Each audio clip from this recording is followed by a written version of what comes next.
or you could attack for this. Just a pass. Penny's there. It's over. Fernando Cifuentes has found it. You've been patient. You've been waiting all this time, but you ready. You've been putting in that grind, so let's go. Champions are hard to find, but you know the goal when you're ready to shine. Haven't heard of you, then they know. You got your sights set on that road. If it's time to battle them, then let's go. Cause you'll never stop. Show them what you got. Stays asleep. From that GM Close power. combat onto a Mungus. Is that enough? Yes! Chopper Prof gets the knockout. Defeats Voltua. Show them what you got. Yeah, they already know. You got your sights set on victory road. Show them what you got. Yeah, they already know. You got your sights set on victory road. Get the leg down. Can you look down the Wishcash when he has a little bit of health left? Oh! What HP left? I know it's over.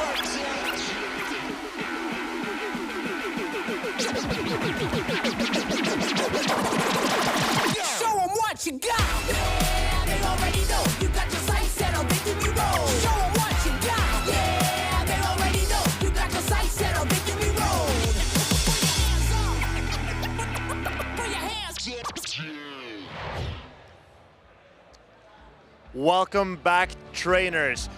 Between the 53 bridges that connect the 14 islands that make up Stockholm, we have hundreds of Pokemon trainers who have battled through a fierce competition of day one. We have seen regional winners and even an international champion already getting knocked down to the losers bracket. And there's 4 trainers standing undefeated through a fierce day of competition, ready to take on day 2. I'm here with my fantastic colleagues, Adelian, Tomahawk UK, and Lou the Pikachu. How are you guys feeling for today? I'm feeling very, very good. I'm excited about the trainers that have made it to day 2. It's going to be amazing to see what they pull off because, quite frankly, if the talent on show yesterday is anything to go by, then today is going to be even better if possible. I'm really excited. I'm really excited because we've seen so many new Pokemon so far this weekend. We're in the Might and Mastery season. There's been a meta update. Everyone was really interested to see which Pokemon would rise to the top. And Marcus, I hate to break it to you, but there is one Pokemon that I think is pretty high usage today, which we might come on to a little bit later, but it might put you a little bit back in your seat. Oh, you mean Swallow, I'm sure. Anyway, if you want to take part in the Might and Mastery season, there are a lot of options for you. Lou, when is that possible? Well, as you can see on our graphic, we are past the halfway point in the 2025 season for Europe. We're currently in Stockholm, but there are a couple more events on the calendar if you want to come out and test your competitive skills in Seville, Utrecht, and Bologna. Those are the last events in Europe because then we start kicking across the pond to the North American International Championships in New Orleans and then finally Anaheim for the Pokemon World Championships. And that is the highlight of the season for everyone, the World Championships. But how do you actually qualify to play for that World Championship? Do you know? So there are so many championship points available to these players. And of course, you can win an event. That's what everyone wants to do. But even if you don't, there are still so many championship points that offer. You can see 350 for first, 325 for second. And so if you can accumulate as many points as possible, that will go towards a leaderboard. Here in Europe, the top 50 players with championship points come the end of the season will get their place at the World Championships in Anaheim, California. And the absolute pinnacle of the players on top of those leaderboards, they can also win a travel award to go to the World Championships. Yeah, Travel Award is a really lucrative standing. You can see here the players that are currently leading the way. Colin 6, he is still in the tournament, so is Pataman. They want to get as many championship points as possible. Of course, they want medals too, but everything to play for. I'm very intrigued. I see a couple of familiar names there in the top 8. I don't know if you recognize anyone, Adele. Yeah, I recognize someone. There's someone right at the bottom of Tier 1 Travel Award who seems to be doing rather well for himself. But there's also I can also see Inadequates right underneath, trying to jump into that Tier 1 Travel Award space as well. So it's a hotly contested leaderboard here to get not only the invite to Worlds, but also to get help in order to do so. But I wonder, zooming in a little bit, how did you feel about day one? Was there any moments in particular that stood out to you? I think for me, coming into a new meta, it's always interesting to see which Pokemon are going to start breaking the mold and kind of carving out a name for themselves. I personally was very happy to see Furret do well. It's currently still in the winner's bracket with Udon, so I'm going to be looking forward to seeing them potentially try and take it all the way, particularly as there is an Azumarill on that team as well, so it might mean someone has to eat their words towards the end of the tournament. But other than, you know, the Furret, I love being able to see the Gastrodon there, obviously, but Emolga as well, also on Arctic Anubis' team with that Gastrodon. Emolga was very impressive for me. So even though we've got Lapras and Swalot doing well, those little niche Pokemon, I really enjoy seeing those. I'm really impressed by Galaxkobolten as well. Whenever I saw it on stream, it really impressed me.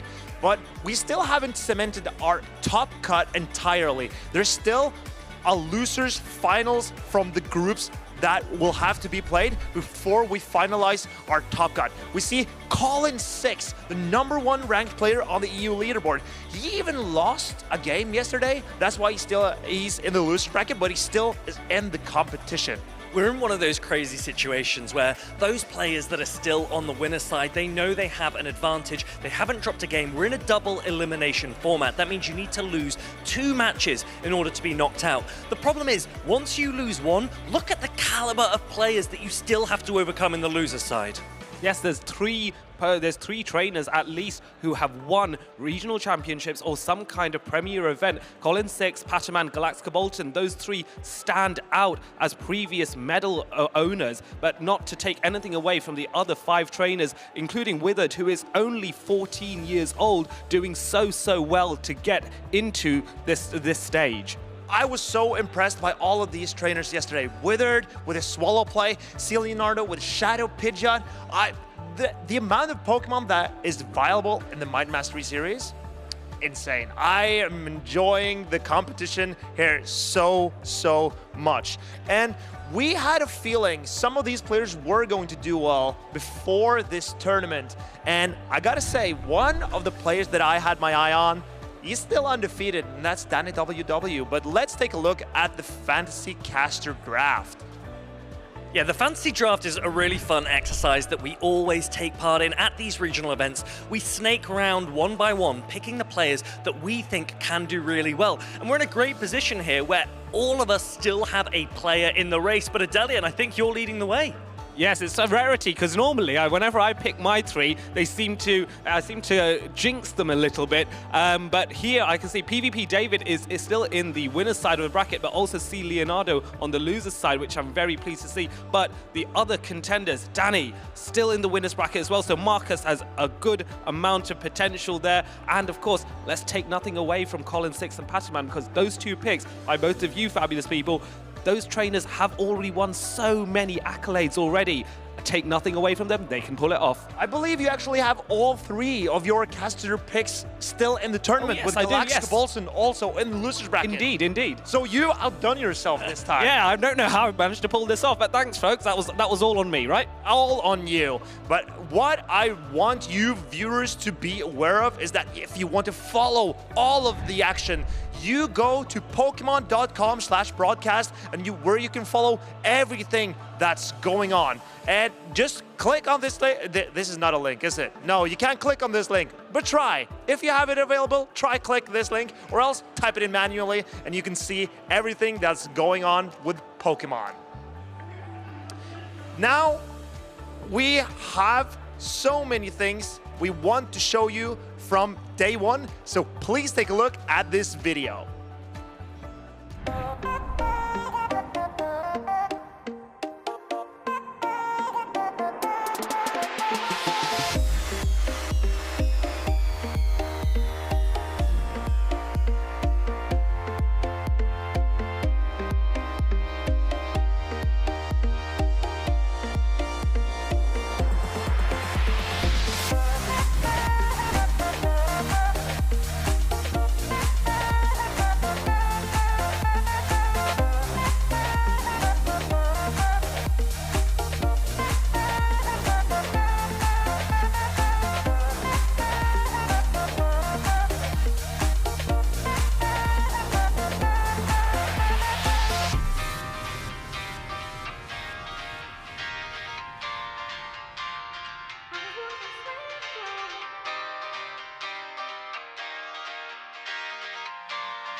Thank you so much for throwing it over to us, Marcus.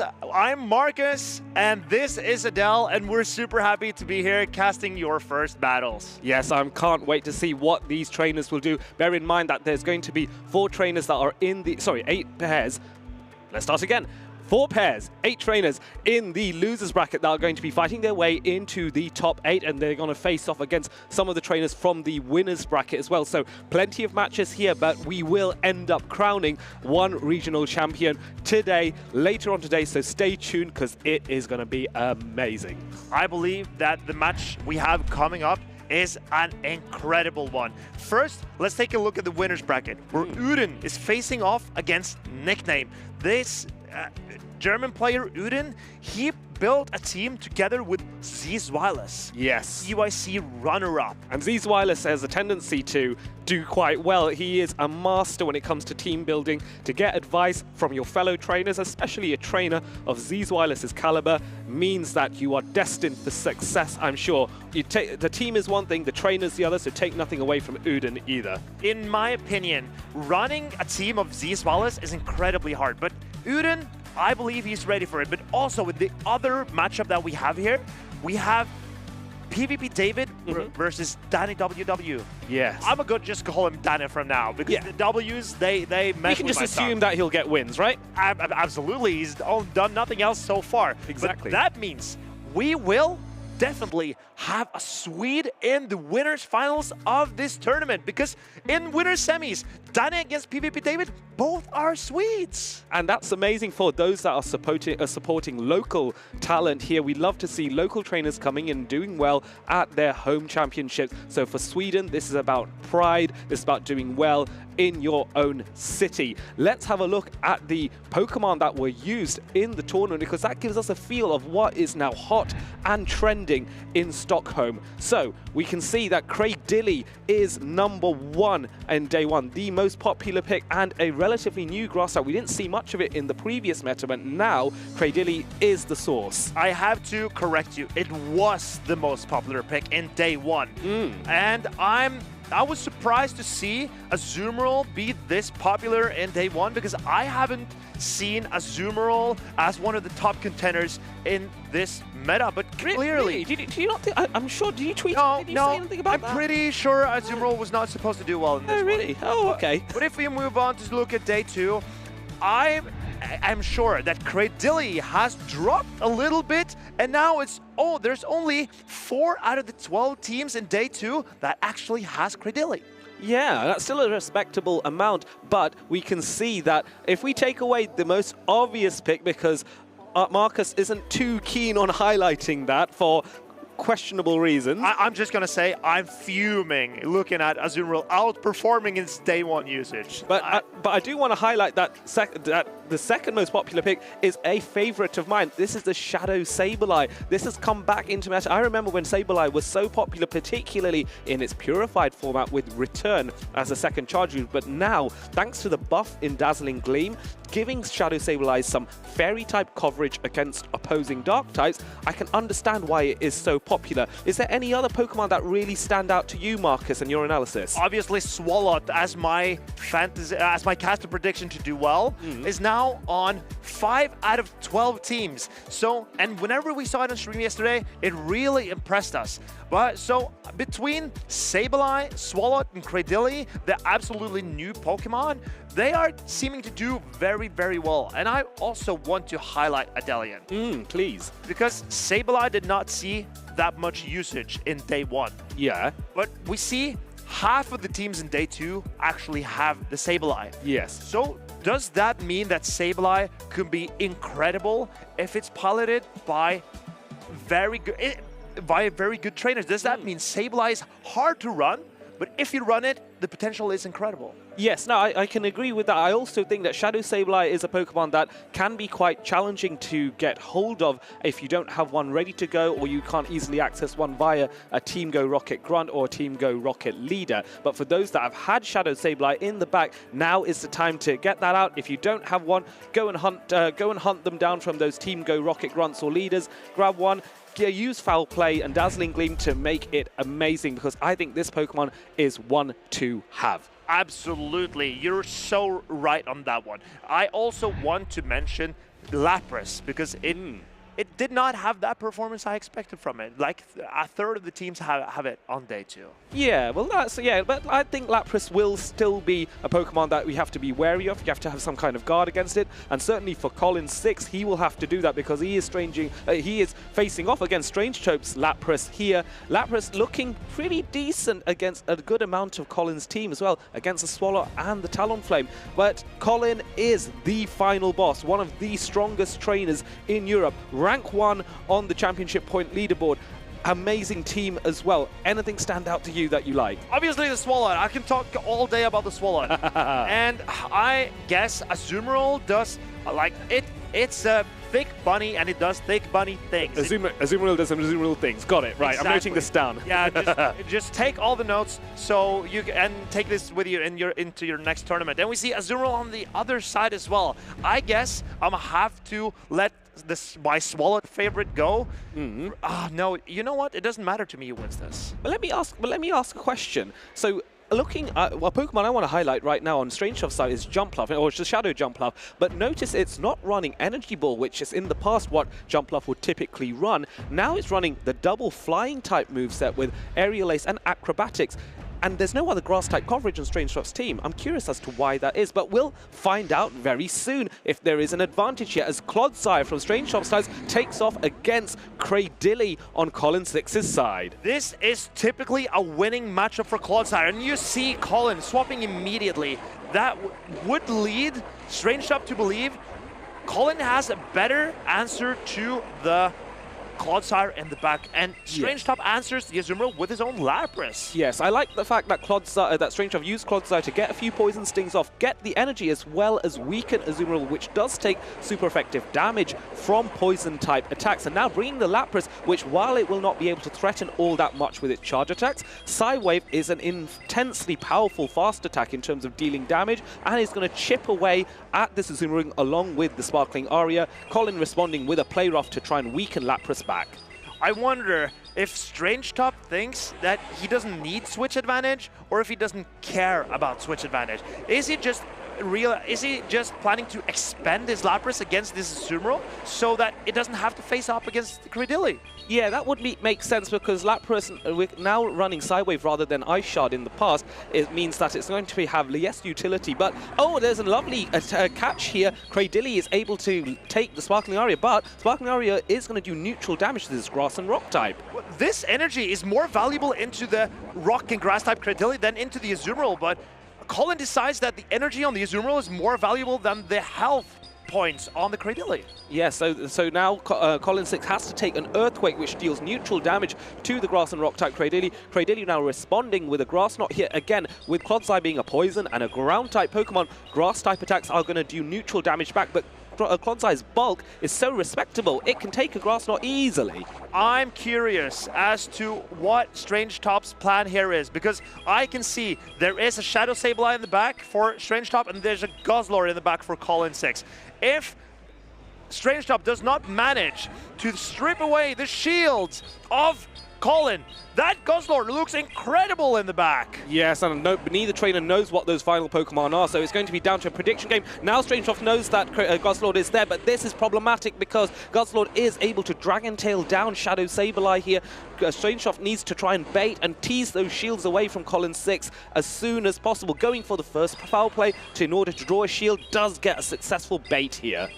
Colin knows he needs to shield all the energy from Sableye that could be potentially a Dazzling Gleam. So Colin is going to expend his final shield here and bag all the energy into the incoming matchup. StrangehToP does have 2 shields left, but there's so much energy on the Guzzlord. Yes, and also Guzzlord is able to deal a good amount of fast attack pressure with Dragon Tail, and the problem is StrangehToP has no health left on either of his Pokemon, so what is he going to do? Is he going to even get to a move? Yes, he does. Gets to the Stone Edge here, but Guzzlord's so bulky. I think it will survive a Stone Edge, to be honest. I believe this is not enough, and Colin looks for a farm down of all of StrangehToP's Pokemon. He does not even throw the energy, and StrangehToP, he wants to take both his shields into the next game, but Colin secures the win from game 1.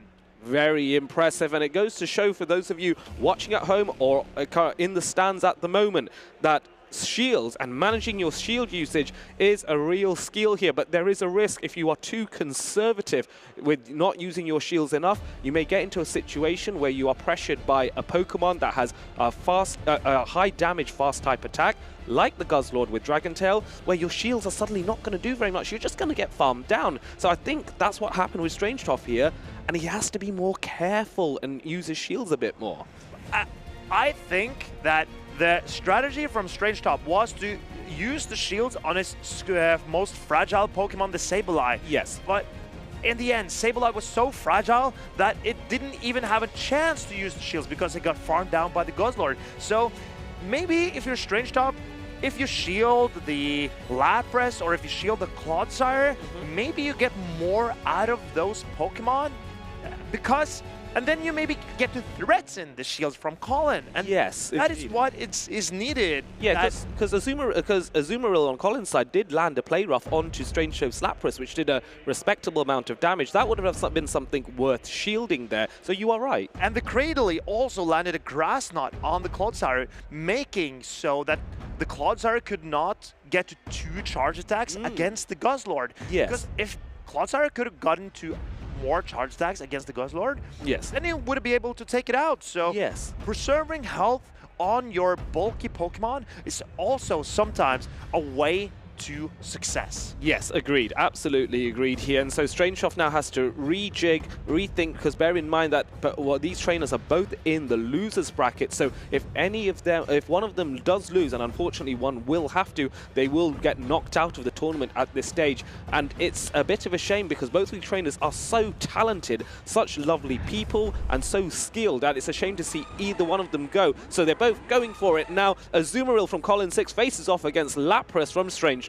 I see that the Clodsire from StrangehToP is looking very good. It has 2 pretty good matchups in the back, but at the same time, the Sableye for StrangehToP is looking even better because Colin has benched the Guzzlord. Yes, and Guzzlord is a fabulous answer to the Shadow Sableye, but it is not there. Sparkling Aria launching resisted damage onto Azumarill. Azumarill responding with a play rough here, which goes unshielded. StrangehToP has to be careful and has to use his shields a bit more, so let's see when he decides to use them.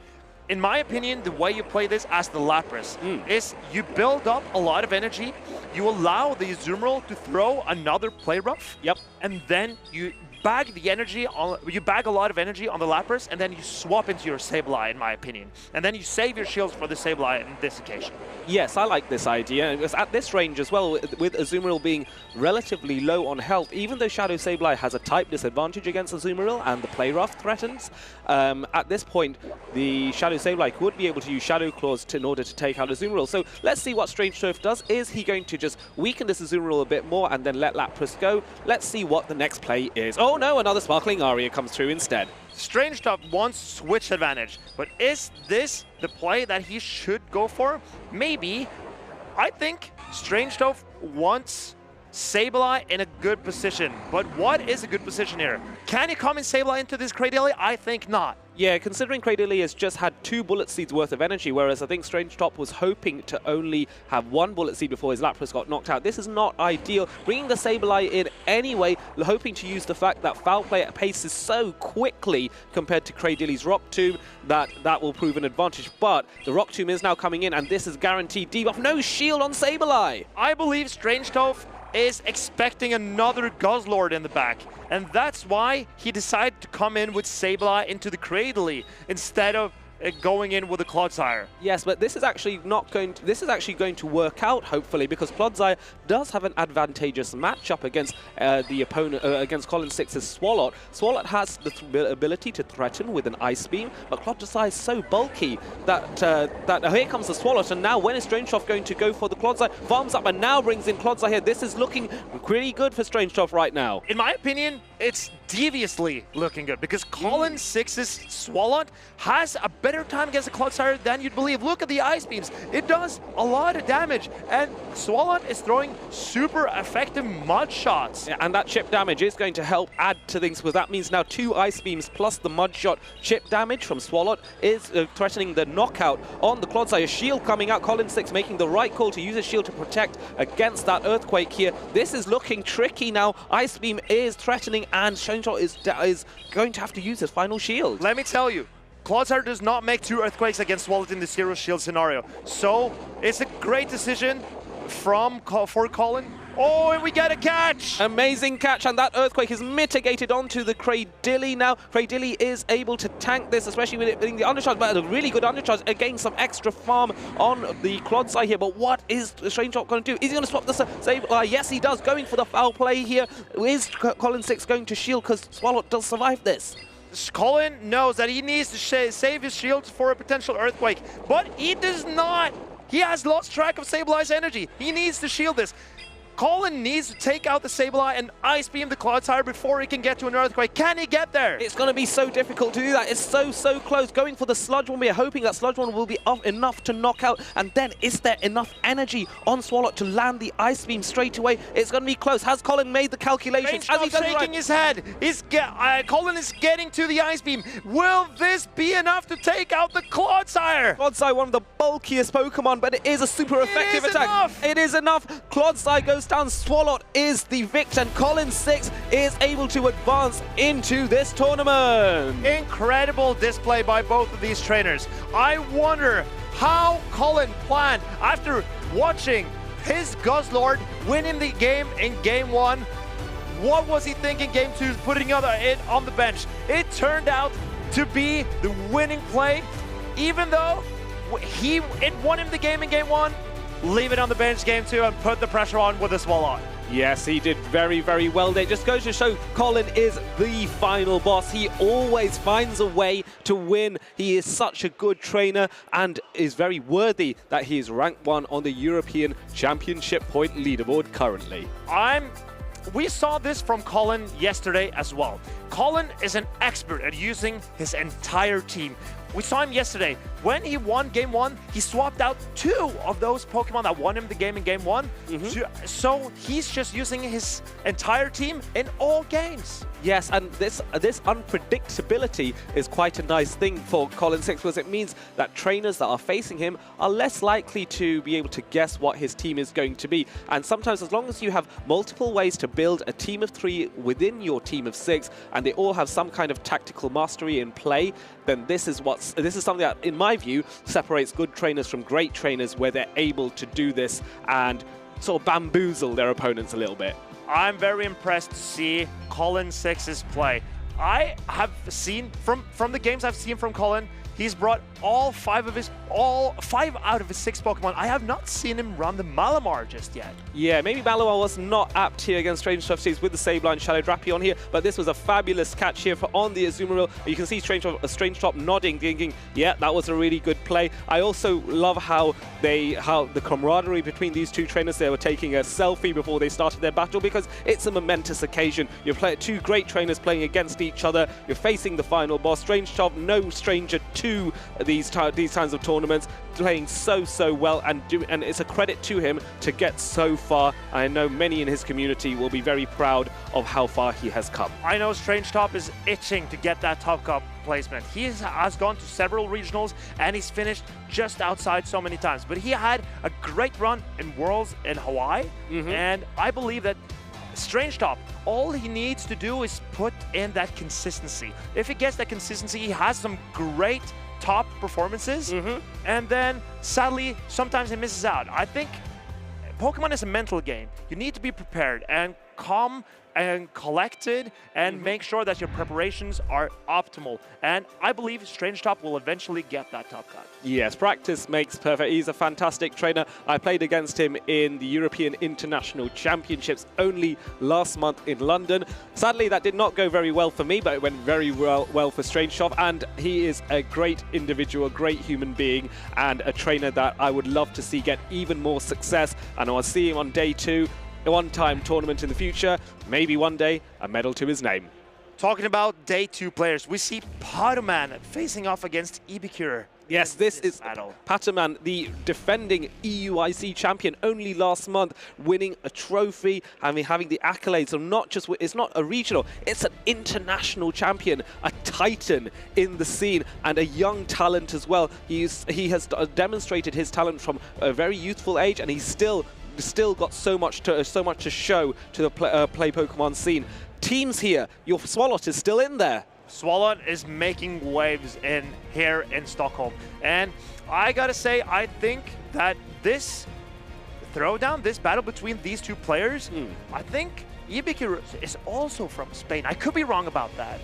So it will be a clash of clash within the nations. I like the Sandslash as a unusual pick for Patamon here. I think it has a lot of utility. I love the fact that it has some exquisite coverage there. Of course, it has to be mindful of certain Pokemon like Galaxkobolten. However, Powder Snow is a useful move. It has same type attack bonus. It also has the ability to power up the Ice Punches and Drill Runs very, very quickly. And there is no Galaxkobolten on IbiQ's side. And so that's where the challenge is. How do you deal with that Alolan Sandslash? What is the best answer here? The best answer for IbiQer is definitely the Lapras, because Pokémon decided to go with the variant of Alolan Sandslash that has Powder Snow. Yes, that's and right. That is double resisted by Lapras's Water and Ice typing. So even though Psywave is resisted from Lapras, the damage output from Sandslash is way lower into the bulky Lapras. Yes, and Drill Run versus Lapras, if you compare with Lapras launching Sparkling Aria onto the Alolan Sandslash, the Sparkling Aria will do a bit more damage and has the same type attack bonus. You also have to bear in mind that Shadow Kanto Marowak is available, but it takes super effective damage from the Ice typing, even though it deals out super effective ground typing. So that will be an intense matchup. Shadow Sableye faces off from Patamon against the Lapras, so Psywave is going to be double resisted here. Instant swap there. This was a terrible matchup for the Lapras because Sableye double resists the Psywaves. And IbiQer swaps in his Shadow Kanto Marowak and is met by Pokemon's Azumarill. This is good for Azumarill. Yes, Azumarill is going to really enjoy this. Has the bulk to withstand the Mud Slaps, has the bulk to withstand the Bone Clubs that we've just seen there. Patamon has the opportunity to farm up a lot of energy here. Another Bone Club coming in now just to try and bring this Azumarill closer to the red, but Azumarill's bulk, so impressive in the Open Great League. I'll tell you something, Adelian. This Marowak can flip the matchup against Azumarill, but he decides not to. Yes, he's deciding to just let this Marowak go. It has done its job and now brings in the Lapras to get a good amount of farm here. I think it's quite nice because Azumarill will be able to launch another Play Rough, but Lapras does have the bulk to withstand one, and this Psywave damage will mean that Lapras can get to a Sparkling Aria more quickly if it doesn't already. Sableye coming back in now. Here comes the Sparkling Aria onto Patamon's Shadow Sableye. This is very clever play by IbiQer. Even though your swap is met by a Pokemon like Azumarill that it generally loses, that you still get an advantage by farming down the potential Azumarill and setting up energy on your Lapras. But IbiQer swaps in his Sableye into a Pokémon Sableye. Yes, he does, and now this is a mirror matchup for the two of them. Now, Shadow Sableye is able to launch Foul Play here, even though this does neutral damage. Because both of these Pokemon are Shadow Pokemon, it does over half of each other's health, and so they both have to be very careful. The fact that one trainer has Dazzling Gleam and the other one doesn't does not necessarily mean anything when they're both so low on HP. And they are going to pay similarly to the Foul Play, and IbiQer gets caught on. Patamon catches the Foul Play from Sableye on his Azumarill. It's low health Azumarill. This is excellent. A full undercharge by IbiQ there to make sure he gets some additional farm, but this is going to be tricky because he needs all the energy, and there's a counter catch. A fabulous play onto the Lapras. Foul Play is now coming in onto the Lapras, but Lapras will not be knocked out by this.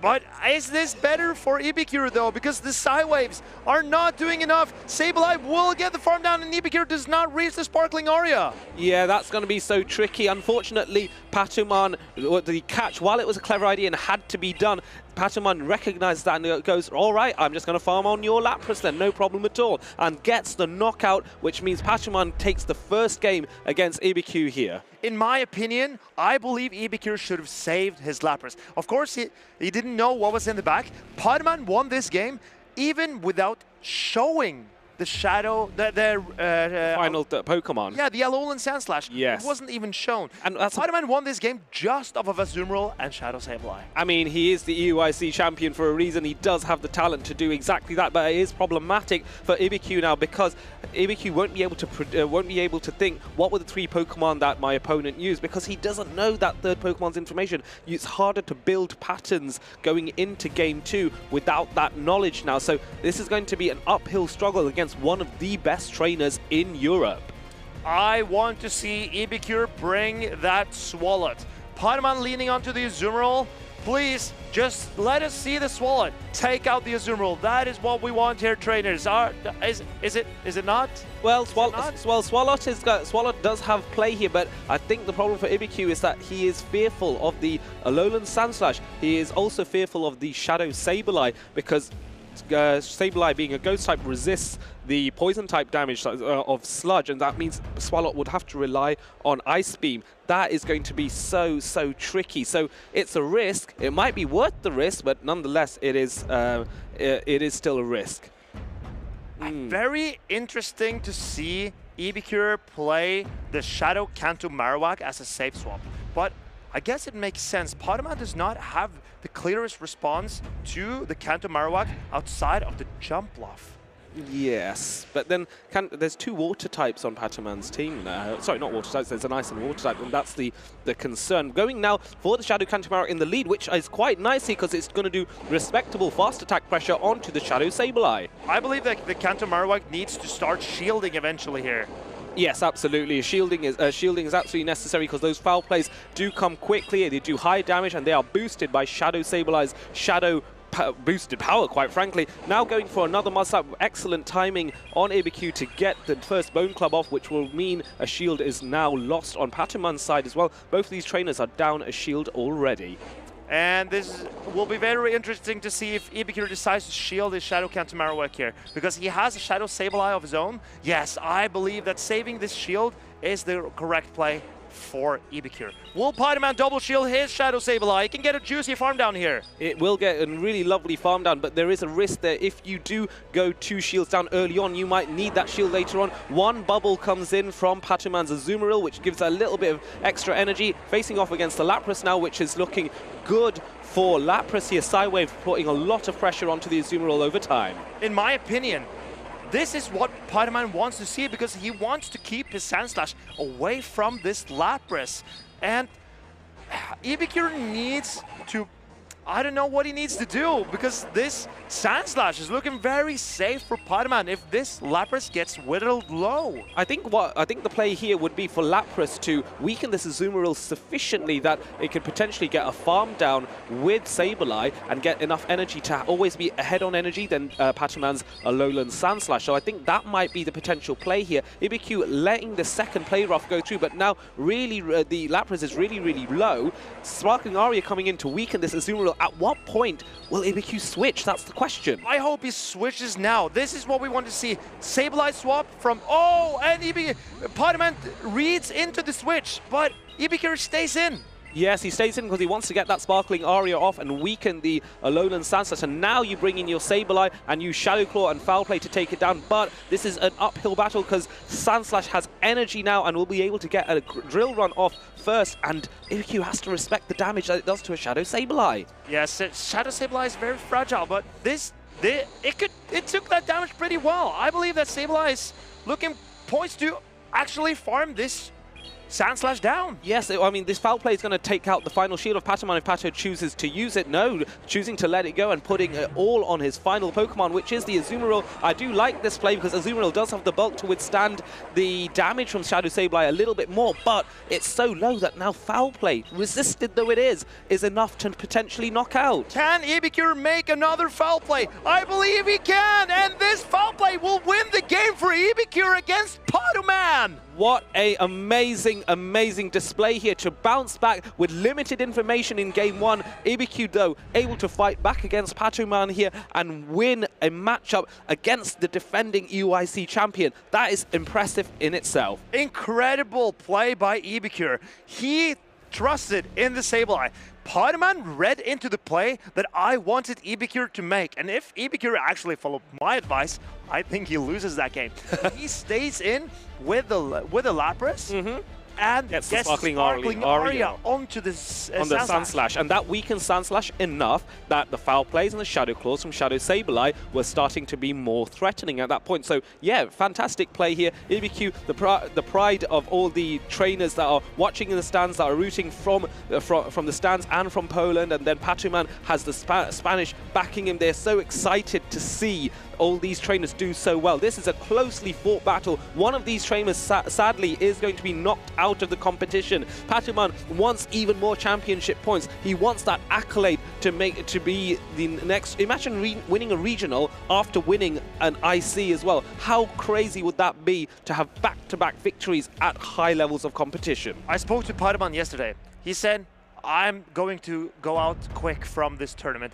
That's the type of player I am. I can win an IC and then just do terribly in the next one. So I believe that Patuman's highest levels are some of the highest in the world, but he believes that he's too inconsistent to perform at that level at every event. But the thing is, inconsistency is because as you get tougher and further and further into tournament, the opponents are just so strong. That's what's tricky here. Now this is this is a Jumpluff which resists the water type damage, but has no grass type offensive pressure. How is it going to handle the Azumarill? Very interesting to see how this plays out, but I believe that the Jumpluff wins the 1 and 2 shield scenario against the Azumarill when it's a Shadow Jumpluff with Acrobatics still, even without the grass type charge attack. Yeah, so let's see. Yes, a respectable amount of damage. Azumarill down to half health already. One more Acrobatics from Jumpluff would take out the Jumpluff. Sorry, take out the Azumarill. Azumarill responding with an Ice Beam. This goes unshielded. This is double super effective. Huge amounts of damage on the Jumpluff. And Patuman gets an Acrobatics onto his Sandslash. A great catch from Patuman. And then that lets IbiQer get his Lapras onto the Sandslash, and this is exactly where IbiQer wants that Sandslash. Yes, but look what's in the back. Neither trainer is aware of the back lines, but you can see that there's a Shadow Drapion in there, which I think is an adjustment from Patuman because he wants to have a better response against a Shadow Sableye. Now the Drill Run is coming in from Lapras, from Alolan Sandslash, and then Sparkling Aria is a response to that. At this range, this will practically knock out. If it doesn't already, the Psywave certainly will finish the job off. Oh, and Patuman will get to a parting Drill Run as it goes down. How do you play this as IbiQer? The Shadow Sableye has not the worst matchup in the world against the Drapion, but the Sandslash will get farmed down, and Lapras comes out with a lot of energy. I personally would throw the Sparkling Aria right now, just go for it and weaken this Shadow Drapion, because you want to keep the element of surprise of having your Shadow Sableye in the back. Bring the Drapion into a place where even the foul play is threatening, but it is a race. Well, who's going to get first? A Sparkling Aria before a Crunch is launched by Drapion. Patuman has to shield this and respect the damage it does. Very interesting to see how IbiQer is now playing this. Will he let the Drapion get the farm down? Because it is getting closer and closer. Oh, and it gets an Aqua Tail into the Sableye. Luckily for IbiQer, this is not a crunch. He decides to not shield. I think he'll be very happy to see that it's only an Aqua Tail, but now he has to start shielding his Sableye because it is squishy. It takes neutral damage from Aqua Tail, and it's a Shadow Pokemon, which means its defenses are even lower. Shields coming in now. Sensible decision here. This is a race. Can you Shadow Claw down this Shadow Drapion? But this Azumarill will probably also get to a charge attack. IbiQer knows he needs to save the shield for the Azumarill. But now, how much health does he have left? Can he get to enough charge attacks to win this game? I believe Patuman's Azumarill is looking thick enough to hang on, and Patuman is nodding his head. Yes, he's confident here. Foul play is a successful bait, but Sableye not able to reach any other charge attacks, and now the Lapras comes in. It's on barely 1 HP, and one more bubble. Finish the job off. Patuman is your victor in very close circumstances. A very, very good play there. Commiserations to IbiQ, but nonetheless a fantastic run that he should be very, very proud of. Patuman using the Shadow Drapion in the end. IbiQer has brought Kanto Marowak to success in both games and decides to bench it. The game, Patuman brings the Shadow Drapion. Yes, I think that was a fabulous, fabulous adjustment. I saw the logic behind it. You could tell that IbiQ was leaning so heavily on that Shadow Sableye and how versatile it was in the previous games. Patoman was like, this is causing too many problems for me. You know what? What's the best answer when I'm facing a Ghost and Dark type? Let me bring in my own Dark type, and Crunch is a fabulous charge attack that will cause problems for Shadow Sableye. I'm very impressed by both of these trainers and their adjustments. And Patoman calling that the Kanto Marowak will stay on the bench for Game 3 was incredible. Here in Game 1, it was going back and forth, but this catch from Patoman on the foul play on his zoom roll was what won him that game, in my opinion. Yes, absolutely. It's sometimes a decisive play like that right in the final end, and you can see that IbiQ tried to make the same play and make another catch, but it just meant that you just farmed down the Lapras anyway. So this is where a catch is useful, but there's other times when a catch may not be able to get you the win condition that you wanted. But this Game 2, the Shadow Sableye from IbiQ hang on by a thread to get to a final foul play against the Azumarill to win him Game 1. A very close fought battle. Yes, these two trainers, both of them are very talented, and for someone like IbiQ to push Patoman so much is a credit to him as well. It goes to show that at this level, when you are getting closer and closer to the Stockholm Regional Championships, and you are getting to those medal-winning matches, the margins are so tight. I want to highlight one specific thing. Yeah. And that is IbiQ lost with a shield. Yeah. Which may look weird, you might be thinking, yeah, why did he not use a shield earlier? But IbiQ knew that if he spent a shield on another Alcatel from the Drapion, yep, the Azumarill had so much energy that it would definitely take out, because the Aquatels from Drapion does less damage than the charge attacks from Azumarill. And that means that it's better to spend those shields on the harder hitting charge attacks. So IbiQ wanted to save his shields for the charge attack that definitely would take him out, and then decided to not spend shields on the charge attack that potentially maybe could take him out. So that is why he lost with the shield, because he knew he needed that shield in case of a charge move that definitely would take him out. Yes, that is the rationale. At this level, these trainers play with these sort of predictions in mind of what could happen if I do use the shield or don't use the shield. Of course, all of these trainers have practiced immensely in order to get here and play very well and perform to the best of their ability. But it all starts from very early steps. You go to the locals, you get your practice in, and then you sign up to compete or indeed spectate using rk9.gg/events/Pokemon. Sign up there. You have 3 special championships available in Europe, in Sevilla, in Utrecht, in Bologna. Sign up for those. And of course, for those of you watching across the pond, the North American International Championships is going to be on offer at some point soon. And of course, if you're that good as you are, you might be invited to the World Championships, and there you can go for World Championship glory. I'm also intrigued by the local competitions, because I know you as a professor organize local events in your community and your home community where you live for the players that live in that area, so they can meet each other, practice against each other. And I'm sure that both Arctic Anubis from Finland and C. Leonardo that lives in the UK, both have been to local tournaments. At least I hope so, that they have the opportunity. Oh, they definitely have. I've had to face C. Leonardo in a local challenge, and it did not go well for me. This seems to be a running trend with me in locals. Not just locals, also EYC and some regionals you've been to. Maybe. Are you sure you want to talk about that? Well, let's get back into the game. Arctic Anubis is running a very interesting team with Emolga. Emolga has both an offensive and a defensive niche in this meta, because even though Emolga is a fragile Pokemon, yes, its resistances being an electric type and a flying type is very interesting, because it's an electric type.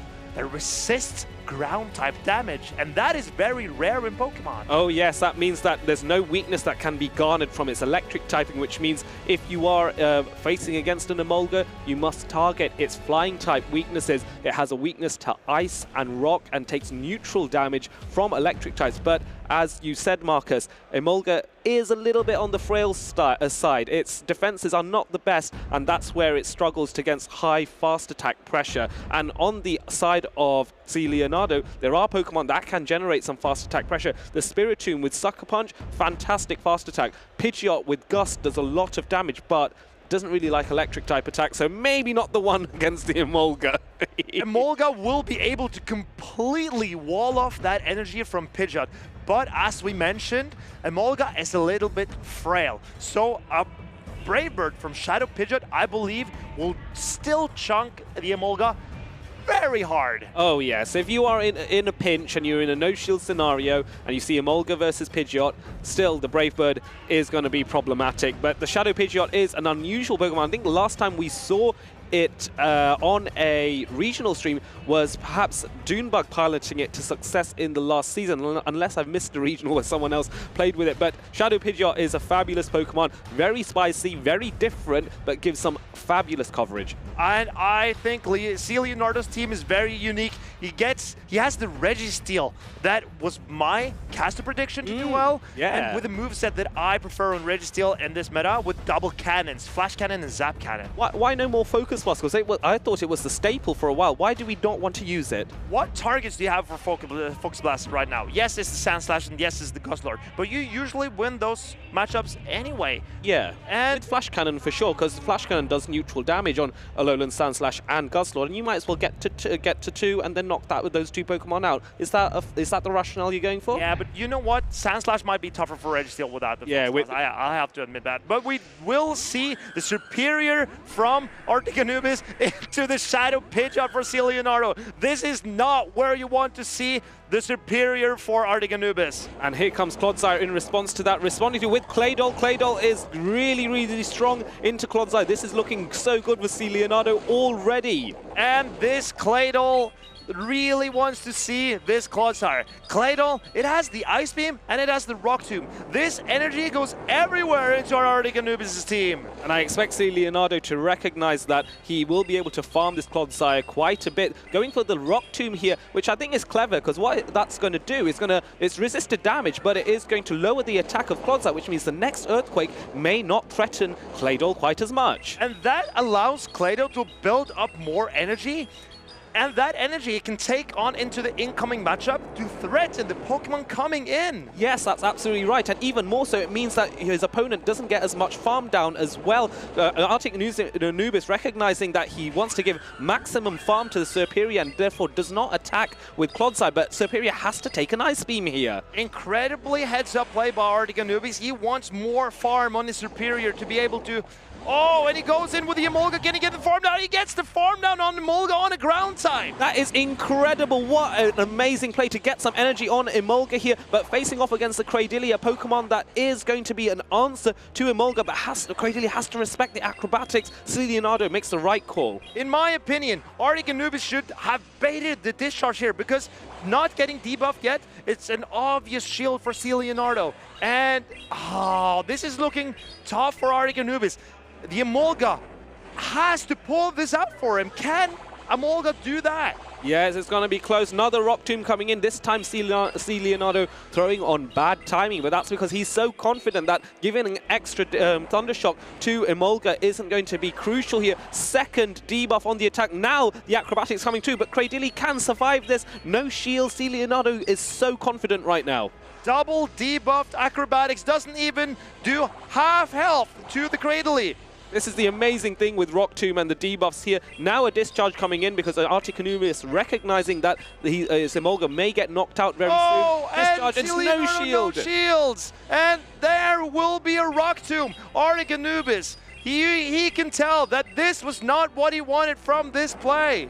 No, there is the knockout, and then Pidgeot coming in. Here is Serperior, and we all know how this is going to go down. Anubis concedes the game. He's not even tapping his screen right now. C. Leonardo got the alignment he needed and took that game. Very impressive, C. Leonardo. They're demonstrating the power of Shadow Pidgeot. Just how much chip damage was Gust doing to Serperior? Because Serperior is one of the bulkiest grass-type Pokemon in the Open Great League, and yet Shadow Pidgeot was tearing through that HP. I would say that it's not even chip damage. That is detrimental damage. The Gust from a Shadow Pidgeot hits so hard if you can't resist it. But I'm very impressed by the bravery of C. Leonardo of bringing that Shadow Pidgeot into Arctic Anubis' team, because I thought the Emolga looked too good for Arctic Anubis to not bring it. Yeah, that is very true. The Emolga is the main Pokemon that is pressuring away that Shadow Pidgeot. But if you look at the rest of Arctic Anubis' team, it doesn't actually fare all that well against Shadow Pidgeot. We saw the Clodsire isn't running Stone Edge. We know the Golisopod, Serperior, and Gastrodon have a hard time dealing with Flying-type Pokemon. And so the Guzzlord is the only other partial answer. But it does mean that Arctic Anubis is somewhat restricted to use one of those two Pokemon, Emolga or Guzzlord or both, which C. Leonardo can potentially capitalize on. So this is the fear.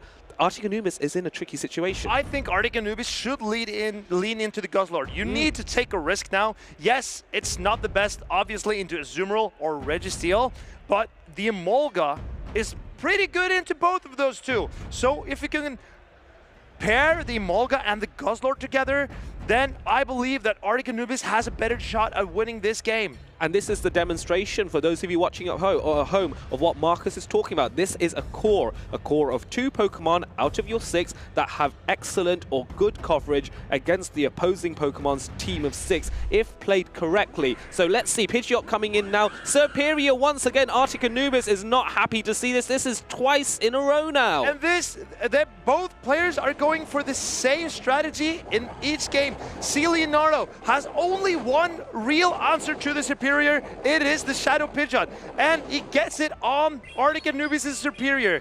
And the thing is, Arctic Anubis isn't able to win switch advantage here off the Claydol, because Claydol is so bulky, he can easily tank an Earthquake and then threaten. C. Leonardo making the same tactic again, weaken the attack so that the Earthquake is no longer threatening and farm down the Clodsire. If this game goes the same way as the previous, Arctic Anubis is not in a very good position here, because how is he getting out of this situation?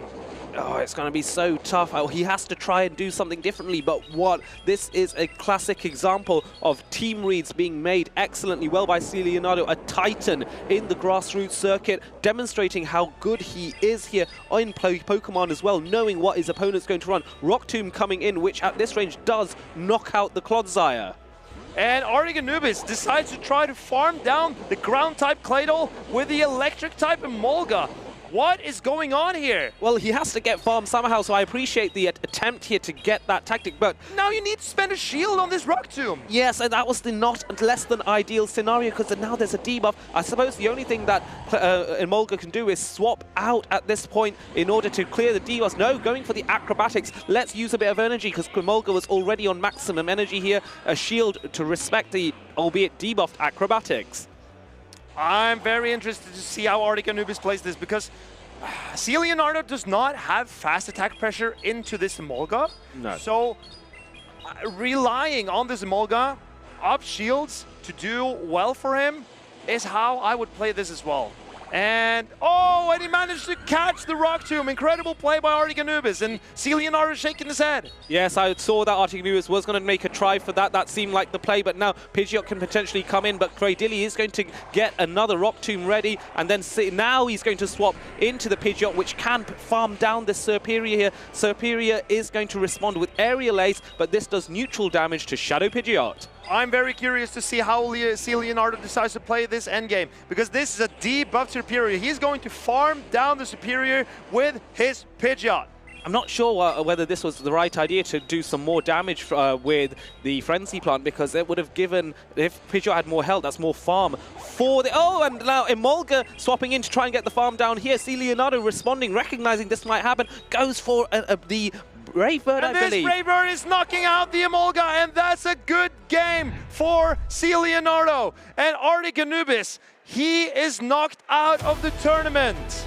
That was a mastery of team reading, knowing what your opponent is going to run. Fabulous plays from C. Leonardo, who, as he moves further and further into the tournament, you just saw him breathe a little sigh of relief there, because that could have been very, very tough for him if he didn't get that alignment. And I think he knows how fortunate his team reads have been.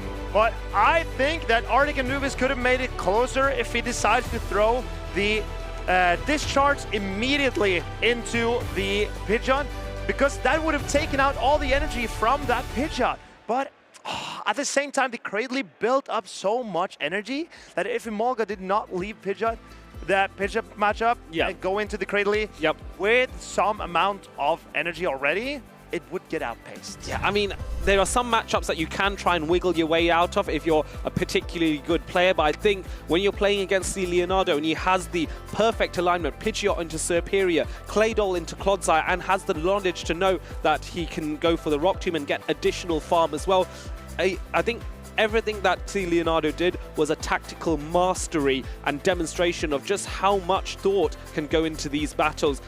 Brilliant, brilliant trainer with a brilliant, brilliant game. And I'm sure that the Finnish community is very proud of Arctic Anubis and his display here in Stockholm, because he has proven himself to be a top trainer. And interesting to see that what we spoke about before the game actually happened. The Shadow Pidgeot landing a Brave Bird into Emolga. Even though it's resisted, you can tell this does at least 60% damage to the Emolga. Yes, it absolutely took Emolga straight out of the skies here. The Shadow boosted Pidgeot means the resistance isn't that big a deal. Sure, the resistance has an effect, but the bulk is the key thing here, and Shadow Pidgeot will Brave Bird through some tougher opponents and still do a huge amount of damage. As I said, Emolga has a defensive niche, but maybe it's wrong to call a frail Pokemon like Emolga as a defensive. Yeah, it's defensive in terms of its resistances, but not in terms of its bulk, and so you have to consider...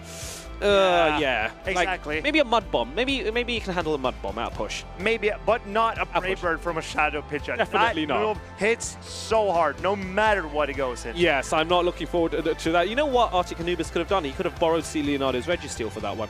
Oh, maybe a Registeel. Ah! Would have been great for Arctic Anubis in that situation. Yeah, I like it. I like it. Registeel is one of the caster picks that Marcus pointed out, thinking that this might have potential. We didn't see much of it in this particular game, but clearly C. Leonardo has been piloting it to success as he now moves further and further into this tournament. Yeah, that makes top 8 for C. Leonardo, and he is no slouch. He was top 12 in EUIC last month, knocked out by... Can you remember who knocked him out? Who knocked him out? I know that you were very busy at EUIC doing Marcus things. Actually, it was me knocking him out. Ah! But it was an incredibly tough battle, and I believe that C. Leonardo knows that he was in a position to win that game, but he made a mistake. Sure. That allowed me to eventually eclipse him. And so basically, lucky. So basically, what you're saying is that he should have won and you shouldn't have. I absolutely say that. He was in a position. Sometimes you set 1 foot wrong, that could cost you the entire game. And that's very true against a trainer of Arceus Aurelius' caliber. But let's go to this particular matchup and 2 other trainers, I think, of your caliber as well. Galaxkobolten versus Wizard. I have to emphasize, there is a Chansey on stream. Players, there is a Chansey on stream. We saw it a lot yesterday, but Chansey, it won Galaxkobolten his winner semifinals. And it in such a spectacular fashion here. I was speaking to Withered earlier yesterday, and he said that he's not sure how he's going to deal with Chansey, because if you look at Withered's team, there is no fighting type coverage there, and that is the main weakness of Chansey. So he has to be very mindful that Galaxkobolten does not employ timeout strategies where he uses Chansey and keeps all 3 Pokemon alive in the game, so that Withered, with a disadvantage of having less Pokemon, loses by timeout. So this is going to be an interesting matchup, and I don't think it's one Withered has had much experience in, if I'm honest. And I think there are so few players who actually have experience with this kind of strategy. Chansey, Bubble Beam Mantine, Icy Wind Dugong in this meta, we all expected Dugong to drop off, and then also the debuffing move, Leaf Tornado. All those 3 moves, Leaf Tornado, Icy Wind, and Bubble Beam, are debuffing the attacks of the opponent. So if Galaxkobolten can debuff Withered's Pokemon, yes, and then send in the Chansey, it will be so hard to remove it. Yes, and Icy Wind and Bubble Beam give guaranteed debuffs. You mentioned, Marcus, the Leaf Tornado, which has a 50% chance of debuffing your opponent's attack. Also consider Crunch as well. While the chance of debuffing is a little bit lower, and it will debuff the defense as well. So Drapion does have a little bit of pressure to weaken the defense as well and cause more damage. So Galaxkobolten can be debuffed in many ways. Looking, though, at Withered's team, I like the look of the Marowak here because it does consistent high fast attack damage, which might be quite useful against the Chansey. I believe the Marowak is good against the Chansey, but it's terrible into the debuffers of Galaxkobolten. The Superior, the Mantine, and the Dugong all line up very well against the Marowak. So this will be a very tough matchup for Withered, and especially because Galaxkobolten is so used to playing this strategy, while other players are usually not. The way that timeout strategy works is that the player with the most amount of Pokemon left will win the game. So if Galaxkobolten has 3 Pokemon left and Withered has only 2 when the timer runs out, yes, then Galaxkobolten will win. But if they both have only 1 Pokemon left, for example, it is the Pokemon with the most amount of HP left, that will win that battle. And Chansey, having over 400 HP, makes it incredibly good for this strategy in particular. Yes, Galaxkobolten wants to make stall a thing in Pokemon Go. It is popular in the trading card game and in the video games as well, but not made its way to the fast-paced metas that Pokemon Go is all about. But Chansey looking to change that. Galaxkobolten looking to change that. Withered looking to not change that. Keep the meta how it is. He is a fantastic trainer, a young talent, only 14 years of age. If I was as good as Pokemon Go at 14, I don't know what I'd do with myself. I was incredibly impressed by Withered yesterday, and I think Withered, he knows he's up against a tough opponent with a tough strategy for him, but I believe that Withered will have what it takes eventually to go on and take his crown. But this is not looking like a great start for Withered. No, it isn't. Lapras going in against the Superior. Superior dealing super effective damage with those Vine Whips, and there is a threat. Makes an immediate catch onto the Sableye. Has he caught a Leaf Tornado or a Frenzy Plant is the question. This is great for Galaxkobolten because he lands a Frenzy Plant into the Sableye and it goes down so quickly. And the problem is that this is already a disadvantage now because Sableye is going to be knocked out soon, which means that Galaxkobolten will have 3 Pokemon to Withered's 2, and this means Chansey's time. Chansey can do Chansey things. I'm surprised by Galaxkobolten deciding not to shield the Superior, but I believe that Galaxkobolten's strategy here is to time out Withered. We see the Chansey and the debuffing Dugong in the back. Yes, we do, and now Guzzlord coming in, which will handle the Superior, because Superior running double grass strategies mean that Guzzlord is able to wall off Superior entirely. Oh, but look at Galaxkobolten actually not swapping out and saving the Superior, because he knows that he can get the alignment with Dugong on the Guzzlord. Yes, and that will be really, really nice, because then Dugong on Guzzlord means Chansey on Lapras, and this is problematic. Now Lapras responds, throwing to the using Psywave here, but Dugong, I reckon, is going to throw an Icy Wind in order to weaken the attack of Lapras. Here comes Sparkling Aria, though. This is not going to do a lot into the Dugong, and Dugong can stay in here and take this damage. Withered would probably not shield.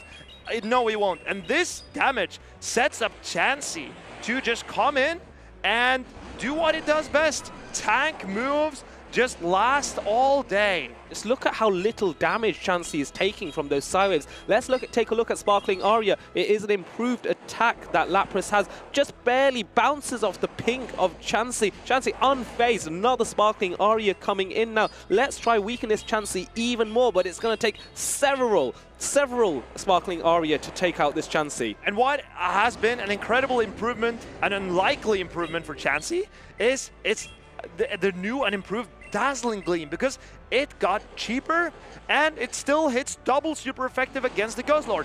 Even though Chansey's attack stat is ridiculously low, at this range. A double super effective charge attack will take out the Guzzlord. Yes, and I think Withered needs all the damage he can get. Guzzlord's Dragon Tails are going to chip away at this Chansey. Dugong coming in now, going for a crunch. For Withered looking to get some debuffs on this Chansey. Galaxkobolten respecting that crunch will do a decent amount of damage. Shield comes out. And here we can see no defense debuff from this crunch, but Galaxkobolten now has a Dugong loaded with energy against a single Pokemon of Withered, and he's going to get to 2 drill runs before Withered will manage to take out the Dugong. But this is looking so good for Galaxkobolten. Oh yes, it is. Dugong now farming up even more energy here. When is he going to throw? He goes for the Icy Wind, which I like here, because at this range, even Icy Wind will be problematic for Lapras to deal with, because Lapras is so low on health. And this Icy Wind turns out to be enough to knock out Withered's Lapras. Galaxkobolten takes game 1. Takes game 1 and didn't even have to resort to Chansey tactics as well in order to do it. This is a tough opponent, a former regional champion in Lille 2 seasons ago, I believe, playing against a young and upcoming talent who is trying to make a name for themselves on the Play Pokemon circuit. Dugong is incredibly good for Galaxkobolten here. And there is no way that Withered can hit super effective against the Dugong other than the rock slides from the Kanto Marowak. But that is not a good matchup for Withered at all. And so the Dugong is coming every game for Galaxkobolten, and Withered will have to rely on this Lapras. But if Lapras, as you saw, gets lined up against the Superior, that is not great for Withered. Withered needs everything to go right for him in order to win this. He needs the right alignment, and he needs for Galaxkobolten to make the sort of obvious play in terms of, okay, if I don't get the right alignment, I'm going to do this, and Withered does have an answer for it. But you're absolutely right, Marcus. That Dugong has so much versatility. The Lapras is the best answer for it, but that's about it. And even when you look at Shadow Sableye, which can have the damage output to deal with Dugong, it's going to be left so weak that a Chansey or a stall tactic is now much more of a threat after that point. So it's looking really tricky here. How is Withered going to weasel his way out and hopefully get a win over Galaxkobolten? It's going to impress me a lot if Withered manages to find a way here. But I have to just ask you, Adelian. We're talking about the timer in Pokemon Go. I cannot see a timer anywhere. What is the time? What is Galaxkobolten trying to do with the time? Well, what he's trying to do is make the battle run for such a long period of time that it times out in Pokemon Go, and he is left the victor. This is another matchup which Withered doesn't want to see. Superior coming in again against the Lapras here. This time, no attempt to catch Frenzy Plant coming in. This is going to do super right call this time. I wonder how Galaxkobolten will want to play this. I assume that he wants to shield a potential Ice Beam from Lapras, and he does.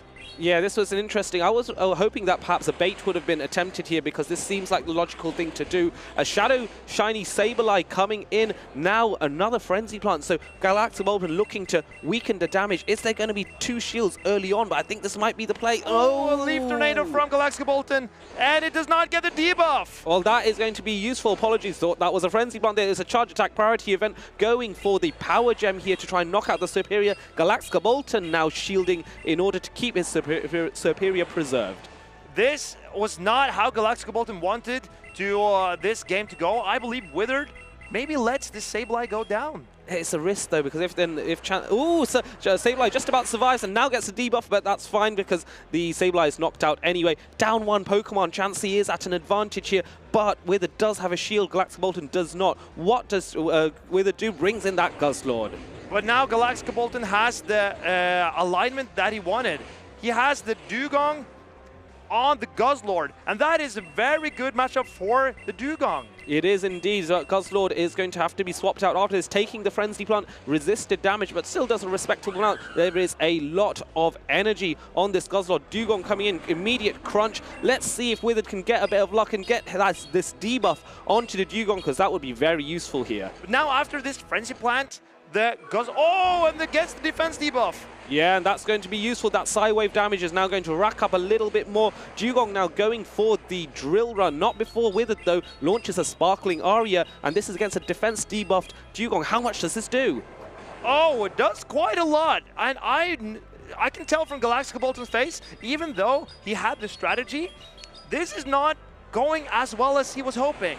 Yes, because now you have to bring in Chansey to clear the debuff on the Dugong, but Lapras is able to get quite a few Sparkling Arias off, and it's a question now, as long as he can get a knockout of the Dugong, then Withered will be able to win despite the timeout strategy that Galaxkobolten might be employing. Sparkling Aria coming in now in order to weaken this Chansey a little bit. I wonder if Chansey can make it to 2 Dazzling Gleams against the Guzzlorn. Maybe this can be Galaxkobolten's game after all, but this Chansey is not doing a lot of damage to Withered's Lapras. Well, all the HP in the world means almost no attack in the world for Chansey here, as Chansey is trying to get potentially to that Hyper Beam to knock out the Lapras and have some extra energy for the Dazzling Gleam. Another Sparkling Aria coming in to weaken this Chansey even more, bring it into the yellow. When was the last time we saw that? Oh, well, that is a great question, Nadelian. I'm curious to see how this Chansey is going to proceed throughout this game. Will it throw a move eventually, or is Withered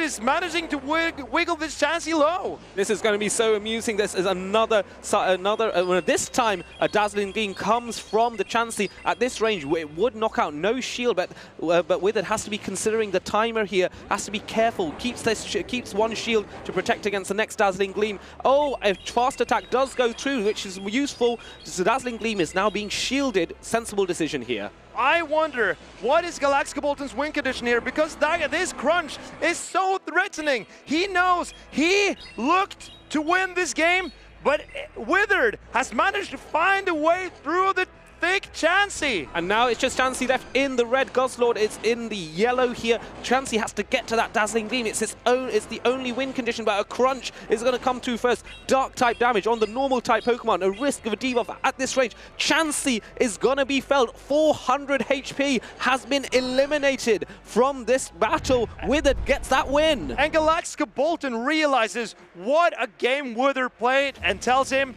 it was well played. Very, very well played. 14 years old, defeating against the unpredictable, against Stall of all things. He was able to break through and smash through Chansey's defenses and HP. Just defeating that one Pokemon alone is an accolade in itself. I believe that Galaxkobolten, he is playing, I don't know if he's playing to the timer. He's just using Withered's lack of damage into the Chansey for his advantage. And what we say when we mean the timer is that you have a set amount of seconds in a Pokemon Go game. And if those amounts of seconds run out, yep, it's over. Yep. And that Galaxkobolten has won so many games utilizing the timer and utilizing the strategy that he knows when that will eventually happen, while other players usually don't, because Pokemon Go is a fast-paced game. Yeah, of course, it's a tactic that you don't often see. What I want to give credit to Withered about as well is in this particular game, he actually lost the lead as well because he had his Lapras face off against Galaxkobolten's Superior, and Galaxkobolten is so experienced with his Superior, and despite that, Withered was able to win alignment and get something favorable so that his Lapras was able to do, it seems like 101 Sparkling Arias onto the Chansey. I believe that Galaxkobolten was in a winning position until he decided to stay in with his Superior against the Sableye. If he goes into Chansey, a normal type, into a Ghost type, and Chansey also has the Fairy type Dazzling Gleam, yes, to hit the Sableye. Sableye cannot get rid of Chansey quickly. No. So I believe, oh wow, and here we see Withered with the adjustments. Nice. Swalot is going to have a great time against Superior. Instant swap into the Dugong here, responded to with Lapras. This is where you want to see Dugong. Lapras now chipping away with Psywave. Is he going to get to a charge attack first? No. Drill Run coming in and lowering the HP of Withered's Lapras. I'm very interested to see how Withered is playing this, because this Dugong is not threatened by the energy from Lapras, while Dugong is hitting it with neutral damage back with the Drill Runs. I suppose the question is one Drill Run plus the Ice Shards more worthwhile than the Sparkling Aria combined with the Psywaves? I don't think it is. I believe Lapras has the upper hand in this matchup. Yes, indeed. And so this is looking good for Withered so far, able to weaken this Dugong and bringing it into the yellow already. Lapras still in the green on its HP. Another Drill Run from Galaxkobolten here, which is going to bring Lapras now into the yellow, but the bulk of Lapras is to be respected. I'm very curious to see how Galaxkobolten plans to play this game. Oh, and it's a charge attack priority. Fabulous timing by Wither. They're recognizing that what is going to happen. A shield coming out from Galaxkobolten here, which is an interesting play, which means he wants to get more damage off. This is looking good for Withered, in my opinion.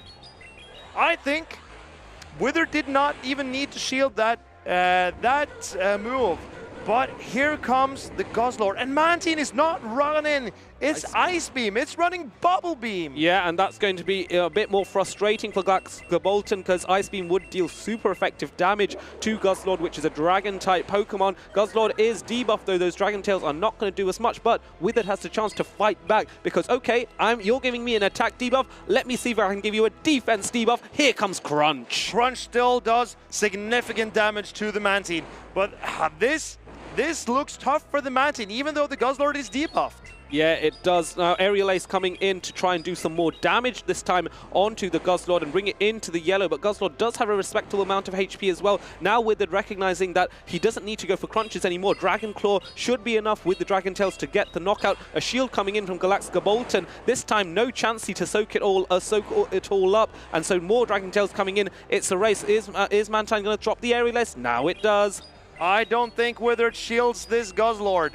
I think he's putting it all on the Swallow because Swallow looks poised to win this game. The Side Waves coming in here will take out the Mantine. I love this. And here comes an Ice Beam. This game is so close to winning for Withered. 14 years of age and he's taken out regional champions. Regional champions running stall tactics. We thought that his team composition was at a disadvantage, but now Swallow farming up just some extra energy, getting to 2 sludges, and now the Leaf Tornado is going to be launched onto, I think it was Leaf Tornado, going to be launched onto the Swallow here. No need to shield this whatsoever.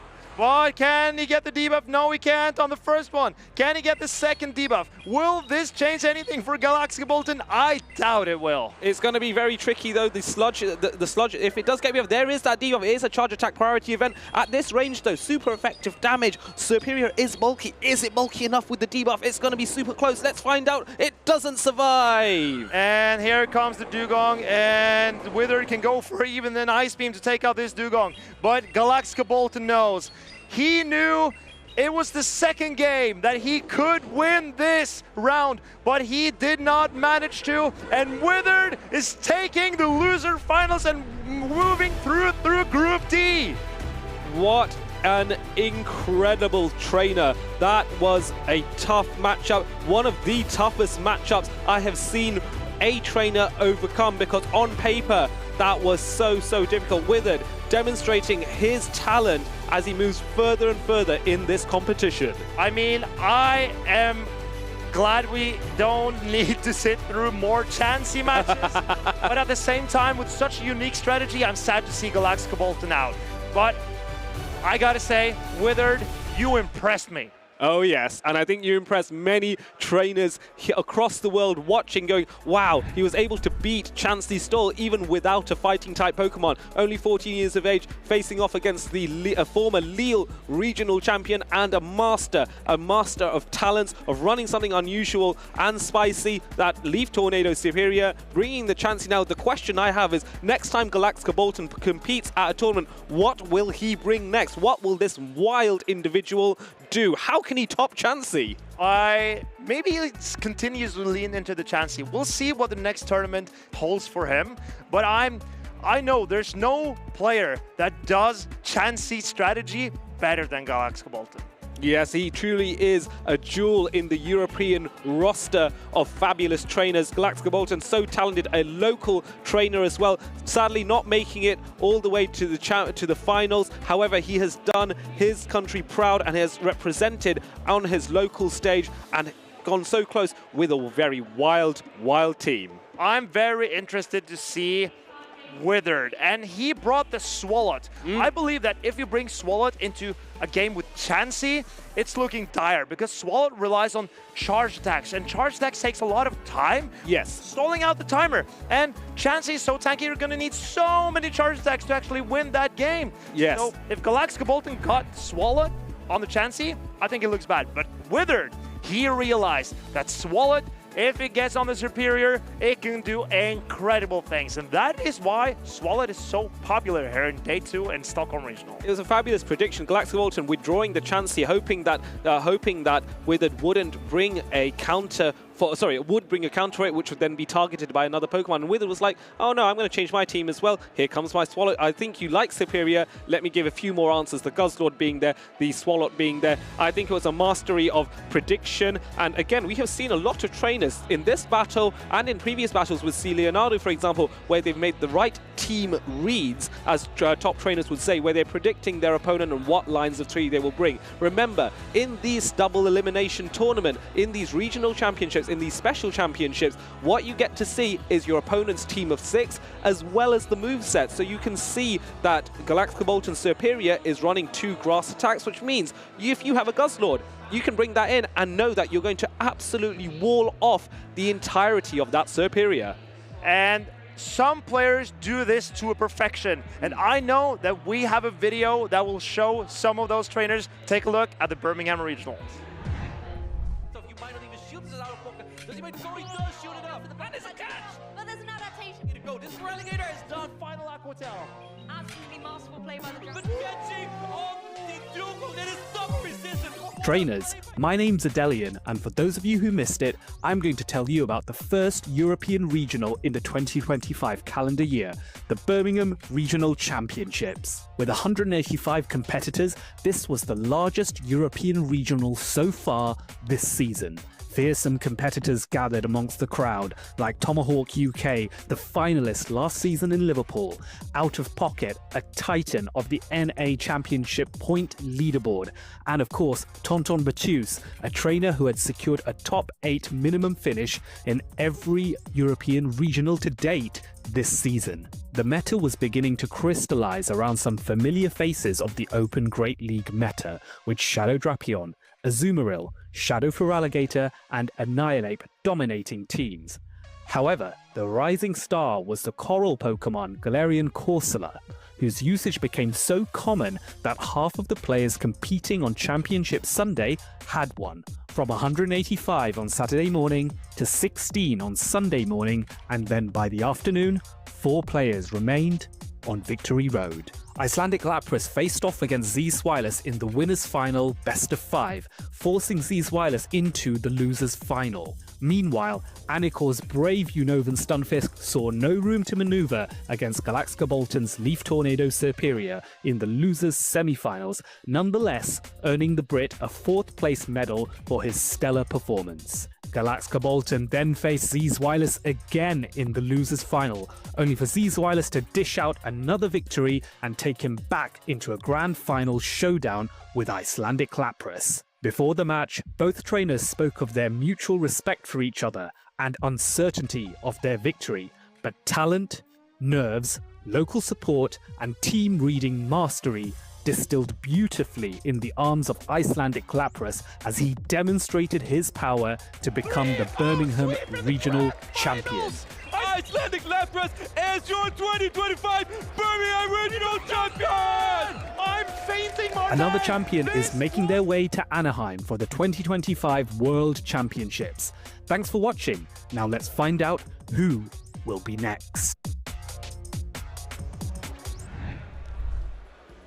Welcome back, Pokemon trainers. I cannot believe how Day 2 of the Stockholm Regional Championship has already been kicked off. How incredible have the matches been, particularly that last one, Tomahawk? Honestly, the crowd were cheering, and I was honestly getting a little bit emotional. Me too. When a 14-year-old can come up against a champion like Galaxkobolten with a strategy that I've never seen before. There's no way he's prepared for this, and you get to come into Day 2. Now you do get to see your opponent, but you don't get to change your team. And he's probably thinking to himself, how am I supposed to take this on? Like, I don't have anything that can debuff the defense of this Chansey, and he powered through the game number 2. It was so, so close. And the game 3 line It was so well done. perfect. He recognized when Swalot comes in, it can suppress everything Superior has. And when everyone's applauding, we were applauding back here as well. Really, really well done. I think the fact that we're in this new meta, you're already having to adapt to unpredictable team compositions, but I don't think anyone had Chansey on their radar necessarily, so having to be so quick-footed in your adaptations was so impressive from Withered, such a young trainer as well, and these are the kind of inspirational moments that you can't make up, and they really do sometimes carve a future champion, so Withered definitely one to watch. And we had some really nice moments yesterday as well. If you watched day one here at the Stockholm Regional Championships, we had PvP David against his dad on stage. He called it a memory for life, and that was really beautiful. So heart-touching. It really is, and the fact that we have such a wonderful community here playing Pokemon Go, to be able to see it up on the stage as well when, you know, there are so many incredible battles out there. We only on day one in particular get to show you a little snapshot of that, and we could capture such amazing moments. It's already been the best weekend ever, and there's still so much Pokemon action to come. We still have to find out who our champion's going to be. There are so many champions out there already True. that want another title, and that's what makes it really tricky. You don't know the caliber of your opponent because there are so many different Pokemon that are now available to use, and I think one that you and I have been talking about backstage that we'd really like to see success is Furret. Little Furret, you can actually see it on the broadcast here at the front of the desk. That was almost like a coincidence. I didn't make it happen, I promise. But it's been one of these Pokemon that, you know, with the new adjustments that we've seen come through, having that Sucker Punch to be able to apply a lot of pressure to Ghost types, as well as having access to Trailblaze, considering how many water types there are out there at the moment. Azumarill's still sticking around. We've got Lapras, we've got the Golisopod as well. Just being able to have that grass type coverage has been really, really nice. It applies a lot of pressure. And I think one of the talking points of this weekend has been the challenge that Marcus set, that Azumarill would not win a regional in this Might and Mastery season. And already we've seen Azumarill so prevalent everywhere in day two already. So the question is, who is left that doesn't have Azumarill? Because I'm sure that that's the player that Marcus will be rooting for. I think DanneWWW is maybe top of the list. But as you say, Furret has a pretty good matchup into Azumarill because of that Trailblaze, grass-type attack, super effective against the water. So let's see if Furret can take advantage here. Exactly, and Furret might be one of my new favorite Pokemon, but if you want to get involved with competitive Pokemon yourself, maybe try out some of these meta regulations that you're seeing, or even try your hand at bringing one of your favorites to the forefront, you can come and attend these events yourself and see what our trainers are cooking up. Whether you can maybe bring something new to shake up the meta or not, get involved by registering to compete or spectate today. And the remaining events for this season here in EU, they're all special championships. Yes. And what that means is they are free to enter. We've got Seville, Utrecht, and Bologna still to come. And so if you are itching, as I am almost, to play in this brand new meta, make sure to try and attend. Well, speaking of Furret previously, it has now graced us with its presence in this team preview, Uden versus Nickname. I'm very looking forward to this. We've seen Uden do so well with this core that he's kind of combined of the Furret with the Claydol, being able to apply a lot of offensive pressure and coverage straight out of the blocks. And it's also the Skeledirge that we haven't seen a huge amount of so far this weekend, but it got access to Torch Song in the new in the recent Community Day. That allows it to ramp up its fire-type pressure, and I would love to see Skeledirge suddenly take one opponent off guard. Yes, that Torch Song being able to boost up can make the Incinerates that already hit so incredibly hard deal even more formidable damage. You also have the Primeape there, and I think a lot of people coming into this new regulation were thinking, would Annihilate, would Primeape still be able to hold their place? And Uden really showing that there is still a situation here where Rage Fist, again with those boosts that you get naturally to your attack, does still have a place in this meta and can be formidable. One of the other Pokemon that I really like is this Claydol, running Mud Slap and Rock Tomb. Ground plus rock coverage is really, really strong into most of the meta, and then also access to Ice Beam to hit super effective against grass types. But there are no grass types here. The best target for Ice Beam is that Guzzlord that Nickname really enjoys using. Yes, Guzzlord has been so dominant here in Stockholm, but it's had a little bit of a tough time against Ice Beam users, Lapras as well being one of those core Pokemon, as well as any Fairy type moves that have been running around, because we aren't seeing too many Fairy type Pokemon except for this Azumarill. Azumarill and Swallow, both two very bulky Pokemon that have really rise to dominance here in Stockholm. Swallow particularly being able to hit well with that Mud Shot, as well as apply a lot of offensive pressure with Sludge. And I do think that Nickname, again in this matchup, will be looking to his Guzzlord. The Guzzlord resists. If we go from the top down, it's weak against that Primeape, but the Primeape is forced to throw close combat, which debuffs its defense double time. Alolan Sandslash is there. That has a pretty good matchup against Guzzlord. Claydol, it would be weak to the dark type pressure from Guzzlord. Azumarill, that is your hard Guzzlord wall. And then there are your two Pokemon that are really weak to it. So Uden will be trying to navigate it. We're getting ready for our game number one. We see an Azumarill up against an Azumarill. It's a mirror. Let's have a look at this. We're jumping onto the winner's side of the bracket here, obviously in winner's semis, and Azumarill facing down in the mirror straight away, but the lines in the back are very interesting. You've got that Skeledirge possibly coming through later, but it has to avoid the water-type Pokemon here. Azumarill just doing what it does best, throwing some bubbles, getting lots of energy ready and generated. And the really nice thing for Nickname here is that he is seeing the Azumarill in the lead. That is the Pokemon that he wants to avoid with his own Guzzlord. Uden maybe recognizes this. I wouldn't be surprised if at some point he tries to bait out the Guzzlord. Otherwise, he might be in a tricky position taking it down later. Yes, I think it'll be difficult to get rid of the Guzzlord without that, so you need the energy banked on that Play Rough to unleash a little bit later on. A few more bubbles is going to have one of those ready to go, but I wonder which Pokemon's going to be first to make the adaptation. Here comes the next Play Rough. We're always looking at charge attack priority here, but this is also one of those situations where the bulkier Azumarill sometimes is still beneficial, even if you don't win charge attack priority, because you can hold on for that final Play Rough. Yeah, you can hold on and then maybe just get a couple more bubbles down to be able to get the knockout. The Play Rough is now going to come through from Uden's own Azumarill into its counterpart on the opposing side. And once again, just trying to get some energy up. It looks like Nickname is just able to get the advantage slightly. And we still haven't seen Uden switch out. That means he probably recognizes the Guzzlord will have play in the back, but he doesn't mind it so much. Partly because once this Azumarill is down, his own Claydol perhaps has more play as well. There is a catch here from the Lapras, but it's a Play Rough anyway. This is the attack that you would want to throw, and I don't know if Nickname is particularly pleased about this. He seemed to gesture backwards. Maybe do you bring the Claydol in here, you resist the Psywave, and Rock Tomb will really pressure the shields on the side of Nickname. And Claydol is indeed who joins the field here. As you can see, the Psywaves not doing too much at all, but the Mud Slaps are going to start stacking up, as well as that Rock Tomb being something the Lapras does not want to take. Not only can it deal decent damage, but it will lower that attack and make these Sparkling Arias deal less damage. Interesting, he's not shielded that first Sparkling Aria, so he is going to throw a few more Mud Slaps before getting to this Rock Tomb, just before Nickname reaches the next Sparkling Aria. This will pressure the shield. There it is. Nickname gives the first shield of this game. Yes, the Claydol finally applying a little bit more pressure onto the Lapras here. The shield is gone. You do have that guaranteed attack drop as well, so Claydol, yes, it cannot take another Sparkling Aria, I don't think, even with the drop, but at least you are putting this Lapras onto the kind of back foot. And the tricky thing here is, yeah, that shield makes sense, because even if you were to let that go, the Skeledirge probably wouldn't be able to take out the Lapras without having to shield another Sparkling Aria. So Rock Tomb now pressures this Lapras. Nickname's going to let it go, and it looks like the Guzzlord will come in and try and take down the Claydol. There's a little bit health left on Nickname's Azumarill in the back. Those Dragon Tails, though, really coming through strong. Claydol has to switch out or else it was going to be felled, and Skeledirge now, it's up to it to be able to try and get some damage onto this opposing Guzzlord. The Incinerate's not very effective, but still chunking away at it. This is going to do massive damage if it lands. Uden, not sure if he's going to shield. There it is. Protects against this crunch, but the Guzzlord is only one Dragon Tail away from a crunch, and he reaches it, and Uden must have recognized that, because one Incinerate takes a lot longer than one Dragon Tail. Nickname reaches the attack first, will take out this Skeledirge, and it looks like Nickname is in the driver's seat for this game one. Yeah, the defense drop as well, guaranteeing the KO. Claydol didn't have much left in this match, so game one will go across to Nickname. And look at that. This is why the Guzzlord is just so strong for Nickname.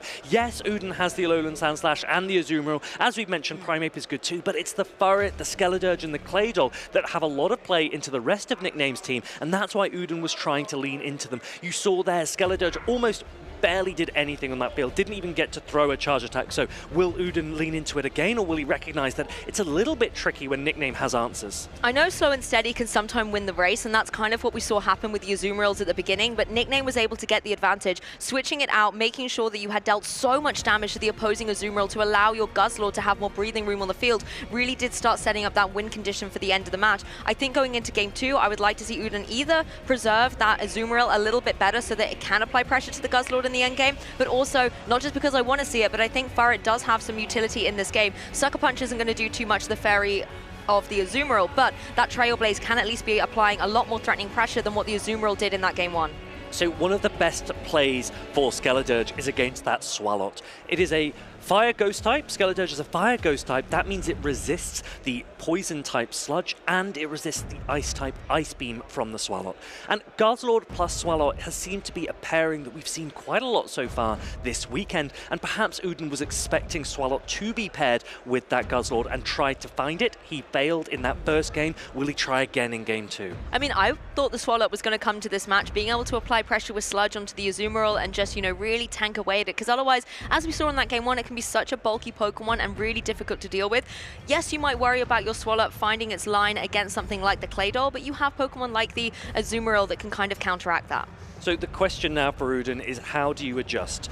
Will the Guzzlord come again? Will Nickname recognize that? These players have so many different cores available to them. We know that Uden could look to pair Azumarill with a Alolan Sandslash, but that isn't particularly strong against some of Nickname's Pokemon either, so you really have to be careful. That Lapras we saw in game number 1 has a lot of play into much of Uden's team as well. Will we see the Furret? That's the next thing as well. Furret with that super effective Trail Blaze into that Azumarill, and the Sucker Punch Trail Blaze combination into the Lapras can be prevalent as well. I think Lapras was such a wall, you have to find a way to break through it. The Talonflame, a really nice adjustment actually here from Nickname, but not into the face of an Azumarill here. Talonflame going to use a couple of Incinerates though to get some energy up, but these bubbles are going to start connecting through and getting damage on the board as well. And it's a little bit tricky because immediately we all look at the backlines and we see that Primate.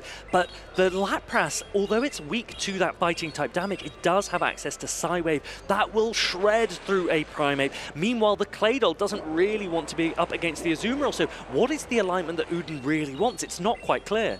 I think as well the Primate's going to struggle against all three of these Pokemon. The flying type attacks from Talonflame, the Play Rough from the potential Azumarill. The attack is going to land down onto the Azumarill here, but we're going to see some adaptations. Now look at these Psywaves you were just talking about. They are absolutely tearing through this Primate. Primate, yes, is getting some damage on the board, but Uden has to invest in some shields here to keep it in the game. And because the Lapras came in quite aggressively, it got a little bit of an energy head start, and that means it got the first shield down from this Primate. The question is for Uden, do you bait and will you give up a shield, Nickname?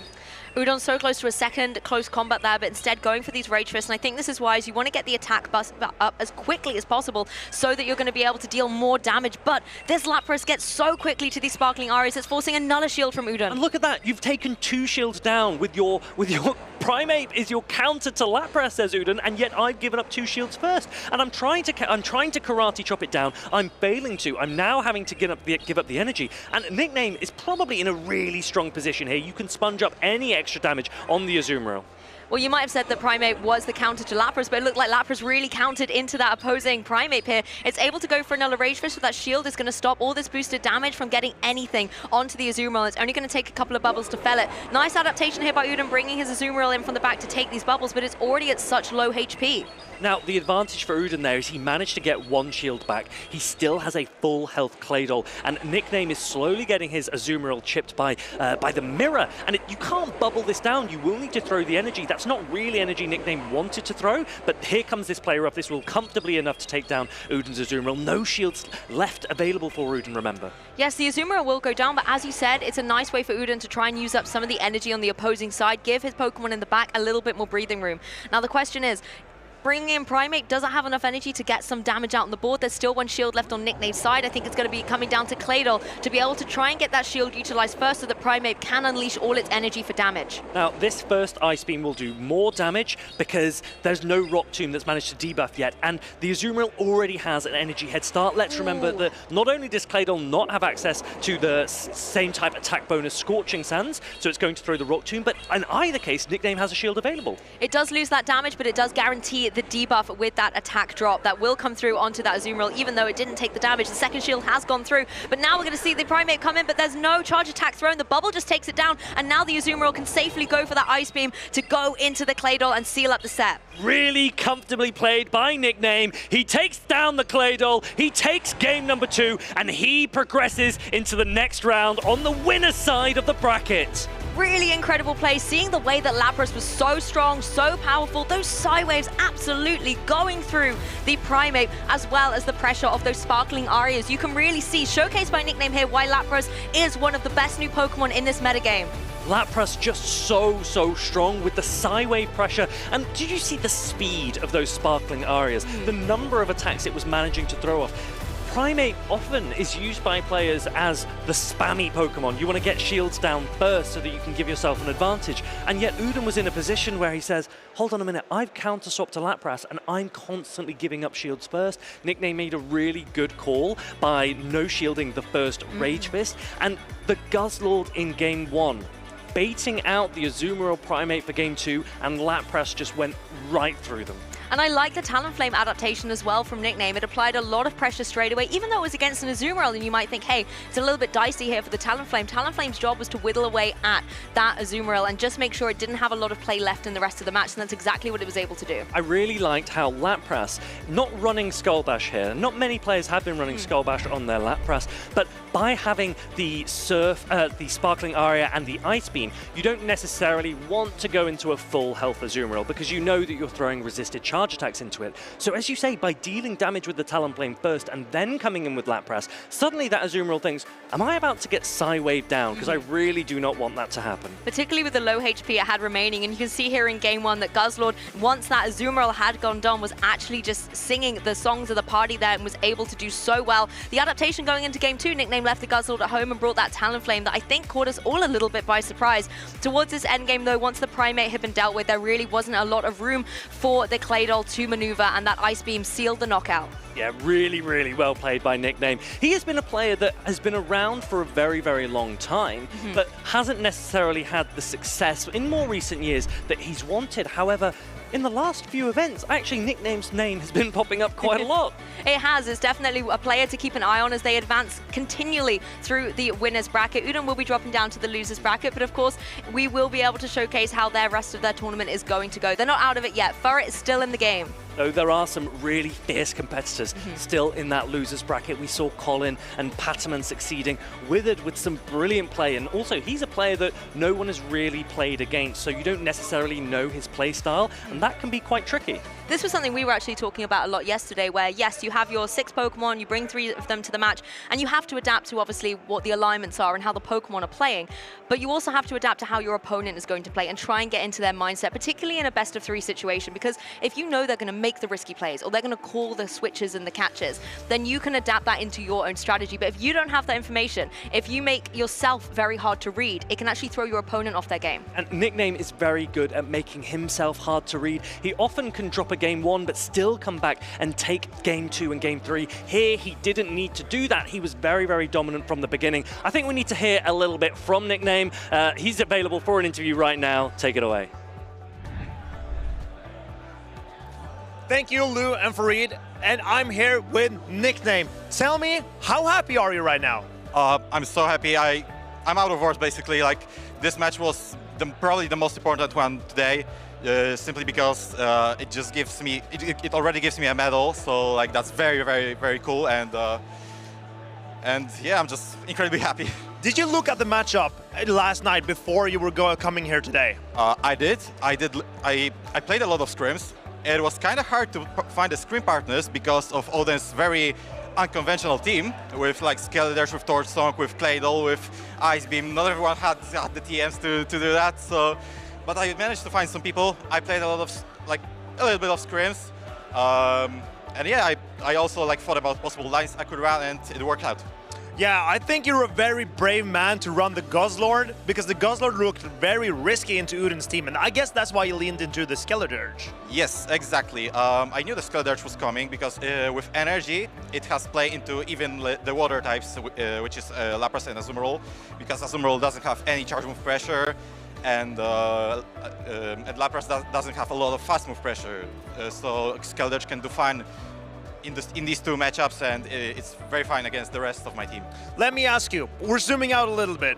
You have performed incredibly well this season. This is not your first medal in this season even. Do you know what you need to go into the Travel Award race from this tournament? Honestly, my goal was to reach top 8, which I already did yesterday, and then I probably need to like improve my my placement by playing some other tournament. And speaking of the current tournament, yeah, as I said, I just knew that I had to reach at least top 8 because that gives me the most amount of points. That's the biggest difference between like 9th place to 8th place and above. So yeah, as for now, I already managed to reach my goal, so yeah, whatever happens will happen now. I'll just let you know that right now, with the points that you get from this tournament, you are 3 points behind me on 8th place in the Travel Award race. Oh, I will surpass you then. Oh, well, then you need to get into Grand Finals. But here we heard from Nickname himself, he will make it to Grand Finals. Lou and Farid, back to you. I love that humor from Nickname. Very, very quick to basically say, oh, well, then I'll take you as well. And honestly, if he keeps playing like that, I wouldn't be surprised. I love that winning attitude, though. You've got to have the confidence in order to make those bold plays, particularly in Pokemon Go, where everything comes down to split-second decisions. You have to have the right instincts and be confident enough to follow through on them. Yeah, and he is showing that confidence. We've got a few more players coming up that will also be confident they can go all the way. Here at the Stockholm Regional Championships, we've seen so many new Pokemon. It's the Might and Mastery season now. Everyone's been very excited. And I think one of the stories of the weekend has been Swalot and Guzzlord. I don't think they were immediately the most popular picks when the attack update was announced. Not many people were necessarily going Swalot Guzzlord, but Nickname was. Yeah, I think Guzzlord, there were a few rumors of maybe just because of its bulk and the fact that a lot of people, I think, thought that fairies were going to disappear a bit, so maybe it was safer for Guzzlord to come back. But Swalot was not one that I had on my radar at all. But when you think about it, the fact that it got the sludge buff and then could even threaten the grass types that are around there, like Jumpluff has been around for a while. We have seen, you know, Galaxkobolten with that Superior, for example. I know it's one of his favorites, but if he's doing well in the tournament, you've got to find a way to take it out. And then it still can just apply some really decent damage across the board. So it's been nice seeing that Pokemon rise to dominance. But what's going to take it out? Yeah, there are so many that are available. Let's take a look at some of the most popular Pokemon that we have here in the Stockholm Regional Championships on day number 2. And look at that. It is actually the Azumarill that is still number 1, not what Arceus Aurelius wanted to see. I love this because in day 1, it was in the number 2 spot, right? Cradily was number 1. And you could see Marcus kind of thinking, well, I told you so. It's not going to be the best. And now day 2 has rolled around and 58% of the field are currently rocking the Azumarill on their team. And even with some of the losers matches we showcased earlier, there are even more Azumarills still in contention for that crown. Taking a look at the rest of this top roster as well, the Shadow Sableye has been, in my opinion, particularly impressive since it's been able to get that Dazzling Gleam and that combination of Ghost and Fairy having such fantastic coverage in Pokemon Go. It has given it such an advantage at the moment. Now, we saw a lot of the Azumarill and Shadow Drapion core all throughout the season, and yes, Azumarill is still top, but Shadow Drapion seems to have dropped a little bit, and it's that Swalot Guzzlord core that is starting to take its place. Shadow Sableye, I think Adelian mentioned earlier today, he's really excited to see how well that Pokemon is doing. And I think that the breadth of options here and the availability of core breakers, even to these Pokemon that you see on screen, means week on week, I think we're going to see a ton of different Pokemon enter the top 12 every event. And do you know what's surprising? This Jumpluff, it's in the top 12 usage, but I have not really seen it on the broadcast. In our snapshots that we've been able to show, occasionally it comes in with a couple of fairy wins here and there, but other than that, it has not been as dominant as some of these other faces that we've seen. Claydol as well, another Pokemon that's done really well. I know Mudslap users may be my favorite, but I feel like Claydol might be the new Gastrodon. What do you think? I think Claydol is really strong. We know that ground type pressure in the Mudslap and the rock type charge attack with Rock Tomb that guarantees an attack debuff is a really strong pairing.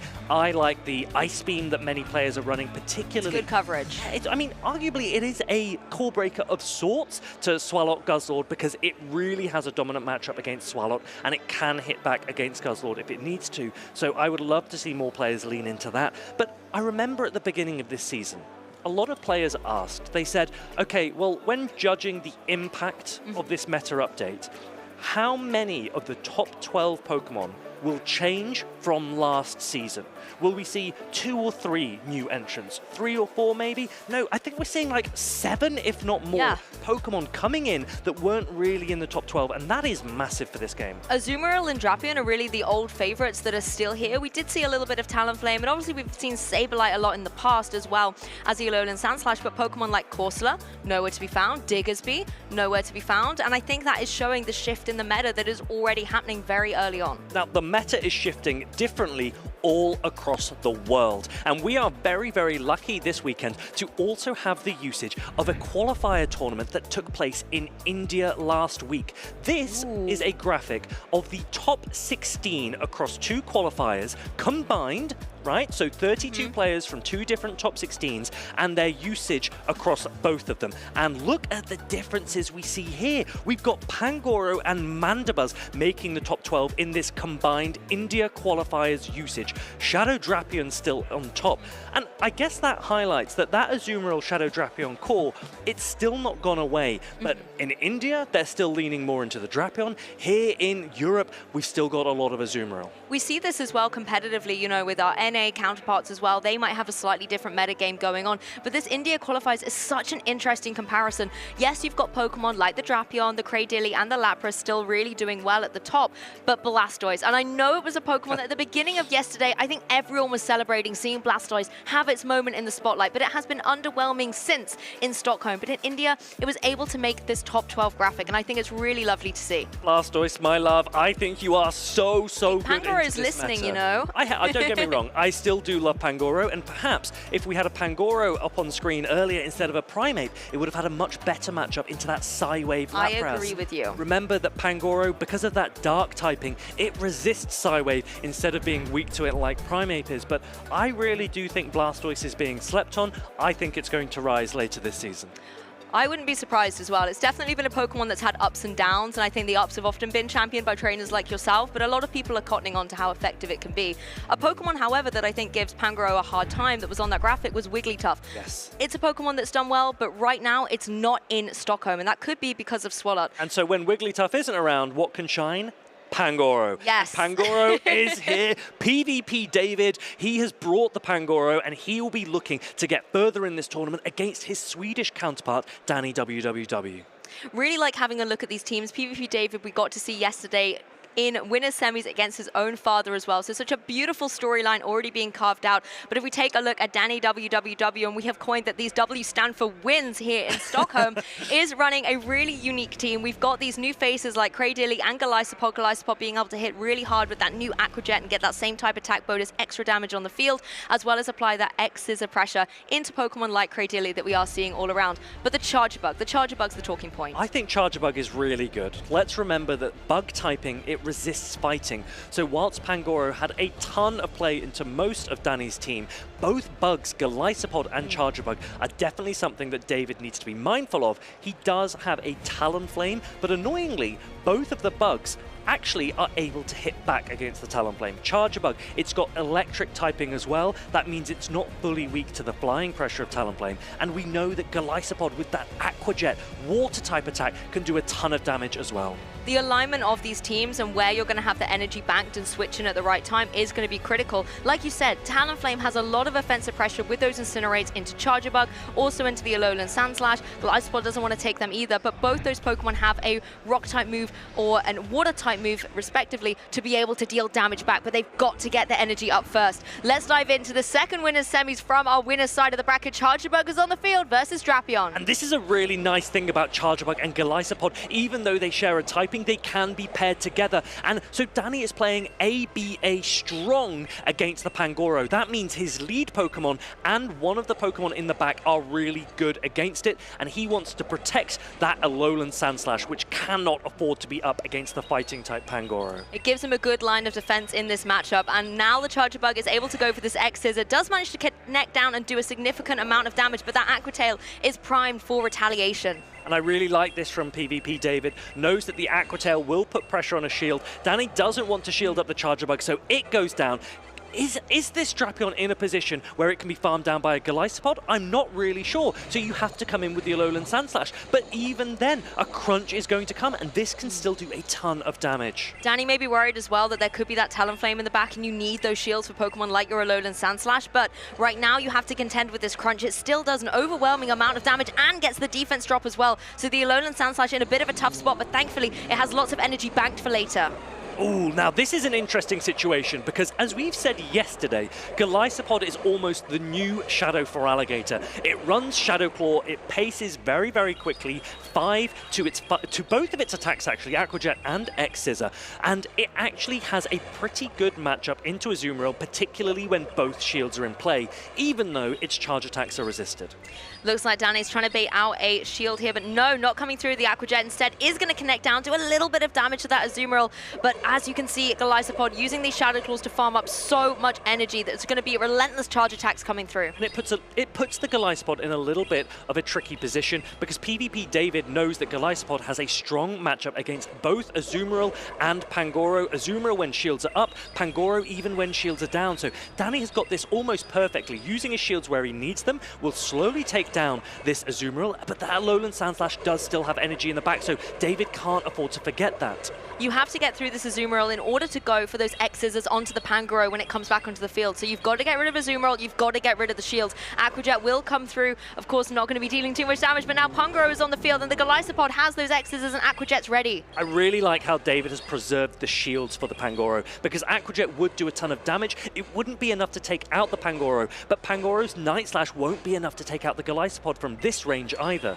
There goes the second shield and Pangoro, so PvP David being wise to keep them ready, but the fact that the Galaxkobolten is able to get this energy so quickly means Pangoro has to act fast. We're going to see a switch in here for the Alolan Sandslash. It had so much energy bank, so it's able to go for some damage onto the Pangoro with no shields remaining. David needs to be smart with his energy. You want to Night Slash against this Alolan Sandslash, and then close combat, even though resisted by Galaxkobolten, will do a ton of damage. It could be enough to knock it out. That's what David will be likely going for right now. Here he is, reaches it. This should be enough. Yes, there's no shield remaining on Danny's side either, so this close combat is going to do a significant amount, but even though it's resisted, as you said, can it get that knockout? It's going to come through, will connect, and PvP David is able to take it. Really well played by David. The Galaxkobolten put a little bit of pressure on him, but he was so smart about where he wanted to use his shields. He recognized that Azumarill could sponge a ton of the damage, and even though Azumarill would go down, if he could protect Pangoro, it could sweep the endgame. Azumarill was the star of the show for me there, because the Galaxkobolten was in such a great position where it was taking very little damage from the Azumarill, farming up lots of energy, and that could spell danger for the Pangoro later on in the match. But the Azumarill was just able to weaken this Galaxkobolten in a position, use it, make it go for those Aqua Jets, use up some of its energy, and as you said, with the combination of that and the shield preservation, Pangoro had a really nice endgame sweep. And so when Arceus Aurelius is saying, you know, Azumarill won't have the play that it once did, it might be the case that it just has different play. Yes. You're not actually looking to win matchups necessarily with the Azumarill, you're just using it as a damage sponge for its brilliant typing. Water and Fairy paired together is really, really good at soaking up so much, and we saw it took those Aqua Jets like they were nothing. Exactly, it was almost like the fast attacks with the damage dealers in comparison to them, and I think as well, you know, having that Fairy type move with the play rough as well is really strong at the moment, making sure you have that covered, particularly with Guzzlord on the rise. So as you say, Azumarill does still have a place in this meta. It might just have a different form to what we're used to. Yeah, I really like the way that PvP David approached that game. He used Pangoro as his damage output, Azumarill as that defensive option, and Shadow Drapion in the lead as a really flexible pick. So that worked really well. Will he adjust, and how will he account for what changes Danny is likely to make? I want to talk about Charjabug, because Charjabug did, you know, underwhelming things in the beginning of this match. I think it really came down to the Galaxkobolten coming through. Do you think Charjabug is going to stay in? I think Charjabug is a really flexible option. It had play into the Drapion, it has play into Pangoro and into Azumarill as well. And we do see the same leads, but different backline for David. He drops the Azumarill in place of the Claydol, and look at this. There's a Shadow Drapion on Danne's side. That really doesn't want to see a Claydol.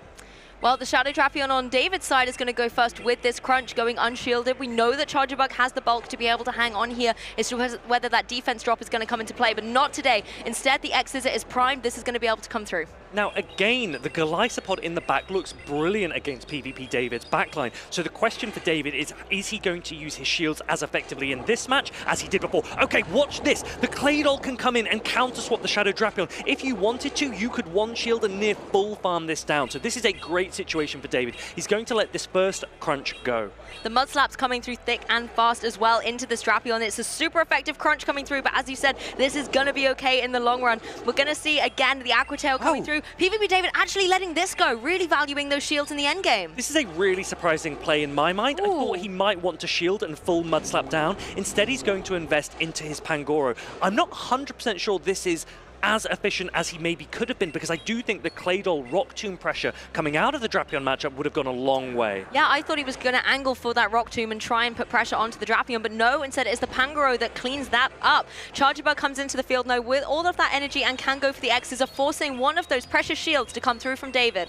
First shield goes up from David. He does still have energy on his own Shadow Drapion, but not a ton of health. However, Shadow Claw from Galaxkobolten in the back isn't very effective against Shadow Drapion, so David might be able to get a few attacks off. The Night Slash is coming through now, takes down the Charjabug. I like this pressure on the Charjabug because it was so energy dry, it was not going to get to another charge attack here, so Pangoro can just finish it off. Not very effective fast attacks, but it's going to come down to what damage can be dealt with these charge attacks. The Night Slash is primed on this Pangoro, but there are two shields left on Danne's side. He has to identify when to use them. A good no shield there for Danny. Night Slash does a decent chunk, not quite as much as one full close combat would have done. He's probably going to shield up this next Night Slash. It would take him a little bit too low. There goes the shield, and now he needs to think, when is that Shadow Drapion coming back in? There it is, but this is just an Aqua bait. Yep, Aqua not going to be doing too much at all. Danny is having to decide, are you going to shield? He does go for that shield, uses it up on the Aqua Tail. That is going to leave him vulnerable to the Pangoro later on. So much energy being stored up. You have got the X-Scissor, and maybe you're trying to burn through another shield on PvP David's side, but he's happy to let this Drapion go and reserve the shield for Pangoro. And now the question for David is, can he reach another Night Slash in time? It looks like it's going to be very close. The Karate Chop goes through. That means that Pangoro has the Night Slash available. Pangoro has a massive attack stat, and it should win charge attack priority here. Let's have a look. The shield comes up. Night Slash has been selected, and the Pangoro is going to be able to unleash this charge attack. We know this is going to be able to get the knockout. Looks like Danny does too. And with one Night Slash, PvP David is able to take this set. Look at that PvP David, 2 games to 0 with an unconventional play. He put the Clay Doll into the Drapion and then decided, do you know what? I'm going to sweep with Pangoro no matter what. We talked about Pangoro before the game, a dark and biting type Pokemon, and David is showing that it absolutely has play in this Might and Mastery season. I am so impressed by the caliber of PvP David. I know he's already proven himself a regional champion, but coming into this tournament, when I was speaking to him yesterday, he said he hadn't been feeling too well before the tournament, hadn't got the amount of prep and study of the new meta that he would have liked coming into this event. And the fact that he's able to come up with such an incredible team, Pangoro as well by his side, which I know that you're a fan of, and playing so incredibly well, undefeated so far in this tournament, it's just been so impressive. His dad will be so proud. So proud. As well as his mum and his brother watching from home. He has got 1 regional championship already under his belt this season. Can he get another on home turf? That's the big question.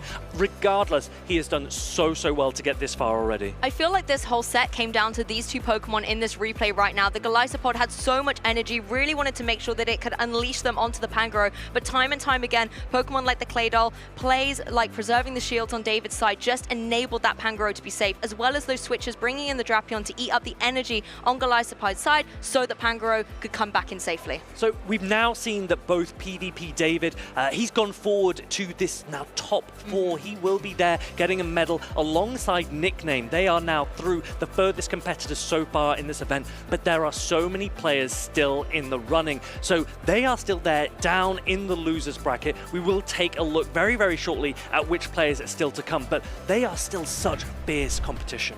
Of course, because we kind of shaped out our top 8, and now we're starting to carve out our top 4 and find out who all of our medal holders will be. As you said, PvP David and Nickname have already claimed 2 of those. What color they will be at the end of the tournament, though, is still yet to be determined. Yeah, so why don't we dive down into the losers bracket, take a look at still what's to come. We know that Colin 6, he is a multi-time regional champion. He will be coming up very soon as well, and he'll be saying, look, I know I'm in the losers bracket, I know I can't lose another match, but that doesn't mean I'm out of the running. Colin's a trainer we've been able to feature a lot across multiple seasons of competitive Pokemon Go, and he's someone who has that determination and wisdom to go through a loser's bracket and even take that title. Taking a look at our next couple of matches coming up, Colin will be facing down against C. Leonardo to try and find out if he will battle against Danny going forward, and then our second losers match is Padaman versus Withered. That's one I cannot be on the edge of my seat of more for. Padaman is our reigning EUIC champion. He's one of my cast predictions, and Withered, the inspirational new Pokemon player breaking out onto the scene that everybody wants to see. It's almost funny, isn't it? We've often been speaking about Padaman as the youngster, like the young generation coming through and taking it all. And all of a sudden now, he's the most experienced, he's the big dog, and we've got this 14-year-old Withered that now he needs to be aware of. And those generational movements in this game already happening here, it's such a nice thing to see. And it really does show Pokemon is a game that can span generations as well. You know, we even saw that with David and his dad playing competitively yesterday as well. This kind of inherent love and joy we have for Pokemon can translate in so many ways. And it's great to see trainers who maybe play more casually, trying, you know, an event for the very first time, and then also those veterans who really want to focus down on the competition. Yeah, a huge mix here in our top last few players. We are at the Stockholm Regional Championships. This is Championship Sunday, and we are getting ever so close to crowning our winner. We will be going down into the losers bracket now to see which players can continue their run, because it's still all to play for them.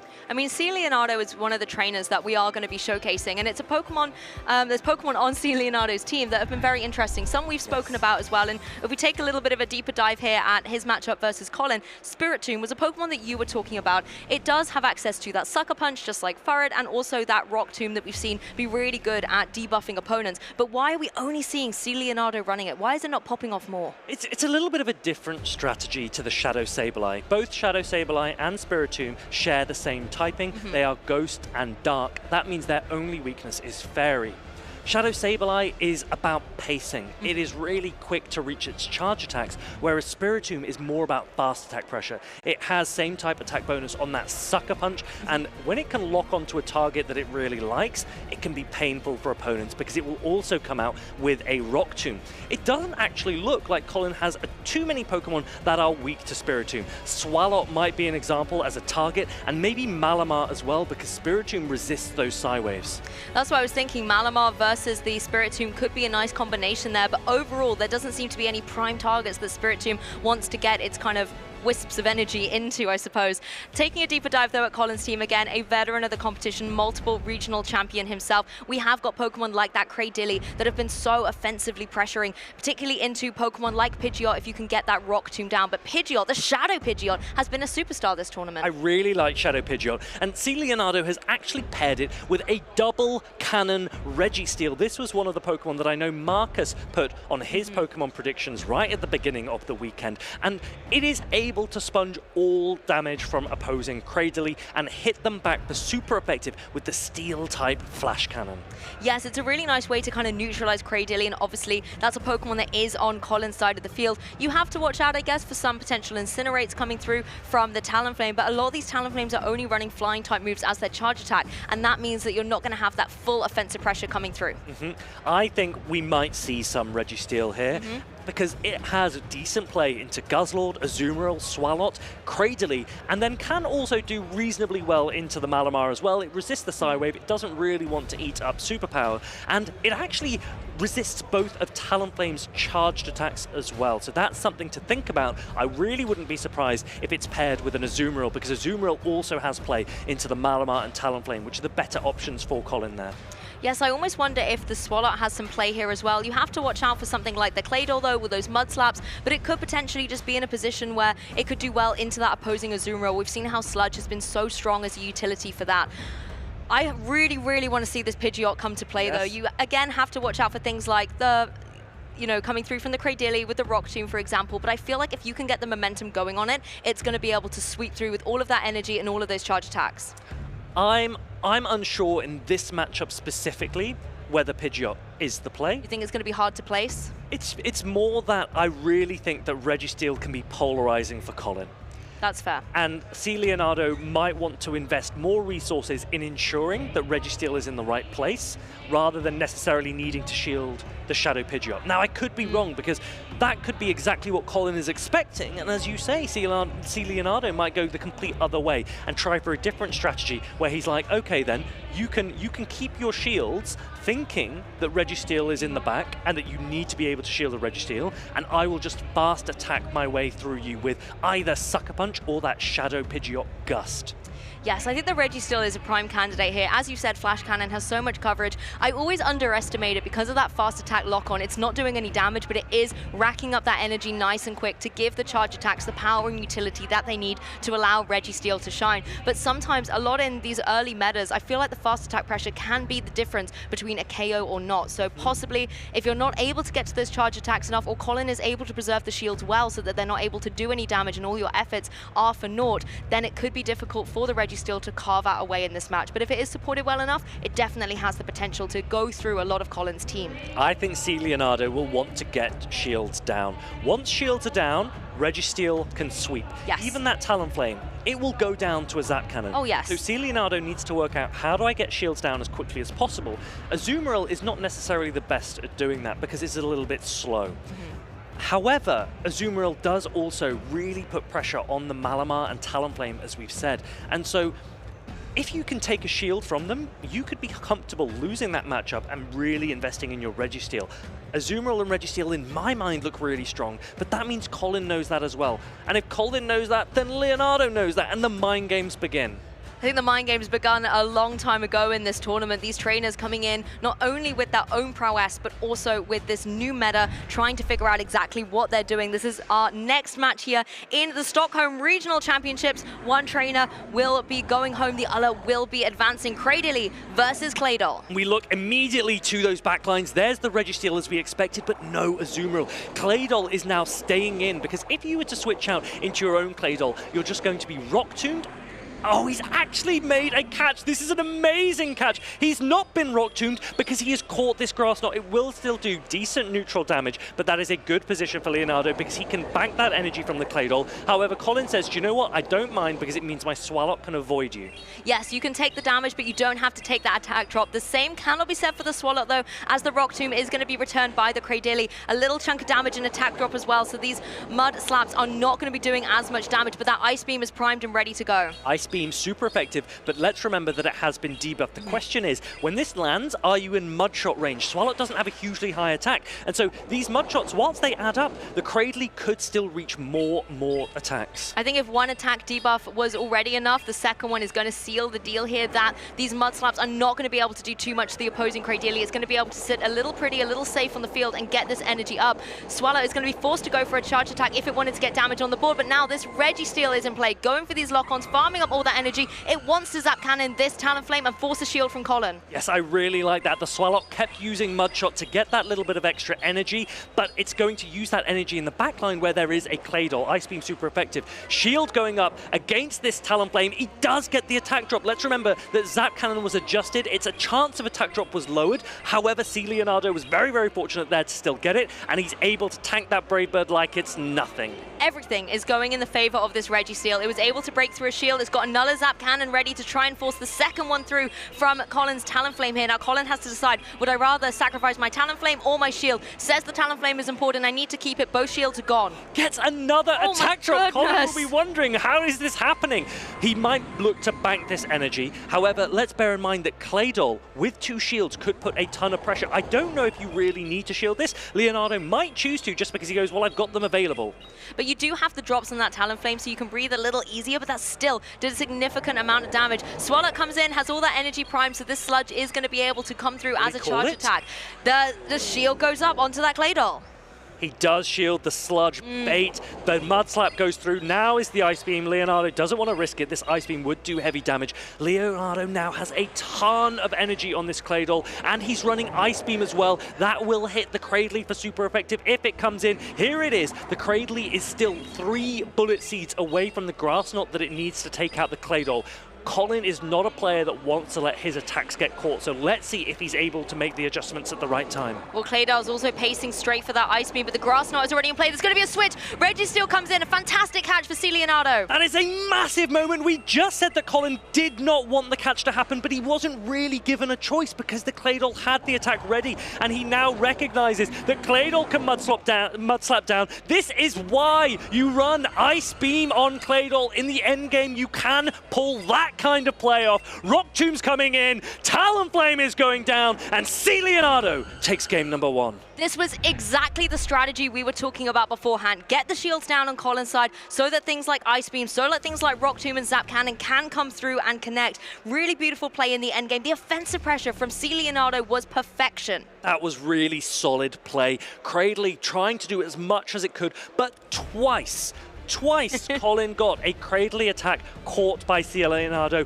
The first one was the Grass Knot onto the Mirror Cradily, and the second one there on the low health Pokemon. C. Leonardo was able to suppress all of the energy, take it all away, extinguish it, and then close out the game with Claydol. I think for Colin, you really have to shake off that game 1, and because C. Leonardo was so in his head, was able to make all of those catches so expertly and force those shields down. Colin needs to come into this with a fresh perspective. If you were in Colin's position, what would you change about your lineup right now? I think Colin needs to take a moment.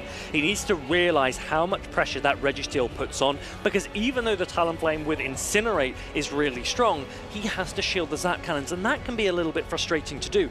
Colin was also unfortunate that he was attack debuffed twice. That is true. That's not something you can control. That really, really is an unlikely thing to happen, but sometimes in these moments, in these events, the unlikeliest of opportunities seem to be the ones that pop up the most.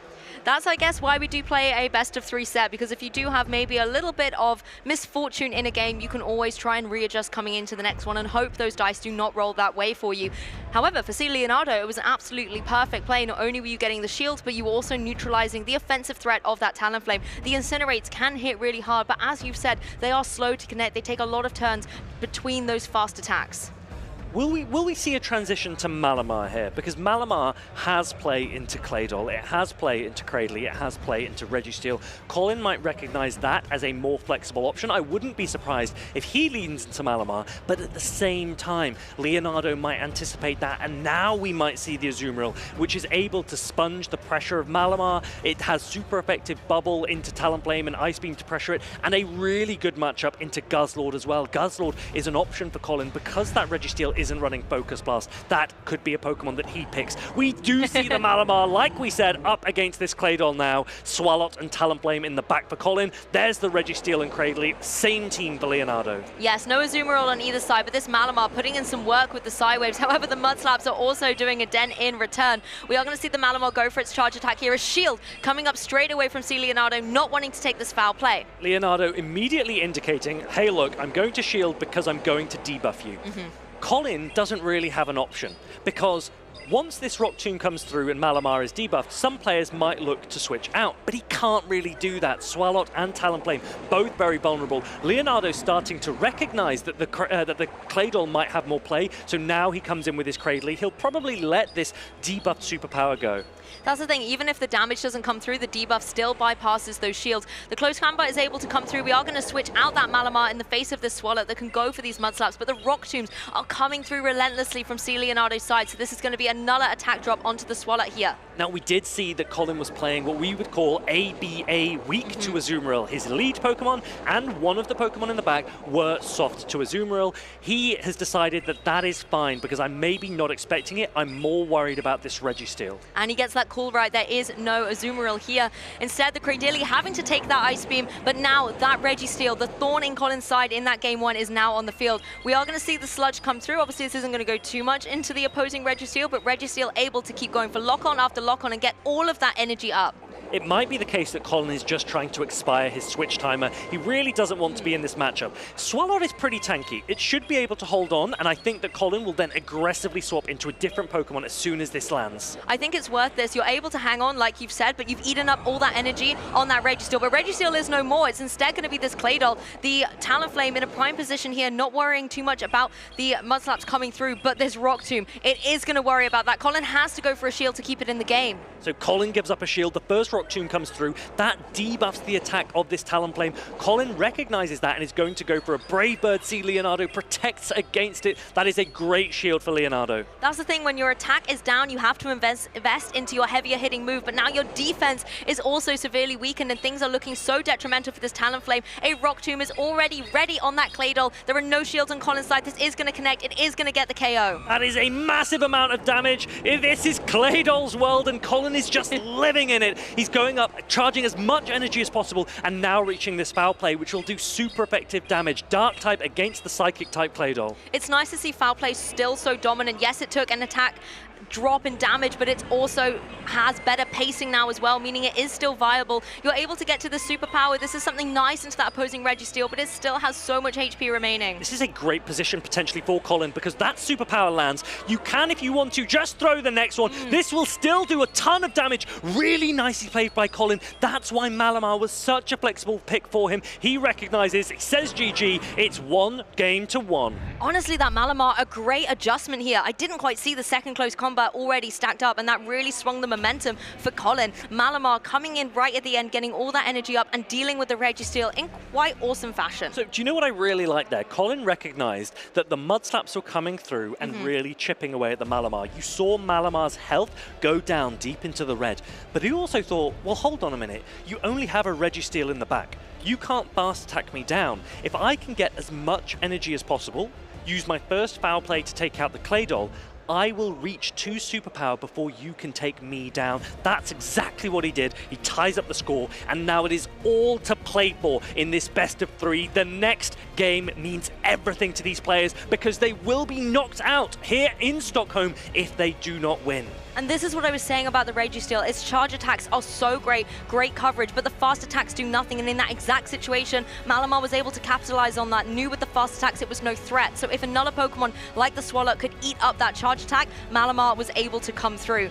As you said, tournaments are on the line for both of these trainers. One of them will be knocked out of the competition. One will still be able to try and contend and get into the next round. So Colin knows that he used Malamar and Talonflame, and that pair is weak to Azumarill. So he might anticipate that Leonardo might go into the Azumarill, and Leonardo, as we've seen, is really enjoying using that Claydol. So Colin might think, well, my Cradily is an option here, because it might be able to core break those two. However, my Cradily cannot afford to see the Registeel. Do I want to risk that? Colin, as we've said before, and we've said many times in previous events, he's a relatively safe player. He doesn't like to play for alignment. He doesn't like to make too hard of a gamble, but this is a moment where your back is against the wall. You've got a tricky competition and you need to start taking risks.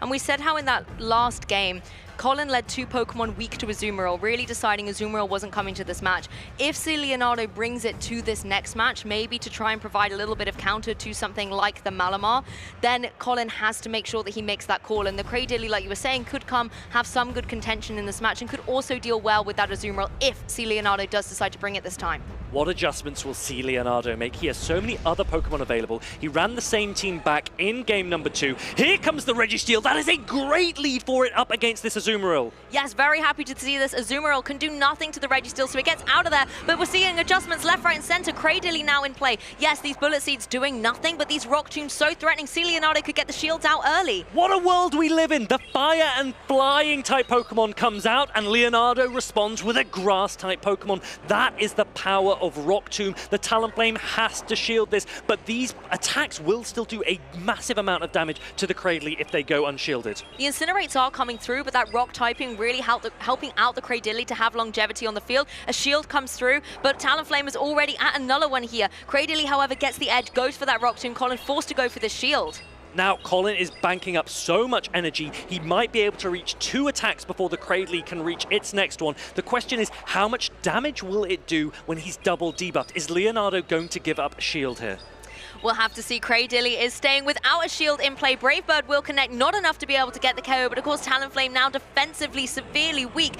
The Registeel comes into play. It's not going to worry about those lock-ons, but all that energy banked on Talonflame for later. I really like that play from Leonardo. He did 1 Bullet Seed, know that the Incinerate damage doesn't come through yet, switched into the Registeel. Beautiful. Talonflame, which is often good against Registeel, is so debuffed that there's just no point. So Colin took the energy away and comes into the Malamar. Colin doesn't have shields, but he does have so much pacing with these superpowers. They will do a lot of damage. Leonardo wants to think, I remember that there are Brave Birds available to the Talonflame. I don't want to shield these superpowers yet. I can take out the Malamar first anyway. And you know you're able to take one of those close combats now as well, that of superpowers even. The Malamar is now going to be a lot more vulnerable to this Flash Cannon, but it still is able to hang on despite its defenses being weak, and it's got another one of those superpowers ready. So what do you do here as C. Leonardo?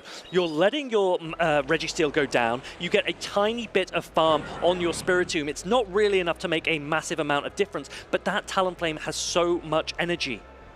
Yes, and now we're going to see this Cradily come back in. It gets 1 Bullet Seed down, is able to get the knockout on the Malamar, and you have to still contend with this Azumarill, but I feel like having the grass typing will give you an advantage in this matchup. I really like this play from Leonardo. Holds on to the Psywave damage, able to get off super effective Grass Knot into this Azumarill. The problem is that Spiritomb comes in. Oh, this is now actually going to be really tricky because this Talonflame has a ton of energy. If this Brave Bird lands, that Spiritomb goes. But if you shield it, then the Talonflame's probably going to reach one anyway. Brave Bird lands, and the Spiritomb is in the low. Colin is taking this game number 3. What a play from the Dutchman!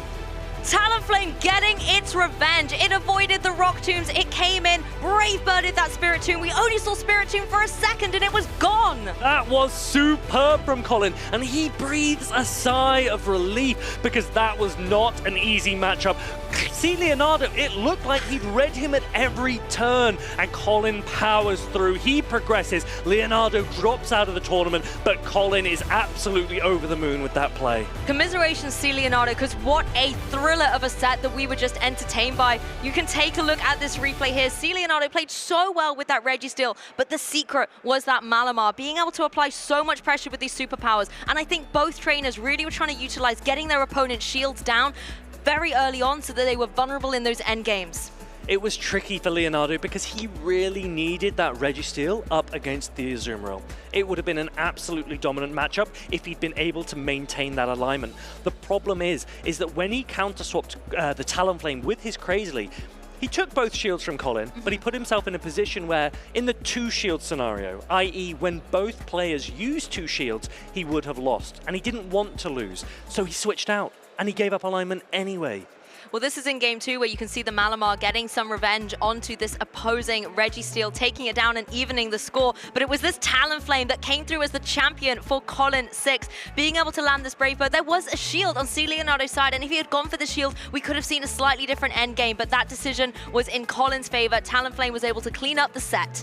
And it might have been the case that in the matchup when Cradley comes into the Talonflame, C. Leonardo perhaps threw his attack a little bit too early because he really wanted to get that Rock Tomb debuff away. And in doing so, the Talonflame maybe got more energy than it would have if you'd been really, really optimal with your timing as a Cradley. Yeah. The result of that is that Cradley in the endgame was not going to reach its attack against the Talonflame, and that could have been all of the difference. It's so hard to time it correctly. It's a 3-turn fast attack with Bullet Seed against a 5-turn fast attack with Incinerate. So I completely sympathize, but that could have been the key moment. It was a very clever mechanism that C. Leonardo was able to identify, but the fact that so much energy was banked up on that Talonflame meant as soon as it came in, particularly with the Brave Bird, if you make that call wrong with the shield like C. Leonardo did, it just gave Colin the entry back to victory. But if that Talonflame had been Energy Drive, for example, it would have been a very different story. So again, Colin preserving it at the right time. Which is incredible, right? Talonflame, it didn't receive any buffs to its attacks in the latest move update, and yet it is showing that it is still so strong. The Brave Bird damage from that Talonflame, there are so few Pokemon in the meta that resist flying type damage, and some players opted for Shadow Jumpluff with acrobatics, and they thought that they could take advantage. Colin goes, no, Talonflame Brave Bird, that's where it's at. It's nice to see Talonflame doing so well, you know, as well. It's a Pokemon that's kind of gone up and down in the metagame as well, and it's nice seeing it have that consistency because it can deal a lot of damage, but it can also be very frail, and that's why you do see trainers having to go for those shields on it all the time, but that risk can be worth the reward. Yeah. What a different story it might have been if C. Leonardo had the Azumarill. That's true. I was surprised it didn't come in game 3. If he had brought Azumarill, he would have been able to sponge all of the Malamar energy, right? The Superpower and the Foul Play both resisted by the Fairy typing of Azumarill. But also, you give yourself a Pokemon that can tank a Brave Bird and can really put pressure on that Talonflame as well. And once he lost the alignment, he didn't really have the ability to come back because Spiritomb, it takes a little bit of time to reach its attacks, and it just was always in the backseat there. Coming in so late in the game as well, where it hadn't had an opportunity to get any energy generation earlier on, it made it very difficult for that Spiritomb to come into play, particularly with the energy high Talonflame. It was nice to see it though, considering we had mentioned it a little bit, but unfortunately, yeah, and briefly we saw it in the match as well. It didn't quite get to showcase what it could do. Hey, it held on to a Brave Bird, so it's got some bulk there, you know. Just about. Spiritomb, I think you play it slightly differently perhaps, and maybe that wasn't the matchup for it. There wasn't really a huge amount that it could do against the Azumarill, and as we say, Talonflame had the energy advantage. But Registeel, I think, actually surprised a few viewers because that put in a lot of work across those games. Yes, and of course, we're getting closer and closer to finding out our top 4 and our champion, but all of these amazing trainers started somewhere, and a lot of their journeys start at these local events where they get to go and compete for the very first time. So check out what local events have to offer. Hey, do you want to play? Yeah.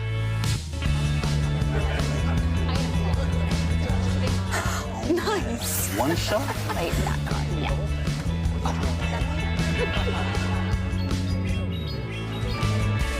I'll use twin cannons. Great game, guys. Bye. See you next week. Come play at your local Pokemon League.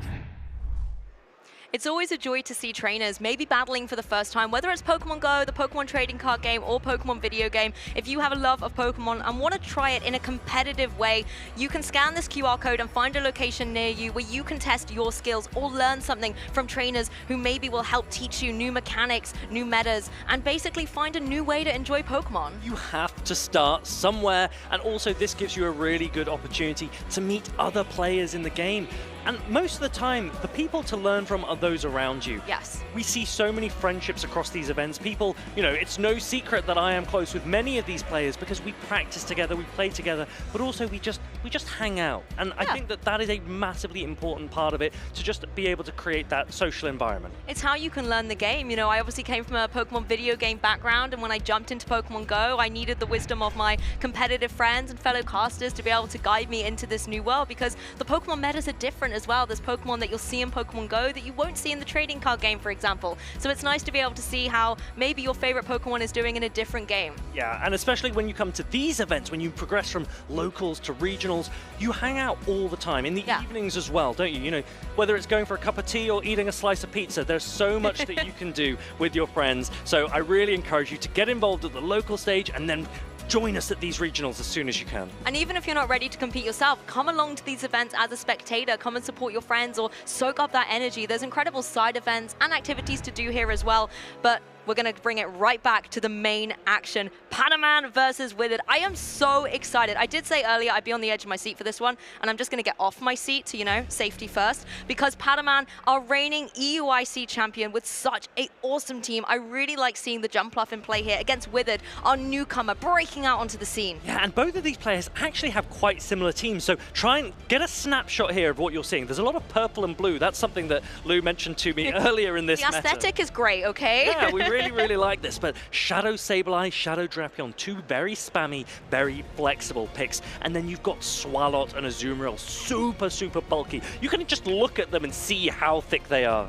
Yes, it's really good to be able to see the diversity against some of the old faces of the scene, Pokemon like Azumarill and Jumpluff that were still very popular around the EUIC meta, Pokemon that Padaman is going to be very well versed with, as well as that Drapion. But now these newcomers that have come in with the Swalot and the Shadow Sableye, it's really great to see how he's able to take his wisdom and his experience and just jump it straight into this new meta. I love how relaxed both of these players look, wearing their hoodies, maybe a bit of an oversized one there for Withered. He knows the caliber of opponent he's up against, but he does not look afraid, and perhaps that's one of the advantages of being a young player. You really can just go at it aggressively. He's got a great team here. We've got that Lapras and that Guzzlord. We've seen so much of them, as well as the Swalot and the Shadow Sableye that I'm really liking. A little bit of an overhang from the last meta, maybe something that hasn't been spoken about too much, is the Shadow Kanto Marowak. We've not seen a lot of it so far this weekend, but Withered, he's here and he's got it.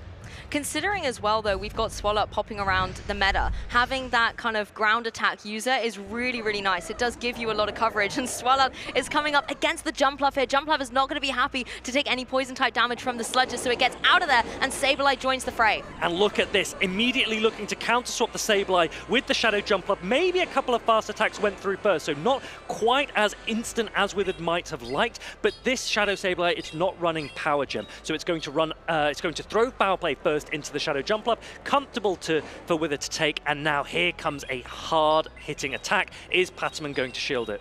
Yes, the shield does come through for the Sableye, wanting to preserve it in the match and keep going for these Shadow Claws and get as much damage onto the Shadow Jumpluff as possible. All the energy is on Sableye's side, and it's able to go for this foul play, forcing a shield from Withered. Now, once one foul play lands, you can see that this Shadow Jumpluff edging down into the red, going into Shadow Claw range for a farm down, and that's really not what Withered wants. So he throws this Aerial Ace, he gets the shield. Can he reach another one? Will Padaman allow his Shadow Sableye to go down? Shadow Sableye hanging in at the moment, trying to Shadow Claw down against this Jumpluff, but it's able to get to its charge attack first. Padaman is forced to have to let this go through because the shields are gone. A rare miscount from Padaman. The energy synergy from the new acrobatics is really nice for Shadow Jumpluff. And now Padaman comes back in with his own, but Withered has a massive advantage because he's also got a shield and he gets to choose his alignment. Here comes the Swalot. Shadow Jumpluff is probably going to throw an acrobatics. No! Padaman actually banks the energy and goes into the Alolan Sandslash. And look at that, responded to with this Lapras. Yeah, Lapras in a prime position here. It really does not fear anything that the Alolan Sandslash can do to it. You can see with it still preserving that shield, using it maybe a little bit later as the Lapras can go for these side waves. They're not going to be doing too much, of course, to this Alolan Sandslash, but they're stacking away, and the Sparkling Aria is still going to be able to connect, still going to be able to put damage on the board. As you say, the Psy Waves aren't doing a ton of damage. It's a Psychic-type fast attack into a Steel-type Pokemon, so it is resisted. The thing is, Withered says, I resist you more because I'm an Ice Water type and I double resist your Powder Snows and my Sparkling Arias hit hard, whereas I have massive bulk, so this Drill Run means absolutely nothing to me. Withered not even hesitating to no-shield that, keeps the shields in the back, the Drill Run can come through, and now that Jumpluff comes back in. Jumpluff does have lots of energy for that Aerial Ace. There's still that shield in play, but both the Lapras and the Swalot have great charge attacks to deal with this Jumpluff going forward, whether it's Ice Beam, whether it's Sludge. So yes, Lapras goes down, but now you've got this energy-full Swalot on the field, and all you got to do is kick that Sludge button into a Shadow Pokemon and remove it from play. I really like this Swalot with a shield, with so much bulk, and with this super effective Poison-type attack into the Grass-type Jumpluff, doing massive, massive damage. Withered has played this first game superbly.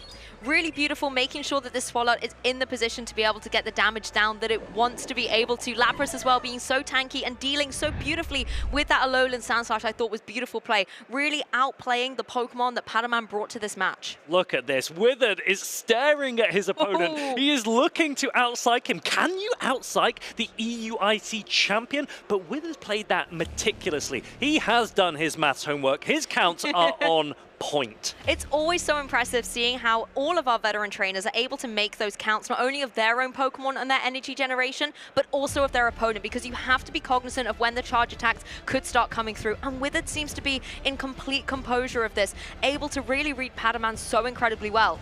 Padaman's now got his back to the wall and needs to find a way to come through, or else he's out of the competition. Padaman knows that he made a mistake in that game number one. He lost count of the Shadow Jumpluff. And it might not have made a difference because Withered did still end with a shield in the end game, but it's not the kind of play that I know Padaman wants and expects from himself. He will be looking to put the pressure on his opponent, and plays like that can just give your opponent a little bit more confidence. That's not what you want here. Padaman wants to remind everyone, not just his opponent, but everyone, just how good we all know he is. I really like the Pokemon that Withered brought as well. I don't see any reason to bring the Guzzlord, for example. There's too much weakness with Fairy Wind and Ice types as well. Do you feel like the Marowak could come to play, or should Withered just stick with the 3 tried and tested that got in the game 1? I really like the utility of Swalot there. It just has so much bulk. Withered was very, very comfortable with it, but also the Lapras. You saw how good that Lapras was into the Alolan Sandslash. The wall. It's running Ice Beam as well, so it really can put pressure on the Shadow Jumpluff too. The question for Withered is, can you manage the Shadow Sableye? That seems to be a Pokemon that Padaman wants to use flexibly. That's going to be the question. Coming down to the alignment here, I would honestly say from Padaman's side, the Jumpluff I felt was in a very difficult situation. It didn't get a huge amount of momentum on the board, and the Sludge and Ice Beam itself applied so much pressure. And considering Padaman lost his shields early on, maybe you need to preserve them more going forward, bring a little bit more bulk. We've got the Azumarill on the field. The Swalot finds the Azumarill. Padaman doesn't want to be here. He makes that same adjustment straight into the Shadow Sableye, but there isn't a Jumpluff now for Withered, so you can't immediately counter swap it. And the problem is that Sludge is a poison type attack that is resisted by the ghost typing of Sableye. Sableye reaches a foul play first, and Withered goes for an Ice Beam. He says, give me a shield or take a lot of damage. Yes, the Swalot in such a prime position. It found that Azumarill. It's now applying pressure to the Sableye. It does take that Ice Beam, as you said, a huge amount of damage. And these Shadow Claws, yes, stacking up some energy, but is it going to be enough against the other Sableye? Yes, Dazzling Gleam has been found. I really like this play from Withered. He goes, look, I'm going to give you a shield. He might be shaking his head, but I'd still really like this because now he has an energy advantage going into the next matchup, and you can start to throw attacks into this Azumarill. He actually has Power Gem on this shiny Shadow Sableye. Yep, the trade-off can be worth it. You take a shield, and you can now apply damage with this Power Gem into the Azumarill. Does a respectable amount of damage, and if a few more of those can be stacked up, you can really start forcing this Azumarill with some pressure. But it does get to an Ice Beam, but not before Sableye gets there to the Power Gem. I really don't mind this play from Withered. He does let a bubble through, but he doesn't want to risk an Ice Beam coming through first. Look how much this Power Gem is doing. And the really nice thing here for Withered is that he knows that the Lapras in the back has a lot of play, particularly once the Shadow Sableye has gone down. So this is still looking pretty good for him. I'm trying to see how Padaman gets through that Lapras in the back. The Azumarill is on its last legs, and we saw how that Sand Slash was just not able to contend with it at all. Padaman does make the quick switch, and this is the run back we saw from the previous game. The Lapras versus the Sand Slash. Look how quickly this Lapras paces to a Sparkling Aria. It's so fast. The Psy Waves, yes, doing nothing, but these Sparkling Arias are putting on the pressure on the Sand Slash, and it cannot retaliate. The drill runs are laughable going into the Lapras. Let's take a look. When Padaman throws a drill run, let's just take a look how much this does, because in previous metas, drill run did a lot of damage. Now, we do get the shield on the first one because Withered expects it to be a drill run and you need to shield something, but there's another one coming very, very soon, not before the Sparkling Aria from the Lapras again. And in previous metas, we used to see the Shadow Sand Slash quite a lot as well that could deal that additional damage, but this kind of normal form not able to get that edge. The Lapras here able to get to another Sparkling Aria very soon. We are going to see that draw run come through, and as Tomahawk said, keep an eye on how little damage it does. Drill run about to land. This is a good attack. It's not good enough. Not even one more drill run would pressure this Lapras. The Sparkling Area has been reached. This will do a decent chunk of damage. Alolan Sand Slash, it doesn't have a very high defense stat. Withered has done another fantastic job of getting Padaman with shield down, so this Sand Slash is exposed. It can go for another drill run all it likes. We know this Lapras can take it. We know the Sparkling Aria is coming through. Withered looks like he knows it too, smiling at the camera. Padaman might need a catch. If he can catch a Sparkling Aria onto his Azumarill,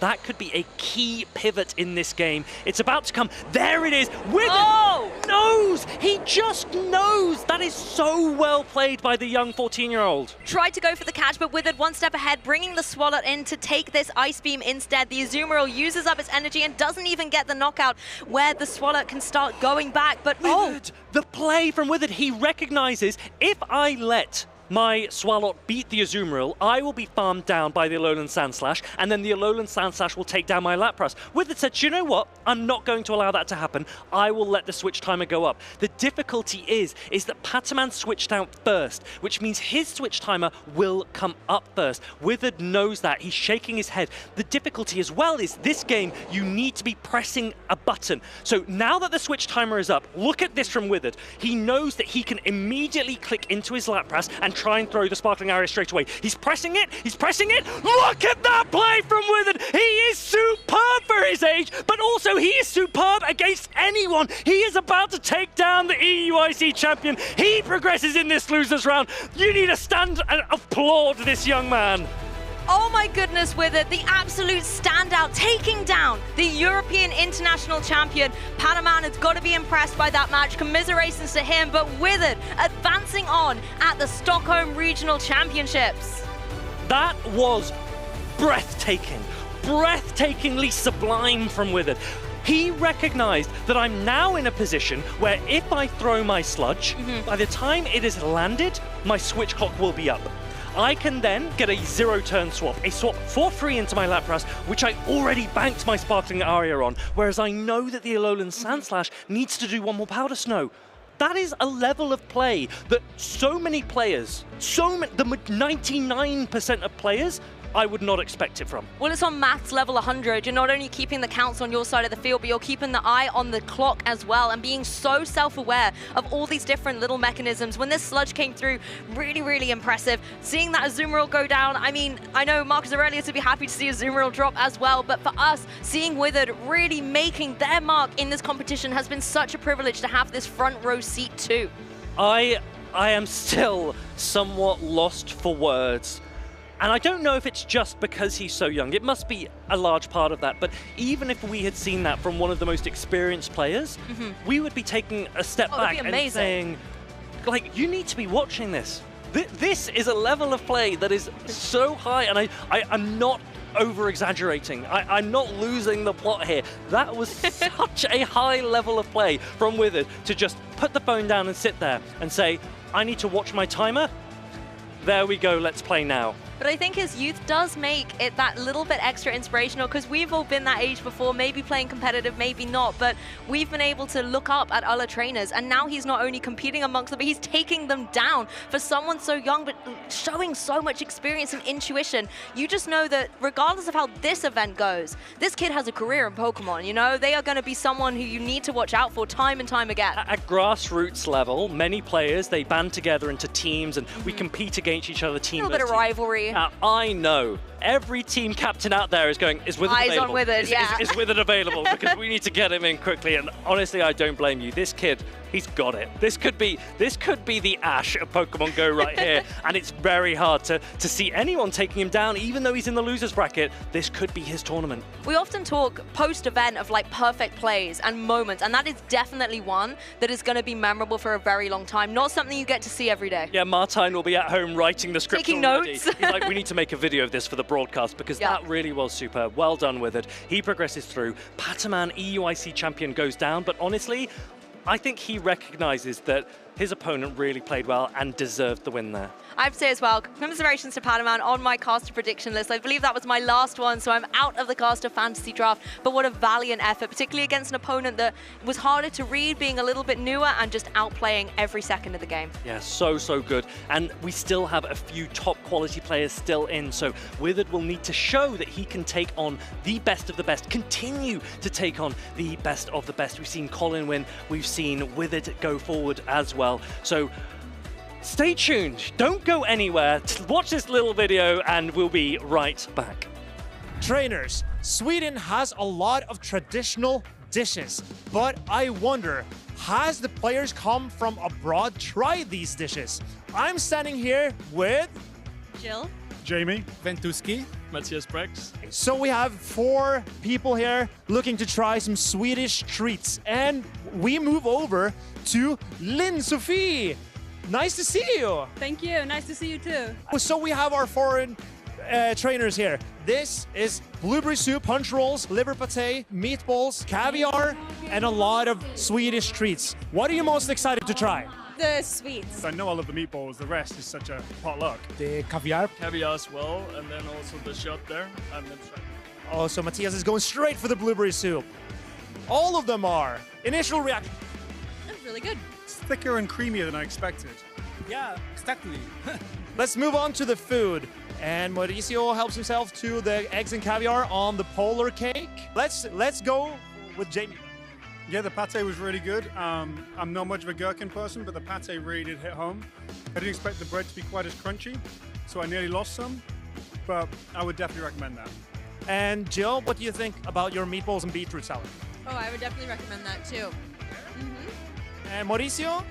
It was really good. Like, it's a very strong taste, but with the egg, it's kind of softened, so it's like an harmony. It has a lot of taste to it, but I enjoy it. Maybe there's some sweet treats here for you. We have the original version, which is sweet, and we also have the licorice version, which is salty. Not even really a candy person, but those were really delicious. I'm happy to hear that. And also, Jamie. Yes, I went with the vacuum cleaner, whatever the correct term. My friends have been debating this over and over what the correct term is. Whatever it is, it's delicious. And Mauricio, give me your thoughts on the punch roll. I'm super. So what's the name again? Vacuum cleaner, I don't know. Okay, really good. Kind of more sweet than I expected to be, but really good, really good. I'm happy to hear that. Lynn Sophie, are you happy? Are you satisfied? I'm so happy because I think that one of the wonderful things with these Pokemon events is that they bring together people from all over the world. So I'm just so happy and thankful you wanted to try it out. There's so much culture in food, and getting to know a culture through the food is a brilliant way of finding ways to enjoy new places. Thank you so much, trainers, for following me through the Swedish treats.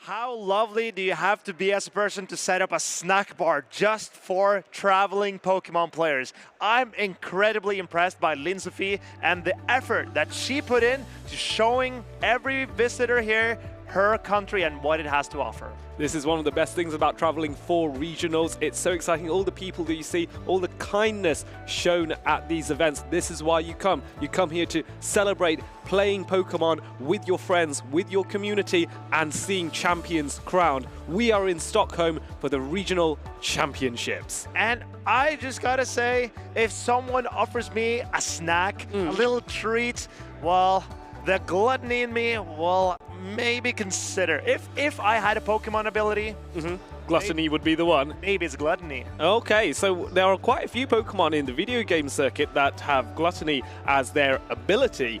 Any particular Pokemon that spiritually connects with you? I believe Snorlax has that ability, but I'm not sure if I want to go down the Snorlax route and become one of those. But it's very cute and very, very adorable. It's an admirable lifestyle choice as well, because the idea of eating and sleeping a lot really appeals to me. So you would say that the Snorlax lifestyle appeals to you? Oh yeah, look at me. Some other players who the Snorlax lifestyle does not appeal to are probably Colin 6 and DanneWWW. Oh yes. They are the next matchup we will see today, and I'm very interested to see if the Swede Danne can continue his run in the Stockholm Regional. Yes, he is defending home turf, but he is defending it against Colin 6, one of the toughest trainers in Europe, if not the world. He's calm, he's cool, he's collected, he is everything that Sweden personifies as well, but DanneWWW needs to overcome the final boss, and with a team that he has, I reckon he can pull it off. Are you saying Danne is not calm, cool, and collected? I believe Danne is the impersonification of calm, cool, and collected. And we will see who is the most calm, cool, and collected in this brawl. Well, if we saw Withered earlier, he was calm, cool, and collected. And he had the fingers in front of him going what he was going to do, that he knew what was going to happen. One of these two trainers might be channeling that and going, yep, I'm going to calmly win this tournament. Let's look at the teams. What really stands out to you in this matchup? I've been thoroughly impressed by Charjabug from Danne, and Charjabug's new pacing to discharge gives it a way better matchup into the Talonflame. Yes. Because now you pace to the electric charge attack much quicker.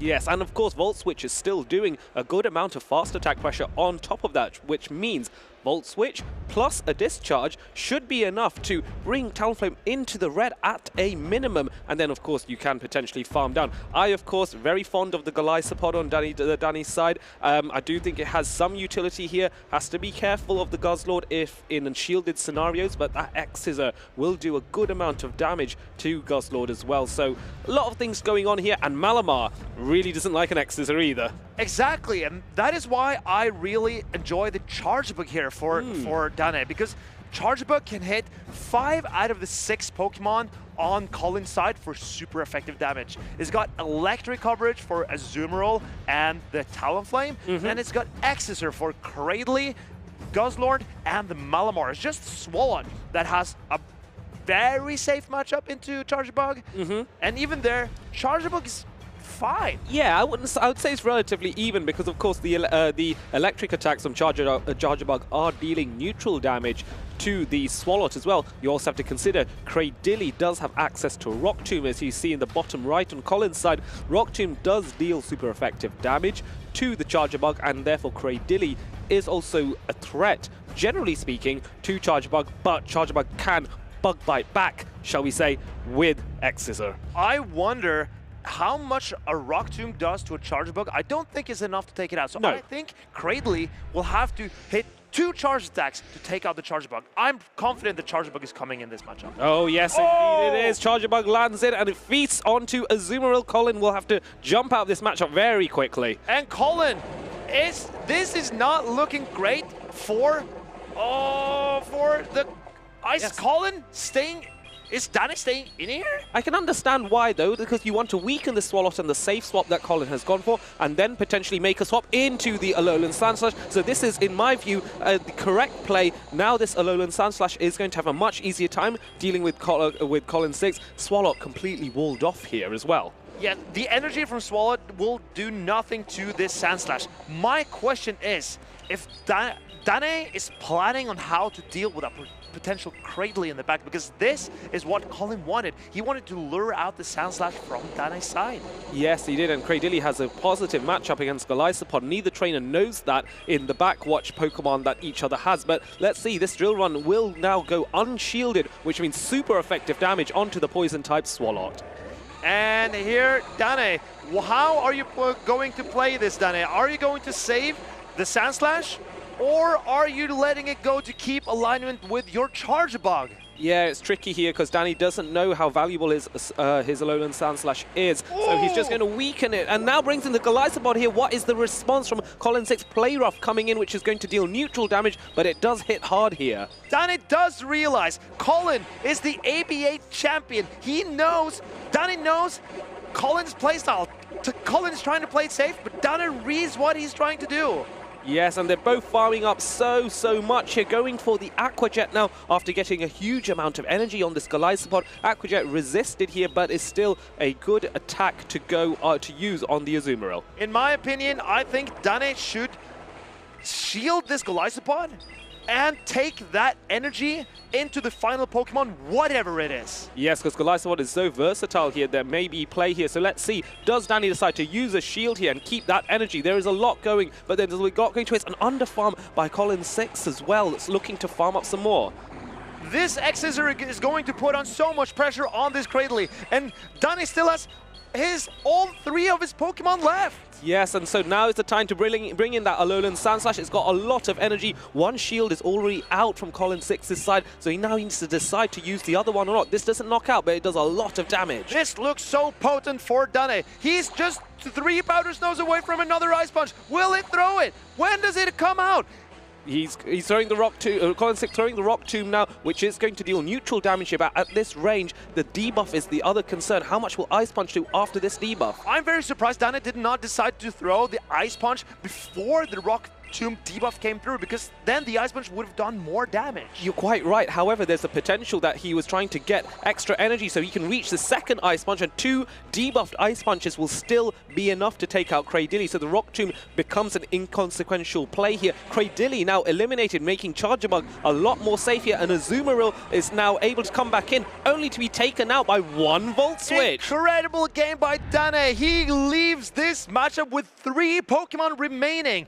As such a strong showing against Colin 6, the arguably best player in Europe. Yes, one of the strongest players for sure. I mean, the championship leaderboard tells you a story of success and consistency that Colin 6 has, but Danny is taking it to Colin in the hardest possible way. Quite rightly said, Marcus. Charger Bug, so dangerous into so many of Colin 6's team, has to be mindful of the Cradily. Danny made the right call by bringing the Alolan Sand Slash, the hard answer to Cradily. That core is fabulous for Danny right now. I'm very interested to see how Colin changes this up, because the Sand Slash was very good for Danny here. And the Galaxkobolten is so safe. I believe that Danny will bring his double bug strategy all games. But then you need to cover for the Guzzlord that resists the fast attacks from both Charge Bug and from Galaxkobolten. Danny doesn't really have any fast attack damage to hit the Guzzlord outside of that Sand Slash. Yes, that is true. So maybe Colin can overpressurize the Alolan Sand Slash by running the Guzzlord, but then also having Cradily available as well. We also have to consider the core that was mentioned with Charger Bug and Alolan Sand Slash.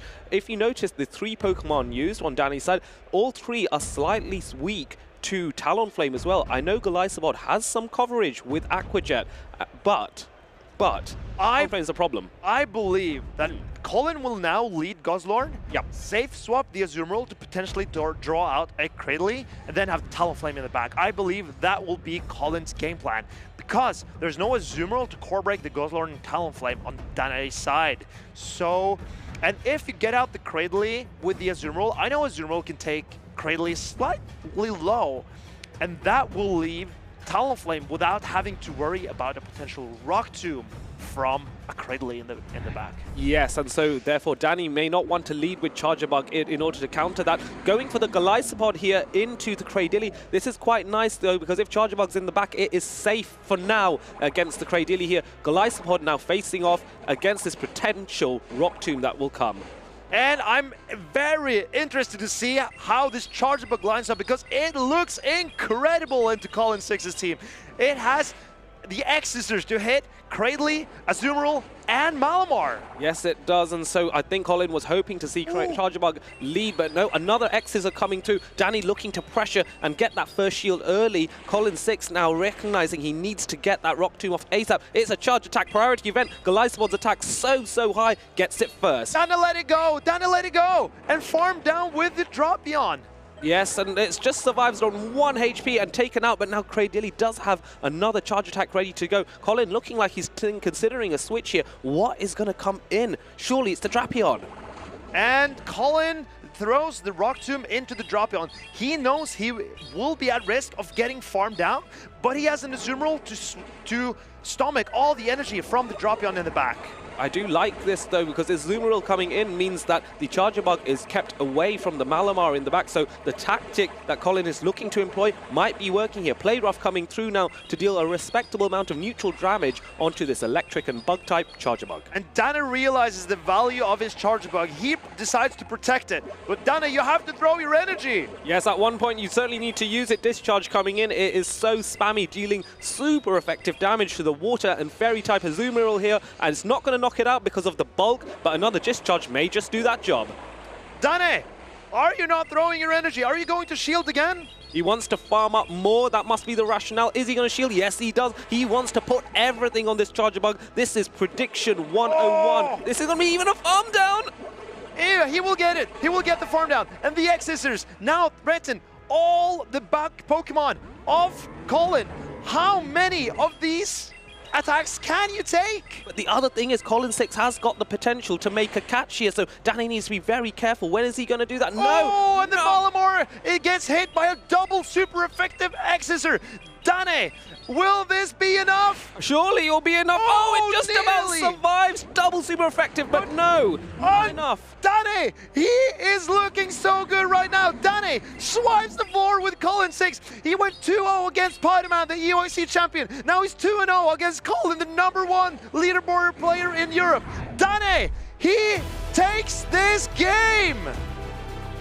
What an incredible trainer, dominating over some of the strongest available in Europe, and most importantly, it means one more Azumarill is out of the competition. Oh, I'm so relieved. And Colin piloting the Azumarill as well. That was incredibly scary to me. But look at Danne and his double bug strategy. He looks so good going into this. And when he realized how much value the Charjabug had, shield it up against the Azumarill, get the energy, and just go to town against whatever Colin has in the back, the Charjabug will be valuable. Oh yes, and I think the rationale came from Danny seeing the Cradilly in the front, recognizing the biggest counter to Charjabug has been eliminated or is seen and ready to, and I can act against that by bringing in Charjabug later on and putting it all on the Charjabug. But he did that without knowing what was in the back. He didn't know Malamar was there, but it was an absolute spectacle of prediction,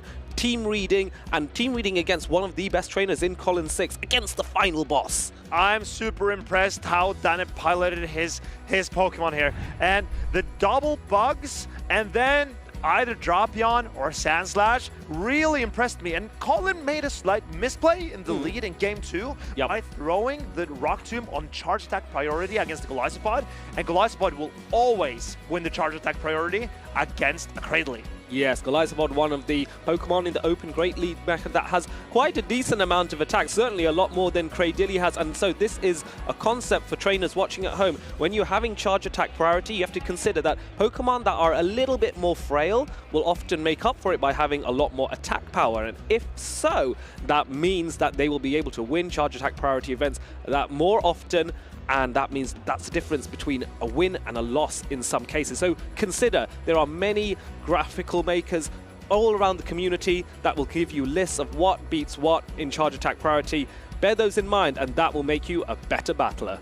I think going for that play for Danne, realizing that, oh, I can get another X-Scissor in before Colin gets to his Rock Tomb, Danne just decided, doesn't matter if it's on bad timing, and I let another bullet seed through, I get this move off, and Colin will have to shield.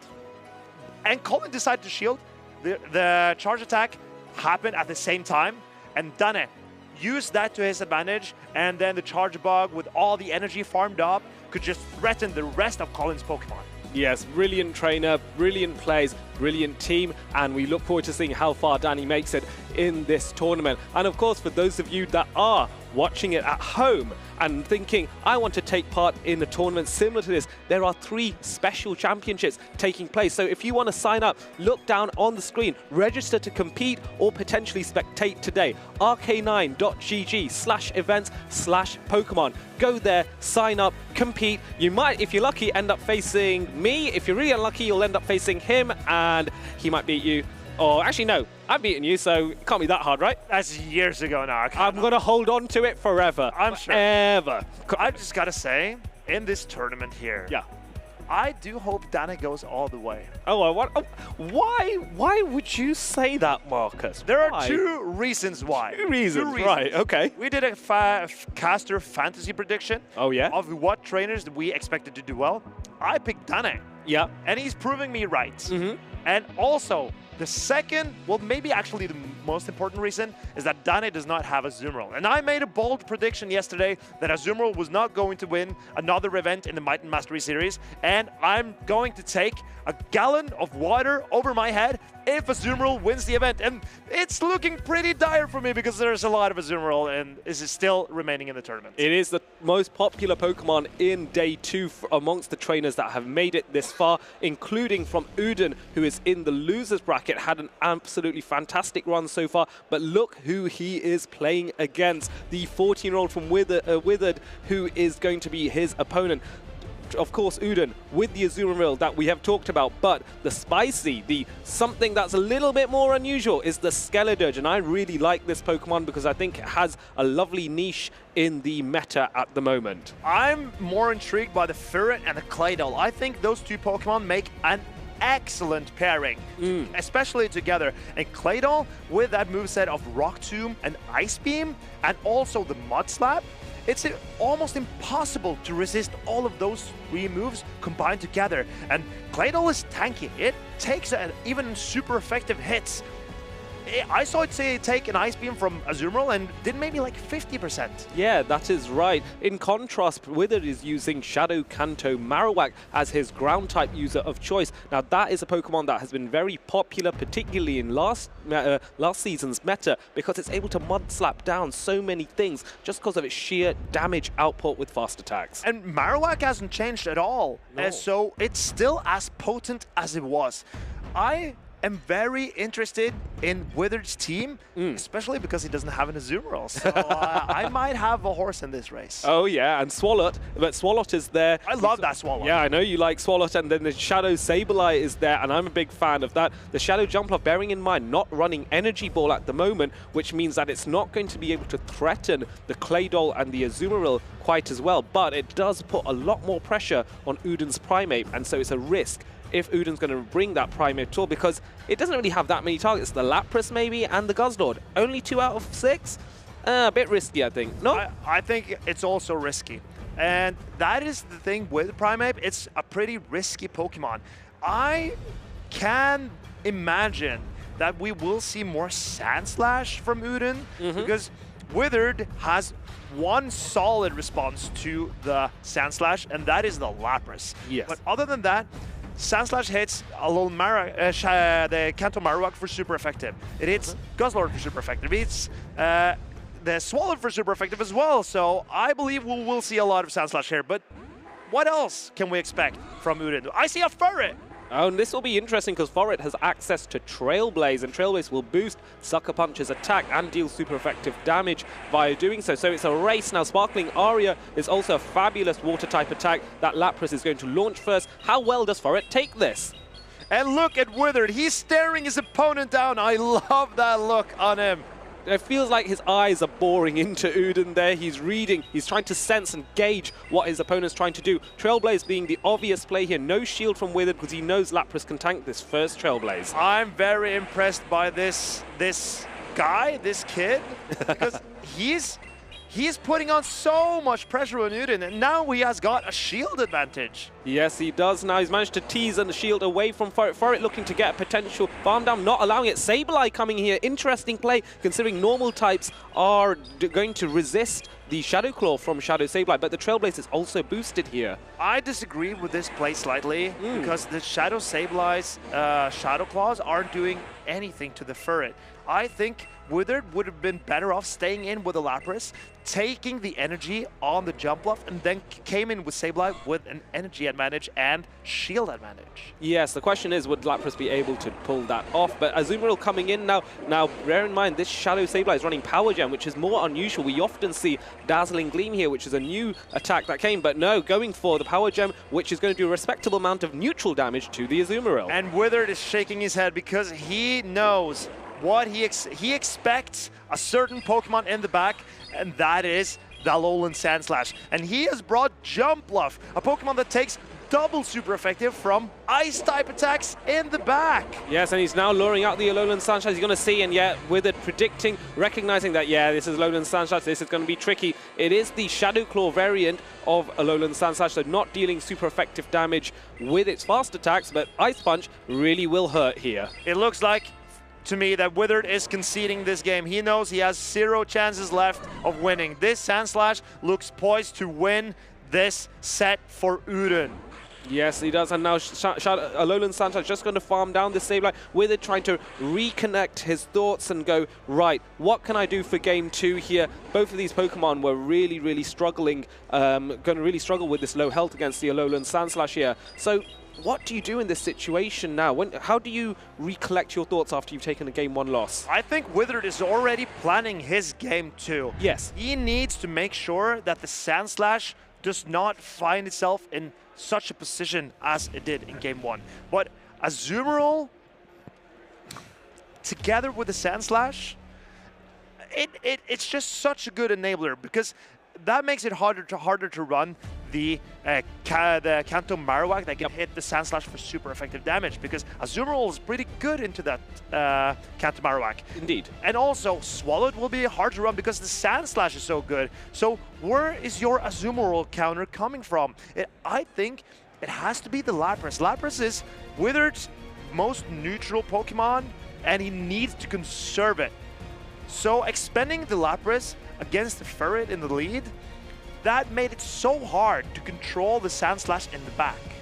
Yes, I wonder if Withered was looking to perhaps catch a Alolan Sandslash lead. It was a team read, a prediction that did not go his way. And so now the thought process will be, do I try and make that call again or not?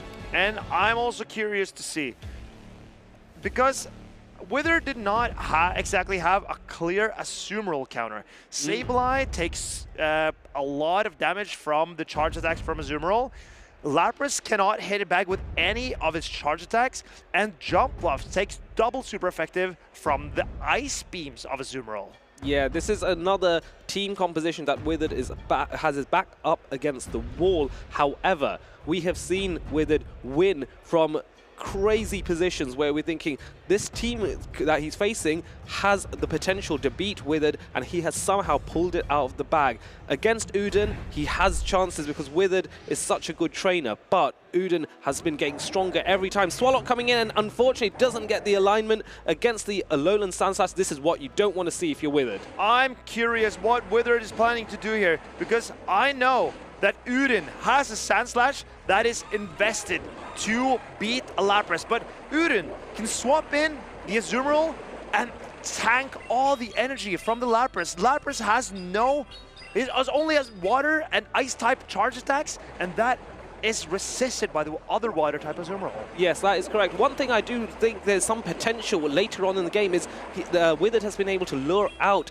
Uden's Azumarill in there, which means Azumarill will no longer be potentially facing the Shadow Sableye in the back. Uden doesn't know that. Withered now knows, though, that his Shadow Sableye might have play. If he can get a bit of energy, it might even be able to start causing problems for that Alolan Sandslash as well, which is the big threat to this team. So that is the key thing. He needs to win alignment or get some energy energy. Going back into the Swalot here to try and respond to the Azumarill. Ice Beam now coming in to deal some neutral damage onto Swalot. I'm very excited to see if this can lead any way for Wither, because I see that he has a Sableye in the back and there is a Ferret for Uden. And if Uden just keeps his shields for that Ferret, it's going to be very tough for Wither, because how is that Sableye going to hit that Ferret at all? Notice how Uden has undercharged slightly in order to get a bit of additional farm, because Alolan Sanchez walls off all of the charge attacks from Swalot, which means a little bit of extra farm might be handy. 2 Sludges now coming in. This is the better and more optimal charge attack to use against Alolan Sandslash, because both attacks are double resisted, but Sludge at least has the same type attack bonus. This looks very tough for our boy Withered. Can he control the Sandslash? I think he's struggling. Yep. He decides to shield, so now he's down shields. And the Lapras his energy is now going into the Azumarill again. This is so inefficient. And Uden knows. They're looking at each other and Uden's smiling. It was a horrible thing to do to a little boy. I wonder, however, if the Sparkling Aria and trying to weaken this Azumarill was a potential for Sableye to come in from Wither's side and get that farm down, but it was too much a risk. Azumarill had too much energy. Ferret now coming in here. Lapras looking to get the Sparkling Aria off in order to make sure that Ferret is weakened somewhat, so that maybe Shadow Sableye can knock it out with a foul play. Let's see what happens as Shadow Sableye now jumps in to try and slash its way through the competition here. Trailblaze coming in. This is going to deal neutral damage to the Shadow Sableye. I'm very impressed by Uden. We've seen the incredible player that Withered is, and now Uden gets the alignment that he needs. He finds the Pokemon that he needed to win out this game, and Withered, an incredible player, and has put on an incredible show, but this tournament run is over for Withered, and Uden takes this round. Incredible Ferret play by the German. He believes he's brought the Dreepy not to this tournament, but as a companion. Well done to Uden. A fantastic run, though, for Withered as well. I think there's a lot of camaraderie, respect there. Uden recognizing that he has beaten a trainer who has demonstrated so much strength and beaten so many trainers himself. Uden pushes further into the bracket, but I'm sure Withered will be very pleased with his run. I'm very impressed by both of these trainers. They have fought hard to get to where they are, and they have put on an incredible show.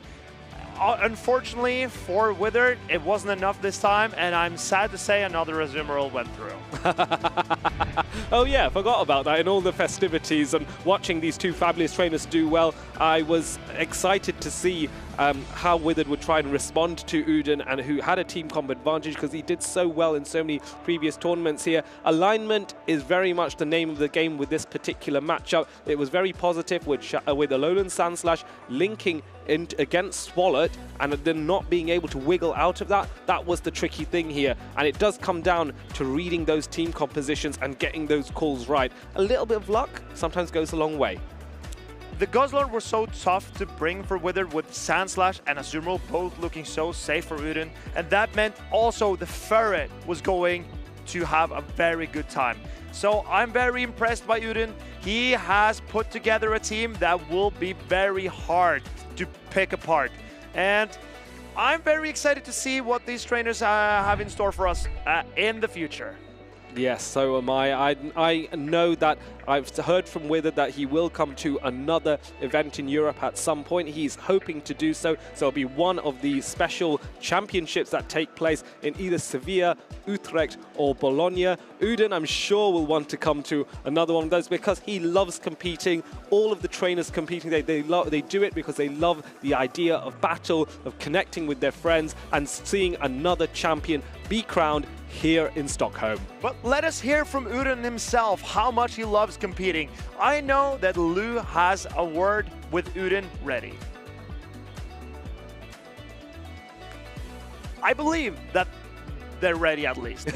Maybe they weren't ready. Yeah, we're ready though. We really we can't wait to hear from both of them. Exactly. Maybe I jumped the gun a little bit because I just so much would like to speak to Uden. Well, what we're trying to do is we're trying to extract him because he is obviously you need time to like sort of decompress and de-stress and against a very good battler as well. That's the key one. But now do you want to try again? Yeah, let's try again. So Uden, we'd love to hear from you. Thank you, casters. Sorry, I was running around trying to chase Furret. You know what I've been like today because Furret has been one of my favorite Pokemon this weekend. And Uden, you are still in the tournament with Furret. How are you feeling right now? I'm feeling great. I mean, to be here is such a great achievement. And maybe I achieve another medal, right? I think so, yeah. Top 4. Yeah, Brilliant. so I'm really happy. So, yeah. Look forward. Well, the last time we had a big meta change, I obviously was talking about Gastrodon a lot, and Gastrodon was a Pokemon that got a lot of medals, and I've kind of said the same thing about Furret. So you've already been able to get Furret a medal. Which color it will be is to be determined. But why Furret? You're the only trainer in Day 2 running it. What about it caught your eye? I think Furret is really neutral into the meta. Some teams are really weak to it, so I think it has play today. So. Yeah, Sucker Punch is great, Trailblaze is great into all the water types, and in that last match you obviously were bringing Furret up against Withered. Now Withered, one of these competitors that has really jumped out onto the scene at this event. How did you feel going into that, knowing you were against a trainer that was playing so incredibly well in this tournament? Feeling really proud to him because he's 14 years old. He played perfect, I think. He kicked out some trainers that are really achieve a lot of prizes for this season as well. So yeah, feeling a little bit nervous as well. And yeah, but it calmed down. Were there any Pokemon you were really worried about on Withered's team? I was a little bit scared of his Gasslot because I faced it against Nickname and I remember, yes. I think it's hard to bring against me, but he brought it and good call from him.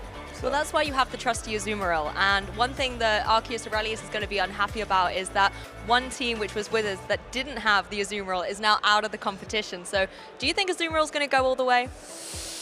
Sorry, Marcus, but I will live. I think it's still very much doing well, right? Particularly with Furret. Yes, yes. So, Marcus, maybe I will see you. So. I think we're all looking forward to seeing how Azumarill is going to pan out. What about you with the rest of the season, though? Obviously, depending on how things go today, are you looking at maybe competing at some of the other European events, maybe NAIC? So I think after this I get Worlds for sure. So maybe I will compete at NAIC and Bologna Utrecht as well to get more points and maybe get some travel award. That's true. Points are important, but the travel award as well would be a really fantastic way to kind of end your season going towards the World Championships. Well, we'll let you get ready for the next couple of matches, but first of all, any shout-outs you would like to give to any trainers at home or here supporting you? Yeah, my family, my friends for sure. Leonard König, I see you, and Zizi as well. For sure, Legends United, Gymbreakers Kuchen, and old teammates from Smurfs. Well, I'm sure they'll be rooting for you every single step of the way. I'm definitely keeping an eye on you and Furret for the rest of the competition. Congratulations on your run so far. Let's see what color that medal is going to be at the end of the day. Trainers, don't go anywhere though. We still have the rest of our amazing tournament to go here in Day 2 at the Stockholm Regional Championships. He's a bit upset, folks. All that Uden laying the gauntlet, saying that, right, he is going to bring Azumarill further and further and further. Marcus, I think you're feeling something about those statements, are you? Well, he said he was sorry, but I couldn't tell that he was. Yeah, I think the sorry was incredibly genuine, heartfelt, and he meant every single word of it. I think you're talking rubbish. But does that make a change? I'm getting familiar with your game now. Oh, yeah. I gotta hand it to Uden. He deserves getting to where he is. He's a phenomenal player, and he's really impressed me with both his team building and his line reading. And I just gotta believe in Danne now. believe in Danny, believe in the local trainer that is trying to defend Swedish honor, but take nothing away from Uden, who is going to fight his way. He's going to torch. You know what I'm missing? I really want to see Skeledirge action, because I have not seen that all that much, but we did see a lot of Furret action instead, and Furret is a Pokemon that you highlighted and you said that was going to be really, really good. Why? What's so amazing about it? Furret is, as Uden said, very neutral into a lot of the meta.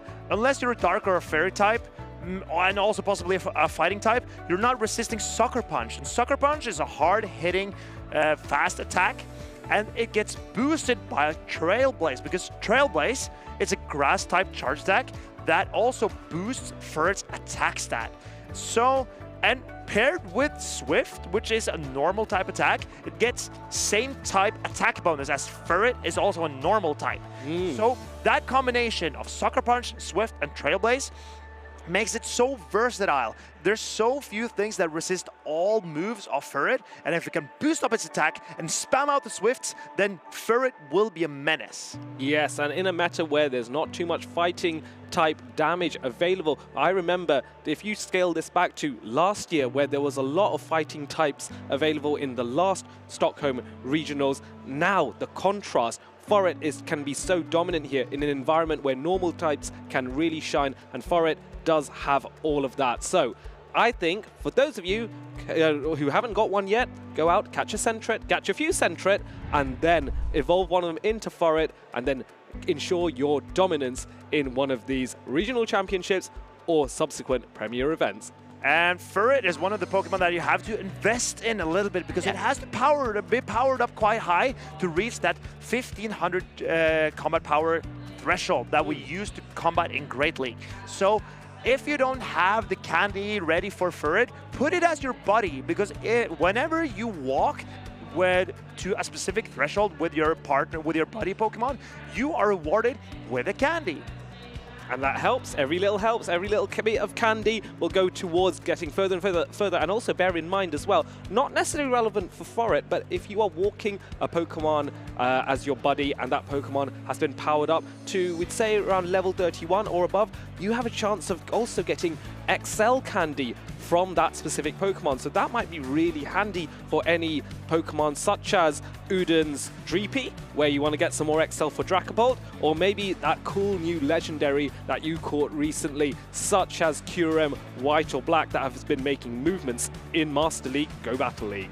And also, if you get your buddy so comfortable that it becomes your best buddy, then that Pokemon gets a power-up from being your best buddy. And for that just shows you how much friendship means in Pokemon. Because if your friendship is strong with your Pokemon, you can give it that just little bit of extra, which is really useful for Galaxkobolten with his Chansey. Oh my, that Chansey needed some extra oof. It's still, I mean, it took hits very well, but it didn't dish out damage. Oh yes, we saw Dazzling Gleam not do all that much, even against Pokemon like Guzzlord, which normally would get one hit KO'd by a Fairy type. No Guzzlords here. Actually, no, I take it back. Nickname running the Guzzlord here. Fortunately, no Chansleys on PvP David's side, but this is still a matchup of two Titans. This is the winners finals in this matchup, and both of these trainers haven't lost yet. I'm so excited. We just saw on Furret's Spotlight card, fighting types are at an all-time low, but here we see on Nickname's team the Shadow Annihilate. Apparently, Nickname did not get the memo. Shadow Annihilate, you're not supposed to be part of this meta anymore. I think it has space here. Shadow Annihilate is going to cause pressure for certain teams because the damage output is so impressive. The shadow boosted counters can chew through anything, like that Furret, for example. And so it's going to be a Pokemon that, even if it's not utilized, it will do a concept called bench pressure. Marcus, do you feel that Shadow Annihilate is a bench pressure Pokemon in this environment? Absolutely. What bench pressure means is that even if you don't bring it to a battle, it's still, your opponent still has to respect it, because if it comes, you have to address it. Yes. So, and Pokemon is an information game. You don't know what your opponent has brought, and the more information you get, the better you are suited to make decisions.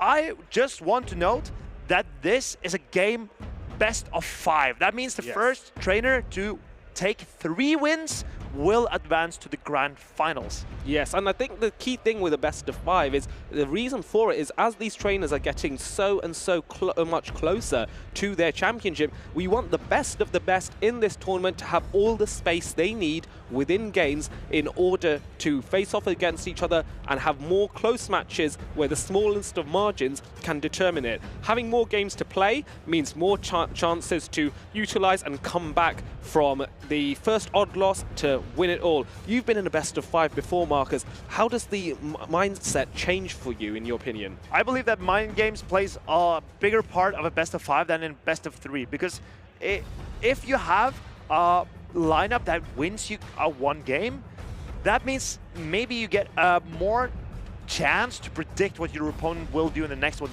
As I said, it's an information game, and you get to know your opponent better. What types of Pokemon are they bringing? When do they make switches? Do they like to stay in and farm up energy before switching, etc., etc.? So actually, a best of 5 will often come down to the player using the information gathered at the best. Yes, and I think this boils down to styles of play, as you say, and as our trainers over time will develop a particular style of play. And so for those of you watching at home, the more you practice in the Go Battle League or at your local events, not to mention coming to these regionals or special championships, this will allow you to distill and determine what your play style is, where it works, and where you need to be a little bit more different to overcome an opponent that is quite comfortable playing against your play style. I'm also noticing on PvP David's side, there is another fighting type in Pangoro. Yes, we are being very much rewarded with many fighting type Pokemon here in a meta that doesn't really favor them all that much. Shadow Annihilate versus Pangoro.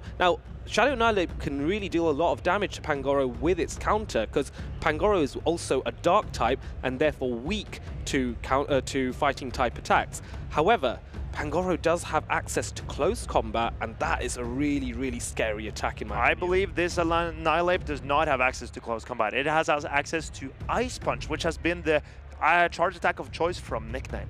Yes, I think I like Ice Punch here. The coverage is very useful, particularly against Pokemon that are flyers, because Annihilate does struggle with flying types and you don't want to be caught out entirely. It's also nice against grass types like Serperior and indeed Cradilly, because you can now deal super effective damage with Ice Punch in addition to your fast attacks with counter. So I'm interested to see if Annihilate makes a showing here. I think Annihilate looks pretty good for Nickname. With the Rage Fist buff, it can power through a lot of the Pokemon it's not supposed to win against.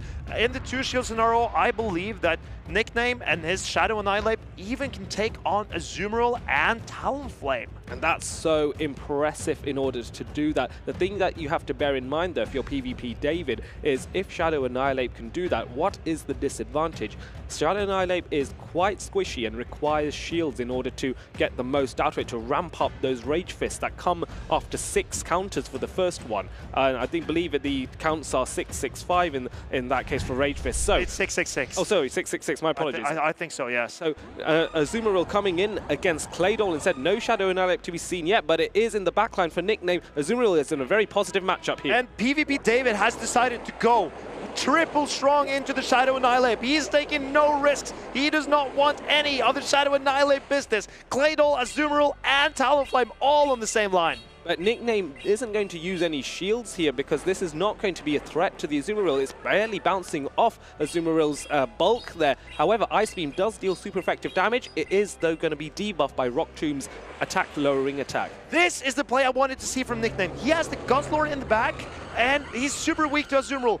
But PvP David reads what Nickname is trying to do.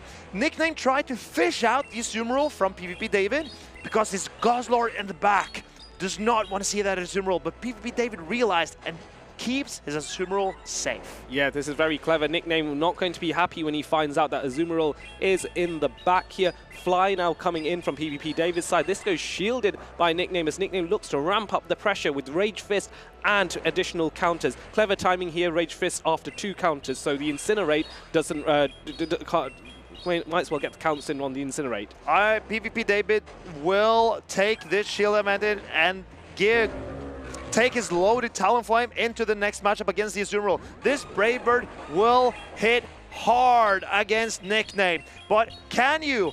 No, Nickname decides to shield. I believe this is a very good choice from Nickname, and he gets out PvP David's Azumarill. This is so great for the Guzzlord in the back. Yes, Nickname is going to be very thankful to see Azumarill here. He's going to stay in as long as possible. The problem is the health difference between both of these Azumarill means Nickname needs to really ramp up the damage onto PvP David's Azumarill before Guzzlord can potentially take it out. But Azumarill's so bulky, this is going to be an uphill battle in my view. Nickname's Azumarill cannot take 2 play roughs. See, PvP David needs 2 play roughs to take out Nickname's Azumarill, and then David also needs another play rough to take out the Guzzlord. Can he get there in time? Yes, it's going to be very close to the wire here. Second play rough coming in. PvP David's Azumarill is in the yellow here. And Nickname is now... PvP David throws immediately into the Guzzlord. Can this give Nickname's Guzzlord a chance? It's going to be so close. You can see PvP David rushing to that play rough here. They're throwing on charge attack priority. Guzzlord wins that. Is this going to be enough? I don't believe this crunch will knock out an Azumarill. It's a very tanky Pokemon, and it hangs on. Wow, that was so impressive. Play rough now coming in. Dark and Dragon type. Is this going to one-hit KO? Surely it one-hits KO. Let's do the honors and let's see what's going to happen. One-hit KO onto the Guzzlord after Bubble trip down. That play rough would have taken out an entire family of Guzzlords. I mean, if there was an entire family of Guzzlords around in reality, it would be eating away through the stadium. That would be a scary calamity to deal with. But PvP David is like, nope, we're going to play rough it, take it out, and that means it's 1-0 to PvP David. PvP David taking no prisoners and showing no mercy. He really wants to win this winners final against Nickname. The best of 5. PvP David gets the best start, but this is not over for Nickname. He still needs to win 3 games. His plans hasn't changed. No, it hasn't, and I think the key moment for PvP David was bringing in Talonflame against the Annihilate rather than Azumarill. Absolutely. If that had gone the other way round, the Nickname would have certainly been in a better position to win that matchup. So it was close, and it's key certain decisions either earlier on in the game that might make a big difference to how an endgame plays out. I think Nickname now will bench his Guzzlord, and I believe that Nickname should lean into his Swalot, because Swalot can beat the Dropion. It usually beats the Cradily. It has very good neutral play into the Talonflame. It absolutely destroys the Azumarill, and it wins against the Pangoro. So Nickname, with its Swalot and 5 positive matchups, I believe you should lean into your best Pokemon, Nickname. Or do you predict your opponent to predict what you are doing? Or do you predict your opponent to predict what you're doing and not predict, and the mind games just keep going on? So, yeah, we're out-predicting or out-predicting or out-predicting. Got it. Noted. I'm noting this down. This is going to make me a regional champion one day, surely. I'm confused already. That is what is so hard for these players. But a question I want to ask you then is, you're highlighting Swalot, and I really like the logic here, but Swalot's big problem is dealing with Claydol and the Mud Slap usage there. How do you deal with that? I'm very interested to see, but maybe with a Lapras or an Azumarill, and this is what Nickname wants. He wants to see, well, this is not exactly what he wants to see, but PvP David is sticking to the same strategy of triple. Oh, and Nickname makes a great catch on the Ice Beam. Yes, however, this is going to be interesting because PvP David has a ground and a fire type, and there's now 2 water types here. I think if Nickname can sense that PvP David staying in this Azumarill matchup because he doesn't like what he sees, maybe Nickname will predict, maybe my Azumarill is quite good in the back. Let me guess what it could be. This is a potential opportunity for Nickname to read what's in the backline. I think PvP David is sticking to the same strategy. Triple counter the Annihilate. But Annihilate, with its energy, can hit really hard into both the Talonflame, that is more flimsy than the Azumarill, or Claydol, that it hits super effective with both of its charge attacks. Yes, Rage Fist is going to be the an attack that's going to Claydol is not going to like. Play Rough now coming in from PvP David's side onto Nickname's Azumarill, but it does survive and is able to farm up some additional energy. At what point will Nickname now go for Play Rough himself? I believe this Play Rough will come very close to taking out PvP David's Azumarill, but let's see if it actually does. It hangs on, and and Nickname comes in with a Lapras and denies PvP David's Azumarill more energy. And here we see Claydol. I believe Nickname is outplaying PvP David in this set. The only concern I have, though, for Nickname is PvP David is now aware of the full team, I believe, and so has the choice to decide where is he going to place that Talonflame after the Claydol has taken out of this team. So that's the only thing I'm concerned about. What can PvP David do something with Talonflame with a bit of energy? I believe that Nickname is pressuring both the Claydol and the Talonflame, both taking super effective damage from Lapras's charge attacks. And those charge attacks come so quickly with Sparkling Aria, don't they? Sparkling Aria is fairly quick, Sidewave charges up energy fairly quick, but Claydol is a tank. Yes, Claydol able to take a Sparkling Aria that has been debuffed by the first Rock Tomb. Nickname now deciding whether to shield. No, lets the second Rock Tomb go down. Down on 1 HP, trying to make a catch. Sparkling Aria lands on the Talonflame. Double debuff. How much damage does this do? Lapras is too quick for PvP David. And now the Talonflame has to take super effective charge attack. Even though it was double debuffed, this did a lot. And Annihilate now has so much energy. This is so well played by Nickname. Yes, the Sparkling Aria chipping away that Talonflame, that was crucial. Rage Fist now coming in, surviving on 1 HP, one more counter, and the Talonflame is taken out of the skies here. And now the next Rage Fist coming in. This is going to crack the pot of Claydol unless a shield comes through. The PvP David is not giving up, but this looks so tough because can the Annihilate hang on to get to another charge stat? It certainly looks like it, and this will be the nail in the coffin for that Claydol. Yep, a little crack and little patching up needed from PvP David's side, but we go again as both of these trainers are now 1 win apiece in the winners final in a best of 5. Incredible catch by Nickname. That play in the starting matchup, I believe that was so valuable because it got a lot of energy on the Annihilate. And that energy applied elsewhere than into the Azumarill, that is valuable for Nickname. Yes, you're absolutely right. You pointed out earlier, Marcus, quite rightly, that Talonflame and Claydol are nice answers to the Annihilate, and PvP David was going triple strong against Annihilate. So the way to overcome that is, if your Annihilate is loaded up on energy, it can start to pressure its own counters to an extent. Sure, it's going to take a lot of damage from the Incinerates and the Mud Slabs, but if I'm getting off Rage Fist after Rage Fist after Rage Fist onto the Claydol for super effective damage, or onto the Talonflame, which is squishy, then that might, quote-unquote, flip this matchup. And the problem for PvP David is he knows that Annihilate is probably coming every game. Sure.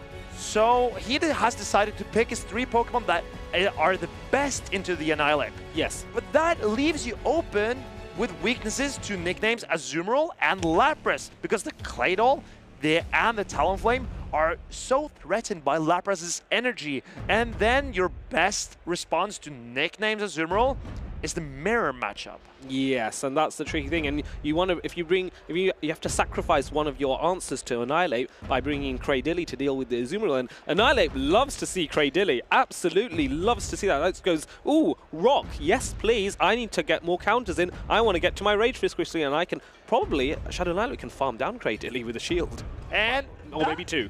Maybe 2. Yeah. Actually, maybe 1. We'll find. We might find out at some point. We might find out. Stay tuned to see if Annihilate can take a Grass Knot. But what I am curious to see is if PvP David decides to bring that Cradilly, because I think he kind of needs the Cradilly to deal with Nickname's water types. But if he brings both Cradilly and Azumarill, then all of a sudden Swalot is going to be so good for Nickname. But then this is a very interesting matchup. Yes, because this is quite fun. Sparkling Aria is a threat, and Nickname will be able to get to it before Claydol can get to Rock Tomb. But Rock Tomb also deals super effective damage. You can see a demonstration here, Sparkling Aria being launched first. This is the one that you choose to shield simply because it does the most damage before Rock Tomb can debuff the attack of the Lapras. This is very interesting to see because both players have opted for the same Pokemon in the back. Nickname, putting on so much pressure with Annihilate, assumes there won't be a Cradily coming out from PvP David because Nickname is 3 times weak to the Cradily. Yes, he is, and so Lapras now launching the next Sparkling Aria here. PvP David happy to let this go now that the debuff has occurred, and so Claydol now brought into the yellow and farms down the Lapras. In my opinion, this was a mistake by Nickname. He should have thrown the Ice Beam that would have done more damage as it didn't get to the 3rd Sparkling Aria. Yes, that's very true actually, so quite a good observation. In the heat of battle, it's easy to let things slip. However, it might be that you're looking to farm down the Claydol in some way. Azumarill mirror matchup now, and neither trainer knows that they have Talonflame in the back, so it's going to be a very close matchup as these two birds fight it off later on. But for now, the bunnies are at it, play roughing at each other. This is a very interesting situation because Nickname's Azumarill has taken some damage and is debuffed. And now Nickname goes in with his Talonflame into the Azumarill and catches a very ineffective play rough on his Talonflame. Oh, I like this. This is a lovely play because you get to go one Incinerate ahead of the Talonflame later. That's going to come in from PvP David's side later. PvP David thinking, I want to weaken this Talonflame a bit more so that I can potentially incinerate it down later. Nickname says, no, I'm going to shield that to prevent you from doing this. And I'm very interested to see Nickname going in with a Fire type into a Water type. And PvP David, no shields. What he doesn't know will be a Brave Bird. Yes, Brave Bird is a very brave play here, considering Talonflame is switch locked in, and so tries to make a catch in here. Nickname not falling for it, going for the fly, which at this range will knock out the Claydol. Very clever, very measured and reserved by Nickname here. I believe Nickname should clear his debuffs right now so he can maybe make it to another charge attack later and go in with the Azumarill, and this is Nickname's game to win. Yes, Ice Beam coming in, which will deal neutral damage to the Fire and Flying type Talonflame, and so the shield comes out from PvP David as he recognizes he needs as much health as possible, going for maximum energy before throwing his charge attack here. Now the question is, does Nickname shield this? He decides to shield. Oh, and it pays off because that was the Brave Bird. And Nickname gets to the Ice Beam and goes up in the set 2-1 against PvP David. Incredible play from Nickname. Good prediction there at the end to shield the Brave Bird, have the defenses lowered of the Talonflame, which means the neutral attack on Ice Beam now knocks out the Talonflame after that defense debuff. Brilliant play from two brilliant trainers here. Nickname is within 1 match win away from going into the grand finals. Nickname's play in these 2 last games, he's caught an Ice Beam from Azumarill on his own Azumarill, and he's caught a play rough on the Talonflame. Incredible play, throwing in Fire type into the Water type Azumarill and getting so much value out of his Talonflame.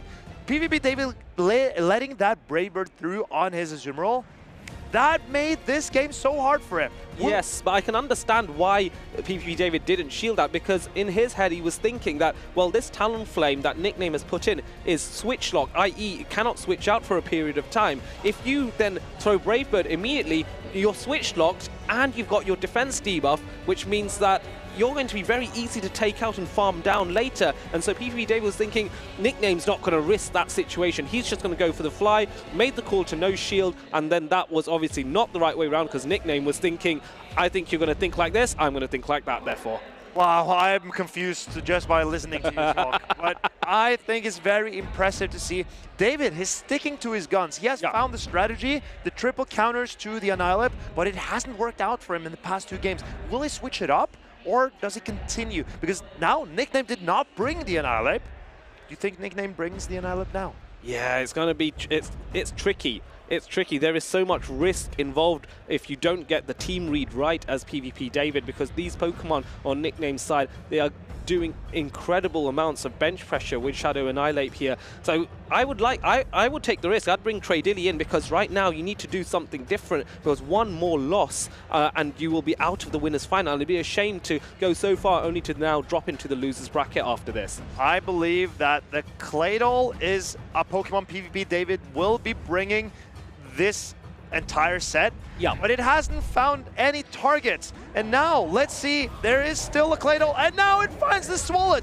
This is what Nickname wanted to bring, and now PvP David finally gets it where he wants it to land. And Lapras comes in, the popular safe swap in this team for Nickname, going for the Sparkling Aria, being able to throw that charge attack first, which goes shielded by Claydol here. I think this is an important shield for both Nickname and David, because this might allow Swalot to land an Ice Beam into the Claydol later, because Swalot is carrying that Ice Beam coverage. Yes, and Swalot will have the opportunity potentially to farm down something else and get the energy needed. Now there is a debuff here, now swapping into the Azumarill. Debuffed Lapras means that Azumarill is not going to take much damage from any of those charge attacks, and the fast attacks from Psywave do a little less as well. But look at what PvP David decided to do here. He comes in with the Azumarill to eat up the energy from this Lapras, and it will successfully do that. But now, if Nickname can manage to take out this Azumarill, PvP David doesn't have an Azumarill counter in the back. No. And then Nickname's Azumarill is looking very strong. Yes, so it's a race now. When will Swalot launch Sludge? Sludge coming in against the Fairy typing on Azumarill. Fairy really doesn't like poison here. This doesn't knock out, but look at the damage it's going to do. And Azumarill is getting lower and lower and lower, and it fires off this Ice Beam.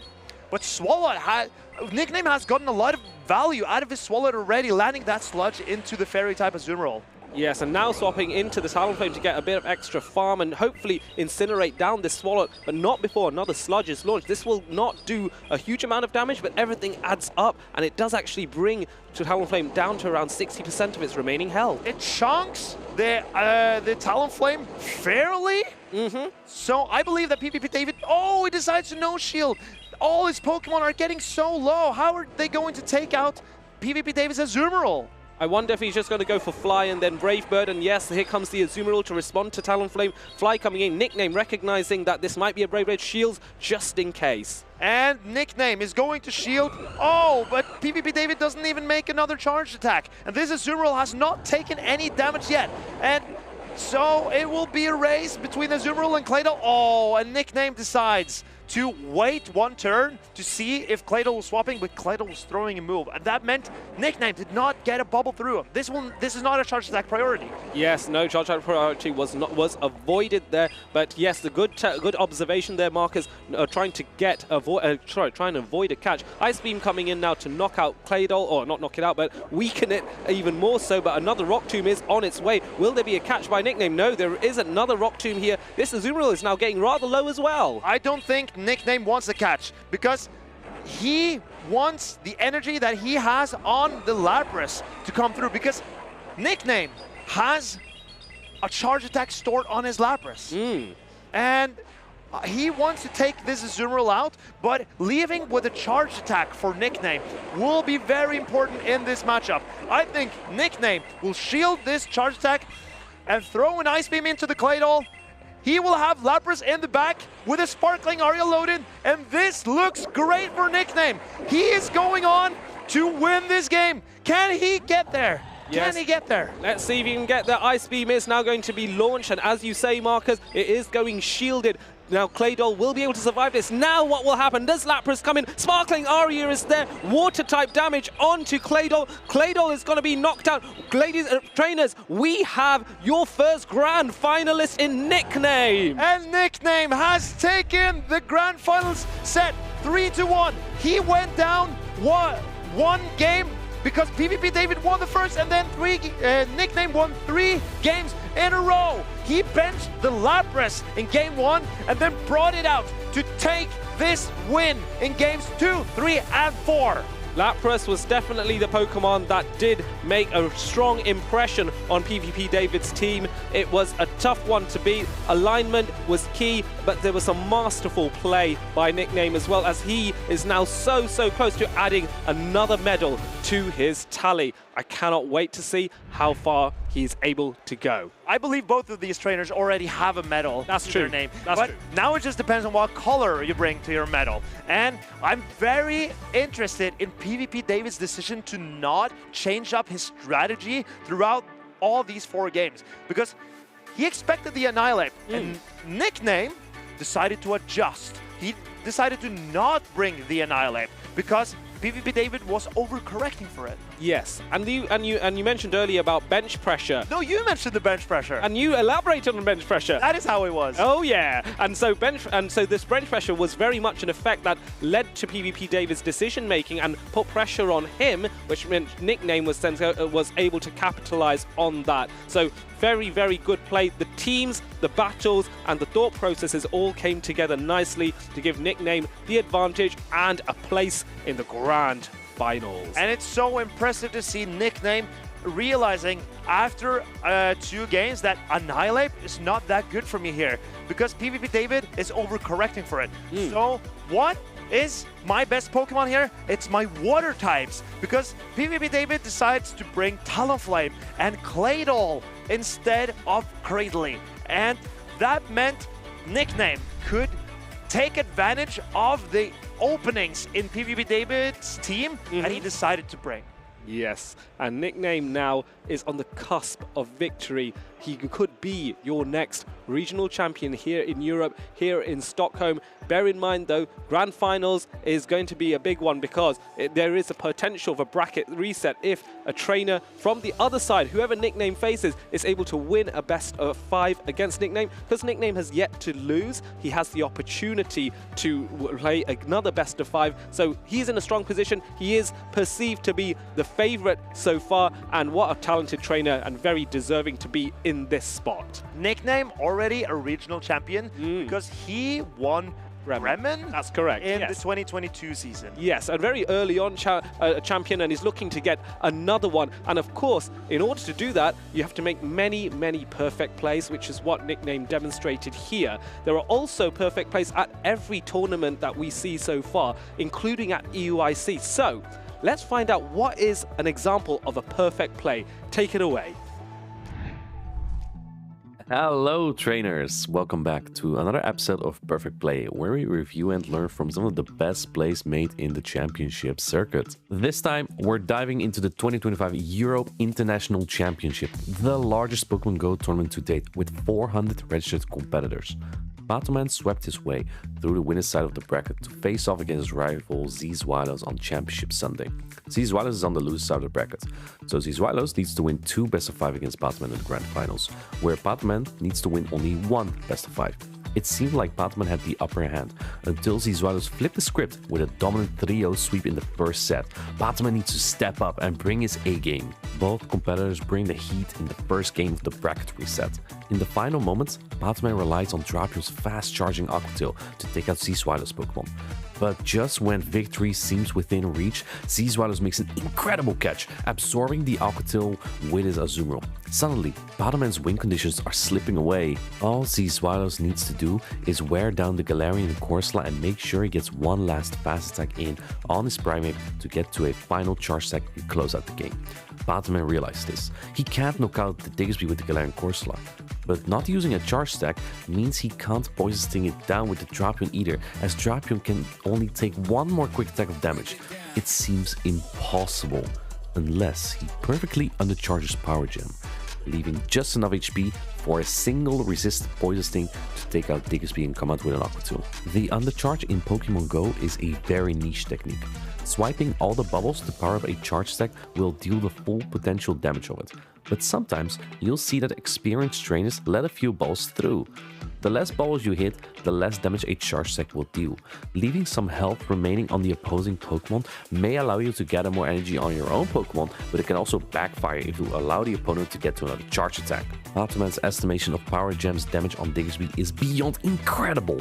Knowing the exact damage a fully charged stack would deal, he lets 3 bubbles through. Sea Riders can't even do anything about it because the Diggersby already had a charge stack locked in as well. The undercharge is perfect.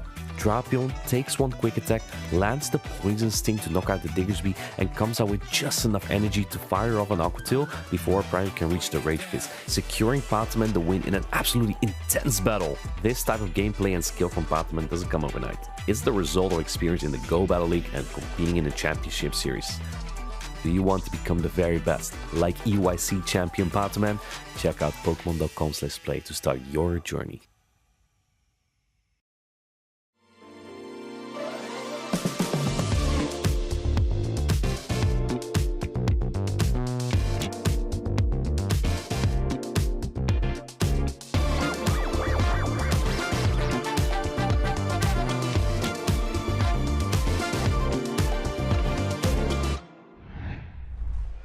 Welcome back, trainers. We are in the end game now here at the Stockholm Regional Championships. We have seen so many players, so many Pokemon, and we are so close to crowning our champion. This is my favorite part of the competition because, as you said, at the beginning of day one, we had so many different competitors here battling out to become our champion, and now we have whittled it down to just a few remaining.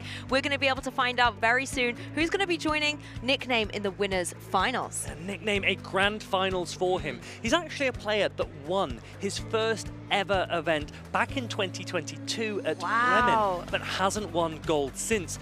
Can he change that this weekend? That's yet to be determined. A couple of years later, a couple of different meta games in play as well. So it'll be interesting to see if Nickname can turn their skills to this tournament here in Stockholm. And it has been so incredible so far. Our bracket has been amazing all of day 2. Yeah, and he is a player that, as we said, they've been so good for so long, but we also have some newer players. Uden is here. He is so close. We're about to see him up against DanneWWW in the losers semi-finals. We've seen both of these players before so far this season. Neither of them have won a gold, and they will want to as well. They know that it is within grasping distance. Exactly, and we just saw in our previous match as well, Nickname versus PvP David in the winners finals. David obviously dropping down now, waiting in losers finals, is going to be having a close eye on our next match between Danne and Uden to find out who his competitor is going to be that will block him from trying to get that rematch. But first of all, losers semis, and look at the matches they've had in order to get here. We saw that match Withered against Pato, and that blew everyone by surprise. It was incredible. The young 14-year-old taking on the EUIC champion and coming out victorious. He was then taken down by Uden, so Uden is really confident with his team. And you interviewed him earlier. He's running that Furret. He has earned a medal with this Furret, and this is something that I believe I said right at the very beginning of the season. I said, keep an eye out for Furret because it will win medals. You did indeed say it first, and it's something I have taken greatly to heart. And Uden now with a medal, Danne with a medal too, but what color it will be is yet to be determined. Let's focus down on our stage amongst these trainers. So we're going back to a best of 3 situation here, so there are only a couple of games in it to determine who will be advancing. Taking a look at these teams, Tomahawk, what are we looking at? Where are the main clashes going to be? I think Danne will like to lean into the Galaxkopol. Galaxkopol has strong matchups into Primate, Alolan Sandslash, Claydol, Skeledirge, and when shields are in play, it's not terrible against the Azumarill either. It just wants to avoid the Furret. Will Uden recognize that? I wouldn't be surprised to see Furret and Galaxkopol on either side here. Let's lead. We've got the Alolan Sandslash up against the Crazily. This is a great lead for Uden. Yeah, we're not holding back in the action, jumping straight into it. Cradily out of here, however, and the Sableye is going to come down. It's going to be a plethora of Shadow Claws on the field. Immediately, Danne is coming in with the Sableye, trying to draw out the Furret. Uden recognizes that Ice Punch will be reached first. Will he then look to sponge the damage on Azumarill, or will he give up the Furret now? He recognized it straight away. Azumarill comes in, Furret still safely in the back there. It's going to be able to deal out some bubbles and take this Dazzling Gleam really well. The new move the Sableye has got and has demonstrated it so well this tournament. Dazzling Gleam will do a lot of damage, not enough to threaten a shield from the Azumarill. Are you now in bubble down range? Can you take another Dazzling Gleam and come out with energy? This is probably one of the best features of Azumarill. It's maybe not got the offensive pressure that it might have had in previous metas, but defensively, look at how good it is at sponging everything. It took 2 of those Dazzling Gleams and has so much energy ready to unleash upon Danne's next Pokemon. You have that Galaxkopol in there, but the Cradily is back with those Bullet Seeds, trying to farm down against it, but the Azumarill has the edge. Yes, it has the Ice Beam already, and it will likely reach another one before the Cradily is able to farm it down. The Cradily might not mind. Actually, the Galaxkopol Galaxkopod comes in straight away. It takes this Ice Beam. Let's remember this is resisted against the water typing of the Galaxkopod. This is a really nice way for Danny to preserve those shields, letting the Galaxkopod take the Ice Beam and forcing that Azumarill to have to get energy back up again. But Furret's here on the field. It can go for those sucker punches, but the energy generation is up on Galaxkopod's side. Aqua Jet is primed. Uden is in a really strong position here. Furret is a normal type Pokemon. It's got reasonable bulk and it paces very, very quickly. Sucker Punch hits hard, it charges fast. Here comes the Swift. This will do a lot of damage. I wouldn't be surprised if Danny shields this. He's actually going to let the Galaxkopod go. He will just hang on. Will he reach an Aqua Jet? Yes, he will. This won't take out the Furret, but Uden might want to preserve the health on it.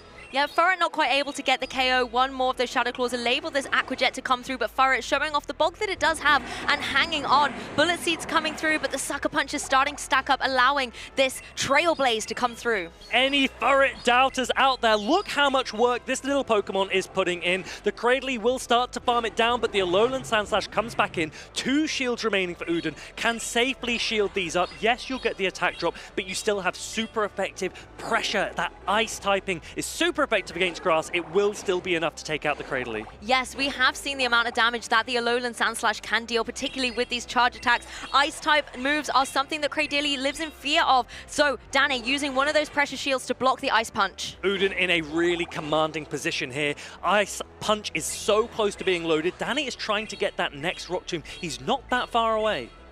Yes, and here comes the Rock Tomb. Of course, not going to be taking damage, but that debuff will still come into play. That's something Uden has to be cognizant of with those damage calculations. No shields remaining now for Danny, and the Sandslash was able to get to another Ice Punch, but will it get the knockout?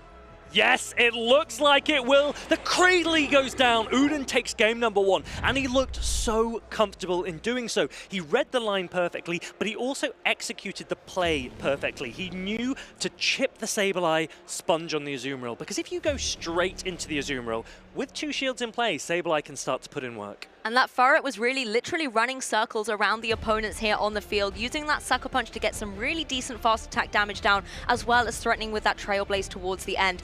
I really like the way that Uden was able to pivot Pokemon in and out, and fantastic use of Azumarill in that match. Yeah, really nicely played, recognizing when that Sableye came in, the Shadow Sableye was trying to draw out the Furret. And Uden didn't flinch, didn't insta-click, he didn't immediately counter-swap, and he wins because of it, because the Galaxkopod in the back really doesn't want to see the Furret. Uden got the alignment he needs, and now he only needs 1 more game. This is a best of 3. The winner of this game will proceed to face PvP David in the losers finals. I mean, the Galaxkopod does look good going into Uden's team, particularly with the fast pacing to that Aqua Jet. You can apply a lot of pressure into Pokemon like the Claydol and the Skellydirge, for example, but if you see that Furret, particularly with the Trailblaze, it can make things very, very difficult. What do you do as Danny to try and suppress the Furret? You don't really have a hard answer per se. You can see that Cradley can have a decent matchup because you can debuff it, but there's no real punish for that Furret, so that's why I'm expecting it to come time and time again for Uden. We're ready now with game number 2. We've got the Alolan Sandslash into the Shadow Drapion. This is another great lead for Uden. Yes, and jumping straight into the action here. Not very effective fast attacks coming through, but it's all about that energy generation. Drapion is there first, is able to go here for the Crunch. Crunch will do a decent amount of damage, but because the Poison Stings are double resisted, they are putting no fast attack pressure. Uden recognizes that his Alolan Sandslash might have a lot of play here. Galaxkopod comes in for the swap, and Uden actually doesn't respond with the Furret this time, goes in with the Azumarill instead. And banked so much energy on that Sandslash for later. The Azumarill just bubbling away, but really to no avail into this Galaxkopod that can retaliate with this Aqua Jet. The Azumarill obviously comfortably going to be able to take this. No shield needed to be utilized from Uden. Almost as if Uden is in the mind of his opponent. Last time, you would have loved to have the Furret against the Galaxkopod. This time, by putting Azumarill against Galaxkopod, you avoid facing the Charger Bug in the back. Really smartly played by Uden. Yes, you want to keep the Galaxkopod on the field as long as possible. Keep Danny's timer as extended as possible so that Charger Bug doesn't have the utility to switch in. Another Aqua Jet's going to come through, but once again, Azumarill knows it can take this. Yeah, Azumarill is so bulky. It's a water type itself. That means it resists the water type damage from the Aqua Jet. Galaxkopod's advantage is that it paces really quickly, so it's slowly whittling away, but it's really not putting pressure on the shields of Uden. Yes, those Shadow Claws really helping up to get to another Aqua Jet so quickly. Azumarill, however, applying pressure with those play rush, forcing some defensive plays from Danny here. Now, Uden is going to let this Azumarill go. It did have a ton of energy available, and he's likely going to need to come in with the Furret, because Furret, it resists the Shadow Claw, whereas Alolan Sandslash does not have a great matchup into Galaxapod. But there's the Charger Bug now, so Charger Bug can go for these Volt Switch, and you can see they are doing a decent amount of chip damage into that Furret, but Furret has Swift ready to go. The bulk of Charger Bug will be able to withstand this, though. Swift puts out some good neutral damage here, paired with the Sucker Punch as well. You're actually putting a lot of pressure onto this Charger Bug. Here comes the Discharge. This is quite a smart play from Danny, because he recognizes if Uden were trying to catch onto the own Sandslash, X-Scissor would have been resisted. That's why I'm not going to risk it. I'm going to throw Discharge instead. Yes, Furret though, however, Swift off the mark with a Swift here in retaliation. Once again, Danny not opting to go for a shield on this Charger Bug, knows it's able to take it, and a couple more Volt Switches will be able to pace it to an X-Scissor. And there we do see the catch, and he does catch the X-Scissor this time. Danny threw the Discharge the first time to anticipate that catch. This time, Uden actually gets it right. That must be quite frustrating for Danny, but Uden is in a great position here. Tons of energy available on this Sandslash. I love that the Sandslash can come in and not have to use that energy. A couple of Shadow Claws to get the KO, but now it can start unleashing it into this Galaxapod. But Galaxapod also has energy. The Aqua Jet comes through. Uden, I think, wisely going for the shield here, because you want to make sure Sandslash stays in the game to go for the retaliation of its own. Yeah, Drill Run, it is resisted by the Galaxapod, so this might not even knock out, but preserving the health on your Alolan Sandslash is really smart. Here comes the Shadow Drapion. You're instantly going to throw the Ice Punch bait, and you get the shield. Remember, a Drill Run would be super effective against the poison typing of Shadow Drapion, but most importantly, let's get these shields down, says Uden. Yes, and the shields have gone down on Danny's side, but that Drapion still has some energy in the tank, so it can go for this crunch. No shields on Uden's side, it will connect and get the knockout on the Sandslash. And look at this, the Furret is there, but there's no shields available, and it doesn't look like Swift will be enough to take out the Shadow Drapion. Danny could be able to pull this game back. Yes, even though it is a Shadow variant, there's still a lot of HP remaining. Swift does come through, doesn't get near the KO range, and Aqua Tail is primed on that Drapion, so little Furret, unfortunately, going to have to take a bit of a splash into the next game. Really nicely played by Danny here. Aqua Tail lands and takes out the Furret. Danny levels the score. It's now 1-1. We're in a best of 3 here. The next game means everything to these players. Whoever wins will proceed to the losers finals. If you lose this game, your tournament is over. And I love a best of 3 situation. Everything is on the line for these trainers. One win away from being knocked out of the competition or advancing. Now, taking a look at that game too, the Charger Bug, I think, played a really nice role, getting some good, decent damage with the Volt Switches on the field, and then critically going for that X-Scissor. Uden playing well though, switching in that Sandslash to get that catch, but it wasn't enough to take the victory. I think one of the key moments there was when the Azumarill went down. And this is possibly one of the issues with Azumarill that players need to be aware of now. Yes, you can tank a lot of energy, but also you can potentially set your opponents up for a late game sweep, because the Azumarill charges so slowly, and if you're able to suppress its energy in the way that Danny did there, right? He threw an Aqua Jet just before Uden wanted to unload his energy. Uden's in a tricky position. He's like, look, if I shield, you might just match the shield and then farm me down anyway, and I don't want that either. And that was really nicely identified by Danny. He takes that game. Let's see what these players lock in for game number 3. And particularly with the amount of water types that we have in the meta right now, when you are running that Azumarill, if you find yourself locked in against the switch timer, against Pokemon like the Galaxapod or even the Alolan Sandslash, you're really doing minimal damage, and it really can then be detrimental to needing Azumarill in the end game, but it's on such low HP your opponent can sweep it from the board.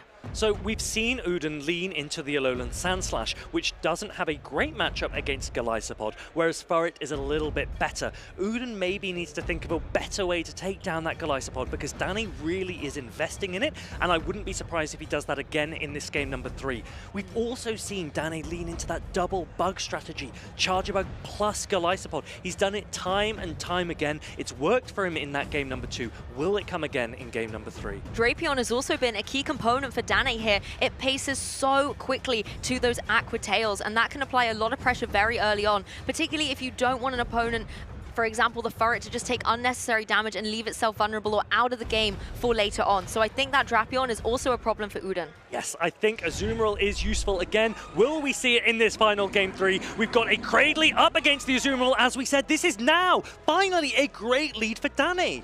Yes, able to go for these bullet seeds straight away. Super effective, fast attack damage, but Furret is here to play as well. Can retaliate with these sucker punches. You can see them stacking up against that Cradilly, but Cradilly gets to the Rock Tomb.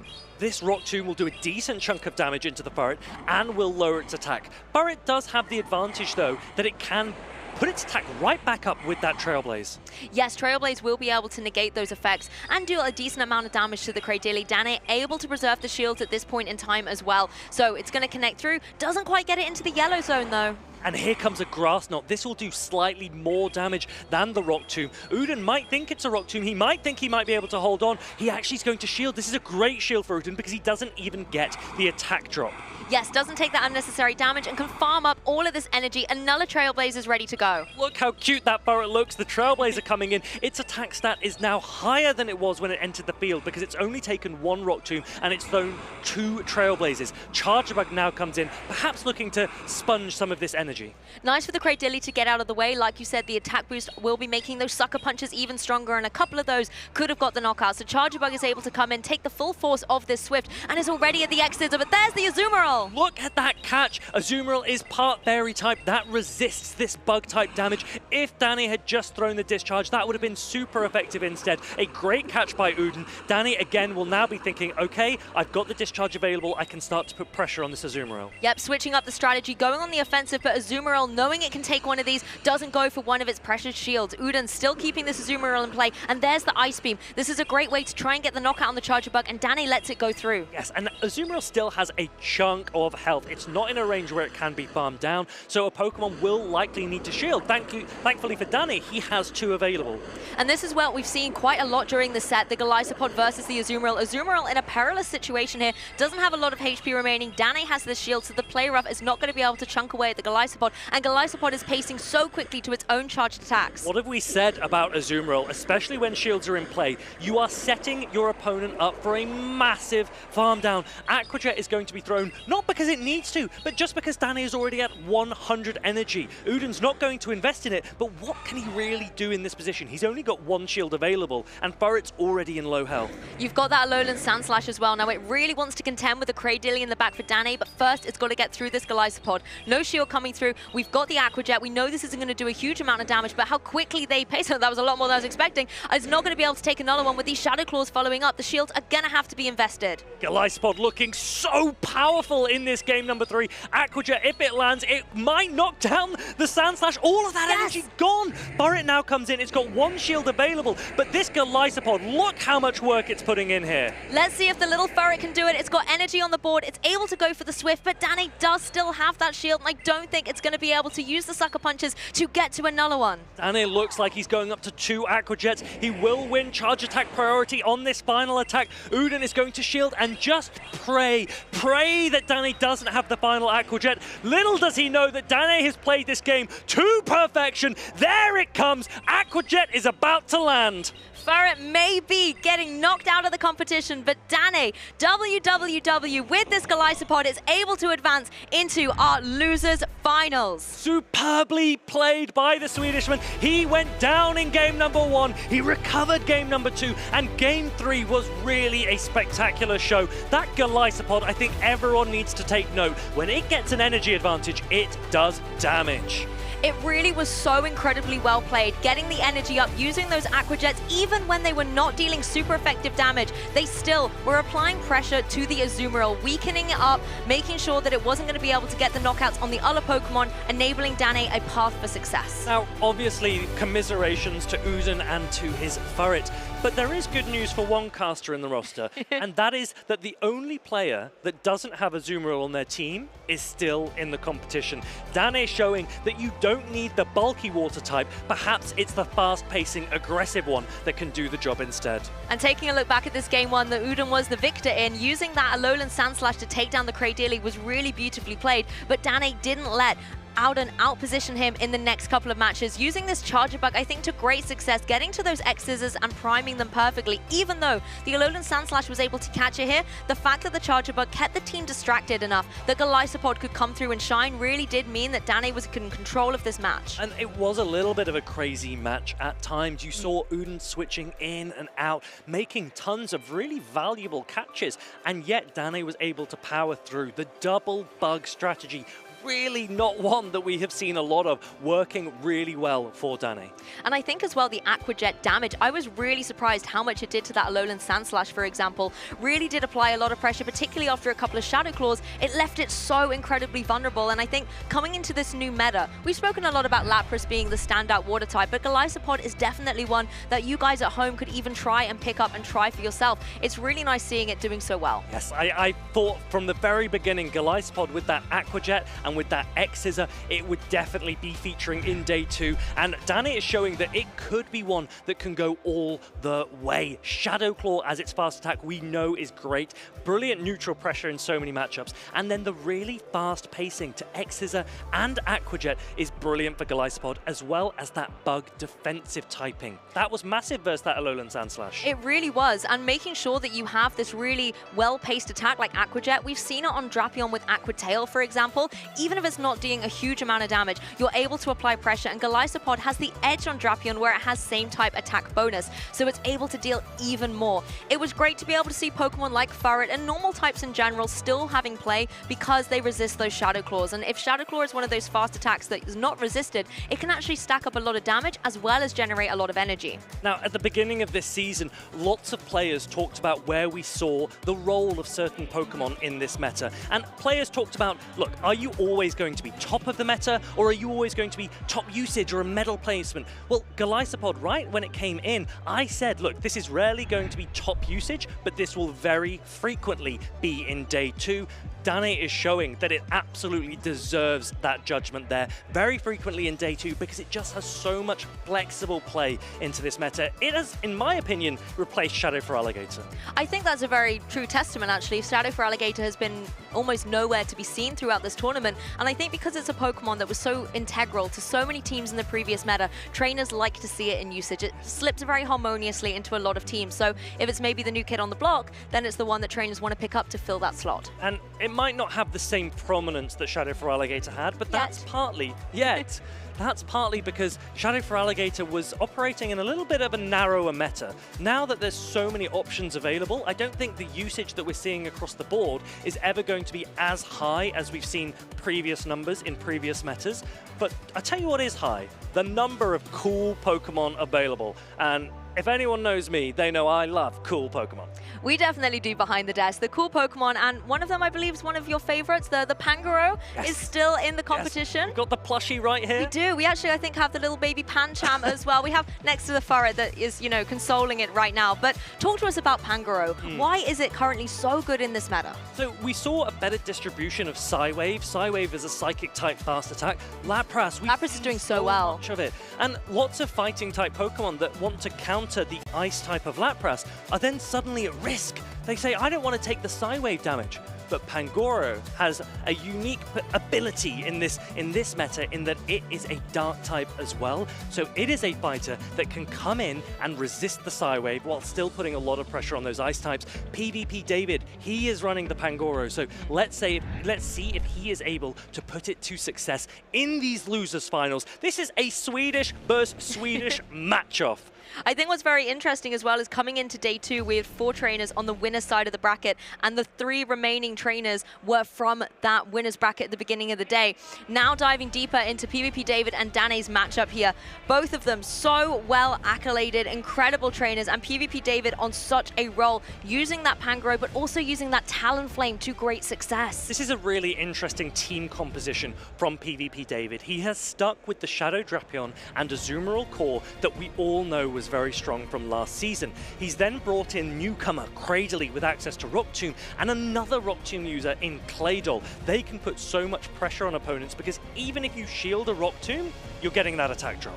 Yes, exactly, and that's something you've got to be cognizant of going forward. What's interesting about these trainers as well is they already faced earlier today, and it was actually PvP David who knocked Danny down into the loser's side of the bracket. So this is going to be a little bit of a rematch and redemption arc for Danny, potentially using that Charger Bug that has been so pivotal in this match, a Pokemon that I don't think a lot of us were expecting to see coming forward, and that Galaxkobolten that we have just talked so much about. A fantastic Pokemon choice. Now, let's remember that Galaxkobolten does have a really good matchup into that Pangoro, but these players, they have played already in this tournament. We saw what Pangoro did to Danny, and he will be remembering that. He will want to adjust. Now, look, From a storyline perspective, there's great news. You're going to have a Swedish player in the Stockholm Regional Championships Grand Finals no matter what, but both of these players, they want to be that Swede. They want to be writing a new chapter in their story because both of them, although they came into the winner's bracket at the beginning of the day, they've both now found themselves in the loser side of things, and they want to be able to try and get into that grand final to face down against Nickname. Now, one Pokemon that both these trainers are sharing is this Cradily. Now, Cradily we've seen do so well, you know, being able to apply pressure to the water types like the Azumarill on PvP David's side with those Bullet Seeds, but there are some Pokemon on David's side that can counter the Cradily in return. Yes, so many options available to these players. Let's see if they've locked the right choices in. We're getting straight into the game 1 of the losers finals. This is a best of 5, and we have Shadow Drapion against Galaxkopolten. Fresh off its recent victory, Galaxkopolten is back on the field, going for these Shadow Claws down into the Drapion. Obviously not doing a huge amount of damage, but that energy is primed on both sides of the field. The Aqua Jet goes first. So Aqua Jet is going to do a decent chunk of damage, but because the Shadow Drapion is a Dark-type Pokemon, it's not really that easy to Shadow Claw it down. Meanwhile, this Crunch, although it's coming in second, it will still do a lot to the Galaxkopolten as well. And it goes unshielded, so it will connect and do a huge amount of damage, really putting this Galaxkopolten in a vulnerable spot. The Pangoro joins the field, but Charjabug is there to meet it. I like this aggressive swap by PvP David. He knows that Galaxkopolten is one of Danne's stronger options. He puts it into a range where Night Slash would be able to take it down. Danne with the double bug strategy once more. Charjabug comes in to soak up all of this fighting pressure. And these Volt Switches might be coming through a little bit slower, but they are definitely chunking away at the Pangoro. The X's are a Y shield on PvP David's side of things. Now, X's are usually resisted by fighting types, but it's actually super effective against the dark typing of Pangoro, which makes it neutral, and that is the better option to throw. Danne is free to throw it because the switch timers aren't up. Yes, and now Pangoro once again able to go for one of these Night Slashes. There's not a lot of HP left. Danne might just let this go through so that the shields are still intact for the rest of the game, and Charjabug drops. In comes the Shadow Drapion. It's at a range where an Aqua Tail will put a lot of pressure onto this Pangoro. David recognizes that, so he doesn't even go up to the close combat. He just says, I will chip down the Shadow Drapion and make sure I don't need to give a shield burst. Yep, there goes a shield on the Drapion. However, it's got so much energy in the tank at 2 Aqua Tails, but the Azumarill's there to meet it. A fantastic switch by David. A beautiful catch from David. Danne wanted to throw the Aqua Tail just before David reached the Night Slash. David knew that his opponent was likely to do that, caught the Aqua Tail onto the Azumarill, and Azumarill can honestly sponge so much of this pressure from Shadow Drapion. As a fairy type, it also resists Crunch. Yes, it can take these attacks all day long, but the defense drop, that's not something it can have control over. That could be detrimental going forward as the switch timer has pinned the Azumarill in. Yes, that could be a huge moment for Danne because it means the Poison Stings are putting on way more pressure to this Azumarill. Danne is still very much in this game. He is trying to really load the pressure onto the Azumarill. He's going to throw the Crunch as he reaches 100 energy. So much energy available to the Shadow Drapion. Yes, let's see with that defense drop whether that's going to play a role in... Oh, Azumarill's just hanging on. It's able to switch out, and we've got the Drapion here on the field going for these fast attacks, but once again, X-Scissor is primed. I really like this from Danne, aggressively coming in to get the farm down. David recognized it, came in with the Shadow Drapion. He's going to let it go and put it all on the Pangoro. He's going to karate chop this Galaxkopolten down. He has a lot of energy. He looks like he's going to land a close combat. Superbly played by PvP David once more. Absolutely beautiful. No shields remaining, so Drapion is going to have to take the full force of this close combat coming through, and PvP David is able to take game 1 in this best of 5 losers final. Pangoro very quickly becoming the stuff of nightmares for Danne. He actually played a team that all have play into the Pangoro. He had 2 bug types. He's resisting fighting type damage on 2/3 of his team, and the other Pokemon, the Shadow Drapion, it actually outpaces Pangoro most of the time, and yet, who comes out on top? The Panda Bear. I mean, this is something we have spoken about a lot today, is being cognizant of not only your own counts and when your charge attacks are ready, but also when your opponents were. And David played the most beautiful play there. Danne had just got to the 2nd Aqua Jet on Galaxkopolten, and then suddenly David switched in that Azumarill to take that attack, knowing it was coming. And I think being so self-aware of when your opponent is going to go for that damage is so critical. One really nice thing that David did in that game was that catch onto the Azumarill. And the reason why he was able to make that catch with such confidence is because Danne was overloading on energy. And David was getting closer to the Night Slash, and Danne was trying to optimize the energy on his side. He said, look, I know you're not going to throw a charge attack into me yet. Let me see if I can put more fast attack pressure in. However, every single poison sting that goes through, the probability of him throwing the charge attack increases. And it then got to the point where it was so likely that he had to throw the attack. David made the call and he made it right. So every single second counts here. You've got to make sure you're making that decision at the right point. But we're going to jump into game 2. It's going to be the Claydol, an adaptation here for David versus the Drapion. And we talk about decisions. This is a fantastic decision for PvP David with a Mud Slapper into the Poison Sting user, and Galaxkopolten is immediately met by Azumarill. David has the alignment that he wants, but let's remember that if Galaxkopolten wants to, it can force through an Azumarill. Yes, we have seen these Aqua Jets, particularly with that same type attack bonus, just whittle away at opposing Pokemon. But we have to remember the Ice Beam is also on that Azumarill. It is primed and ready. This is something that the Galaxkopolten can take one of, but might be forcing potentially some shields in the future. We are going to see the Play Rough come through. Again, going to be doing some good damage. Yeah, that's right. And Danne lets this go through just in case it was an Ice Beam bait. Galaxkopolten resists the Ice-type damage.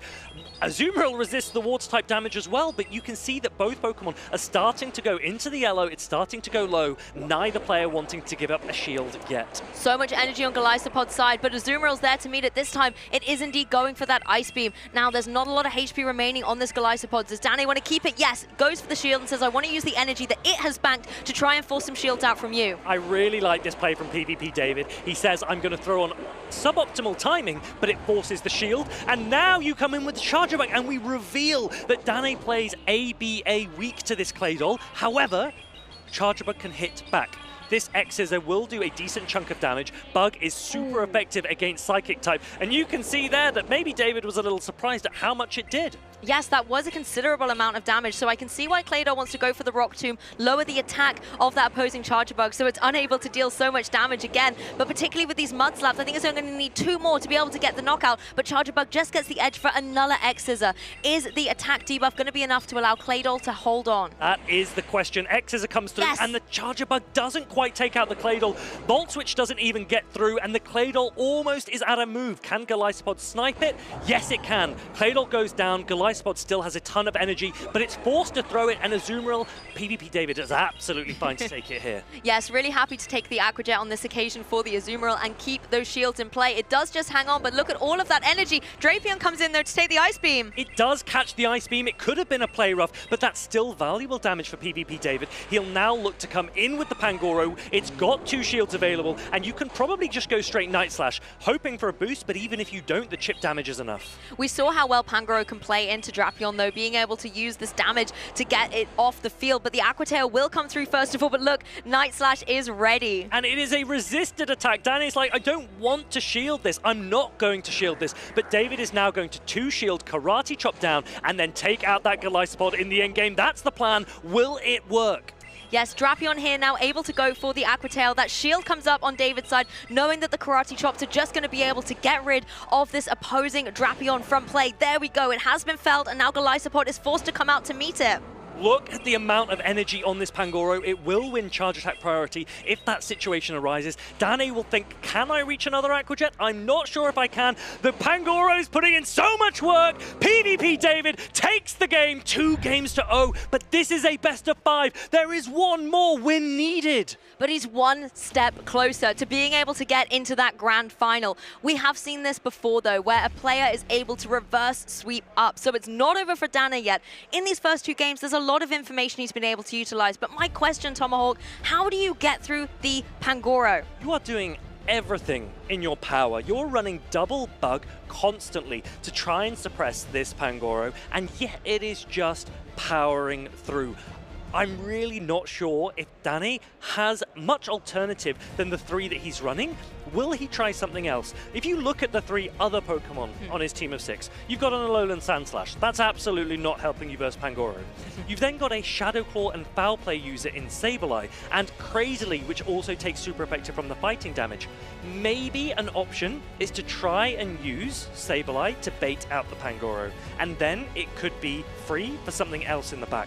but truthfully, the double bug strategy makes a lot of sense, so I completely see why Danne is leaning into it. David is just accommodating it absolutely superbly. You're right, though, that the bug strategy would be great if it's able to find the X-Scissor mark on the Pangoro, but David is playing so incredibly well at bringing that Pangoro out into the late game, already having some energy stored up from earlier, making some good switches with Pokemon like the Azumarill, and it's just enabling a path of success for this Pangoro. But let's jump into this game 3. It is a Drapion mirror on the field. Both of these Shadow Drapion will pace at the exact same time to their Aqua Tails. Both players know it. The only difference is which one wins charge attack priority.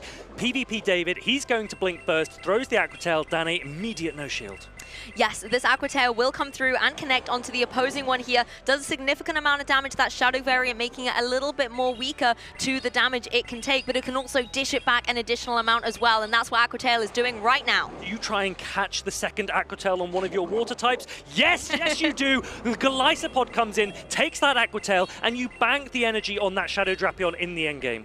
Yes, that's a fantastic thing to bear in mind there for Danne. The Galaxkobolten in prime position now to not only farm up some energy, but get that X-Scissor ready to threaten that Pangoro we know is in the back, but Azumarill comes in to eat it up. Yeah, we almost knew that catch was coming. Azumarill will sponge any energy from the Galaxkobolten. The Aqua Jet comes through. It's still the attack that you prefer to throw because X-Scissor is also resisted, but let's now remember, David has even more energy on his Shadow Drapion now. David almost saying, anything you can do, I can do better by switching in my water types for a catch. Now Galaxkobolten can go for this Aqua Jet, but we know that the Azumarill can take this very comfortably. Now, there is no Claydol in this matchup, but again, Danne went for that line, weak to Claydol.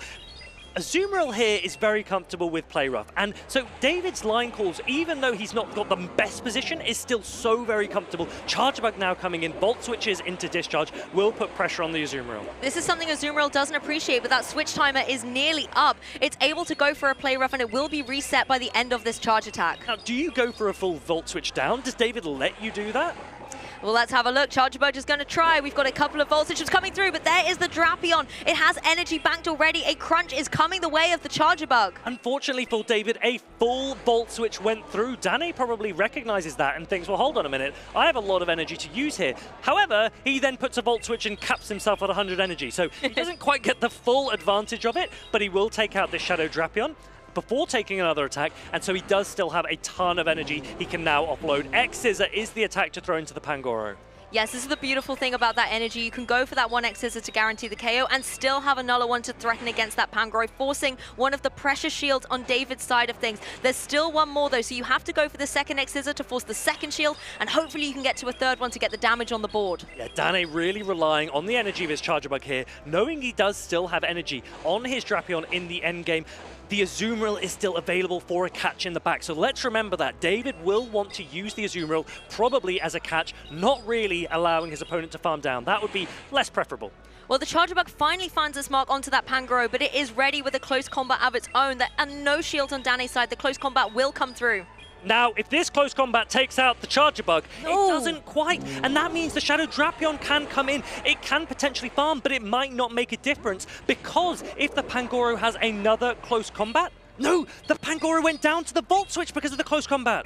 Well, there we go. The crunch is going to come through. We know that Azumarill, being a fairy type, can't resist this, but it's still enough to get the knockout. Danne takes a game and is still in this tournament. Really well played from Danne. For a second, I thought that the Pangoro had dipped back out. It actually had dipped back into the Pokeball, and that's because the Volt Switch went through when the close combat landed. Close combat, it double drops your defense, so David wasn't able to use all of the energy that he had wanted to against the Charger Bug, and as we saw, Azumarill it didn't have the health or the energy to make a difference in the end game. Sometimes that's how the very powerful moves like close combat can be balanced out, because you have to take those defense drops and it can leave you vulnerable to exactly what we saw play out there and the KO from the Charger Bug. But Danne, I think, played really well adjusting to that. The Galaxkobolten went down a little bit earlier than it had in the previous two games, and I was a bit concerned at first, but the fact that the Charger Bug was able to come in and play so well did, I think, give him more momentum in the match. That Charger Bug really put in work there. And I think one moment that David could have optimized is when he comes in with the Shadow Drapion. He could have done one Poison Sting first before throwing the Crunch. By throwing it immediately, you use one turn for the swap. and then you use one turn to throw the attack, and that gave the damage on for Danne. But now we're getting into this game number 4. Yep, let's keep the matches rolling. Drapion versus the Sandslash, but changes on both sides of the field here. It's the Pangoro and the Charger Bug. So Charger Bug comes to suppress the energy of Pangoro. We're seeing this time and time again. Is it the case that Danne has worked out how do you neutralize this fighting type? Well, the Pangoro is not holding back, goes straight away for a Night Slash, gets some damage on the board against the Charger Bug, playing more conservatively with that close combat. There is another Night Slash ready, so a shield going down, doesn't want to take this damage from the X-Scissor. X-Scissor not going to land on the Pangoro. Pangoro still has a ton of energy that David wants to use, but he's probably going to need to shield again. There it is, 2 shields up already. This is what we saw the Charger Bug do in that previous game, go for 2 X-Scissors, get rid of the shield, and then land the third. But the Pangoro does have a lot of energy. It's at 2 Night Slashes here. A ton of energy available to the Pangoro. This Night Slash, it probably won't be enough to knock out the Charger Bug. Danne recognizes this. He hangs on. Can the Charger Bug reach another attack? It's going to be very close. It goes down. Ooh, is able to karate chop it down. There is so much energy on this Pangoro, and that could be very good going into a Pokemon like the Sandslash. It's time to start close combating. I think so, because you have that switch timer as well. You can switch out from the drops if you want, or you can say, Pangoro, you've done your job. We can let you go from here. But Danne now has the decision to make. Does not shield the close combat. Wow, that's a knockout. Goodbye, Alolan Sandslash. Danne will now likely shield this Shadow Drapion, and he should be able to Poison Sting down. David might not want that to happen, so I wouldn't be surprised if he swaps in his own Shadow Drapion. There it is. Perfectly called there, Tomahawk, bringing in that Drapion to make sure that the opposing one does not get any additional energy from that farm down. The Aqua Tail is going to come through from the Drapion on David's side. Aqua Tail doing a decent chunk of damage. No shields available to David. 1 shield available to Danne. David is doing really, really well here because he also still has the Azumarill. Yes, keeping composure in this losers finals. He's 1 game away from advancing into grand finals, and Drapion is doing all it can here with these Aqua Tails to get him there. Now, Danne has a great position in the Shadow Drapion, being able to be shielded and take out the opposing Shadow Drapion, but what energy do you have available to throw into the Azumarill in the back? Yeah, Azumarill going to be very tricky to get through. There are no shields remaining on David's side, so it is going to have to take this Aqua Tail. But both of these Drapions just battling away at each other. Azumarill now has the free switch in and is able to go for these bubbles. I think might be able to get just 2 more to be able to apply pressure with something like the Ice Beam. And there we go, Azumarill has got it. Azumarill has got it. It reaches the Ice Beam because Danne knows the crunch wouldn't be enough anyway. He smiles. He's always smiling. But David is the one who is absolutely beaming inside. He wins these losers finals. The players hug. And David and Azumarill will progress to the grand finals. PvP David advancing into grand finals, facing down against Nickname. We have our ending, our penultimate match carved out. DanneWWW, what a valiant effort with that Galaxkobol. But as you said, David advances, Nickname's waiting, and it's going to be 2 Azumarills in grand finals. I think Arceus Aurelius might have to get his shower cap on. I think so too. I kind of wish we could see him right now and see his reaction, but I have to say, having a front row seat to this match, what a privilege it has been. PvP David, this is going to be his 2nd grand finals this season. Now, the first time in Stuttgart, he was on the winner's side of the bracket. This time, he's coming from the loser's side of the bracket. That means if he wants to take it all here at the Stockholm Regional Championships, he needs to win 2 best-of-5s against Nickname, who is sat waiting for him. And this is going to be a pretty insane match. And this is a Pokemon you got to keep your eye on. This Pangoro was so integral to David's success in this losers finals. It was able to apply a lot of pressure to Danne's team despite the double bug strategy that Danne had to try and take it down. Really, really well played by David, but that Pangoro, every single game, I have not seen Pangoro dominate quite as much as that. Like, yes, you can catch some people off sometimes, but Pangoro there was almost a must-bring, and you had 2 bug types that you had to get through, and David said, no problem. But it was that karate chop down in that game 3 as well was really nice, because not only did you get the knockout, but you preserved all of your energy. You didn't have to use a charge attack to guarantee that KO, and I think that gave him such a momentum swing to be able to take the victory in that set. Yeah, Alolan Sandslash, we've seen lots of players use it, perhaps because there's not been too much fighting presence in the meta at the moment. Oh my goodness, that close combat. That didn't just take down 1 Alolan Sandslash. That Alolan Sandslash for generations will be shivering. Yes, I think a lot of the Alolan Sandslashes were kind of scared when, you know, the Alolans, not the Alolan, the Primeape and the Primeape and Annihilate. Annihilate. Annihilate, that's the one. Alolan and Annihilate, they sound similar. When that kind of burst down to the field, that made things very difficult for the Sandslash. And actually going into our finals, we've spoken about how fighters have been maybe not as dominant, but we have not only this Pangoro, but we have that Annihilate as well, the Shadow form in finals. So lots of different options available to players. When you're picking your fighting type, if you're picking a fighting type at all, there are so many available Pokemon that are really, really strong, and they are used in their own way. But David, he's played against Nickname, he's lost to Nickname already, he will want that redemption opportunity. He's going to get it. Will he make the most of it? This is where I find our grand finals bracket so interesting, because for one of our trainers, they're currently undefeated in the tournament, and they could go all the way undefeated to get the champion title. But even if they take one loss, they're still in the game. They've just got to do it all over again. Yeah, best of 5s available. These players will want to get inside each other's head. We want to get inside their head as well. So Adelian has brought them in for an interview. Let's take it away. It's a bit easier. Hello trainers, welcome back to this interview. I have the 2 grand finalists here ready to do battle, but before that, let's hear a little bit from them. Welcome David, welcome Nickname. Congratulations to the 2 of you for making it this far. So, question time. Did you think you would make it? David, do you think you would actually get this far? No. Well, like my goal is always to try and win the regional, but yeah. Like this past week and the other week, the week before, I was so sick. I had like the flu. Oh, right. I was like feeling really bad, but like getting here I'm really happy. Yes, consider it means quite a lot to overcome not just the battles and the trainers, but also yourself to an extent. So I'm very glad that you've made it this far.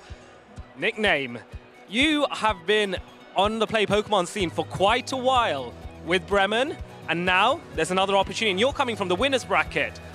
Did you think this would be the position you end up in as the favorite to win potentially? Never. Honestly, never. My goal here was just to reach the top 8, which I did in, well, fairly quickly, because I just swept my group and didn't have to go through the loser's bracket like I usually have to do. So yeah, being here on the winner's side, and even especially in the grand finals is amazing. Yes, no, I'm glad. Well, I'm glad that you are also having success. Now, I've got to ask a question to you, David. You are the local favorite. You are defending home territory, as it were. Does that add a certain degree of additional importance to you for you to win? Of course, like winning like the hometown would be like really cool, but I don't really think that too much about that. I feel like I just focus and do my own thing and really hope that I can just take the win and just try my best to see how it goes. Yes, for sure. And hopefully, I know there are quite a few Swedish and other Scandinavian folk in the crowd that are very excited for you. I know that some of the casters are very excited for you as well, because of course you're in a caster draft, in my pick, so I'm going to of course have that favoritism there. But Nickname, you usually come to these events with some of your friends from Poland and elsewhere. Is it important to you to get that other win and bring some more glory back to your track record? Could you repeat? Yeah, sure. Does winning this regional add a bit more accolade to your good track record already in these events? Oh, absolutely. I've been doing pretty well this season. I started the season with being third in Dortmund, which was like a very good place and very good performance. And my last tournament was EYC, where I reached day 2 as well. So yeah, that was also really good. So it's already my 3rd day 2, which is more than I ever achieved in all previous seasons. So yeah, I'll be really happy to if I would win this regional. Okay, trainers, there's a best of 5 here, and then potentially, if David works his magic, there might be another best of 5. One final question to you both. Any trainers, any key individuals in your life that you want to give a shout out to for helping you in some way to this journey? David, I'll start with you. Yeah, of course. I would really like to give a shout out to my family. Of course. And also my teammates from Team Pizza, always been supportive with like giving advice on teams, like some matchups I have. They're always supportive about it. Yes. Nickname for yourself? I would like to give a shout out to a couple of people who helped me scrim and build my my final team.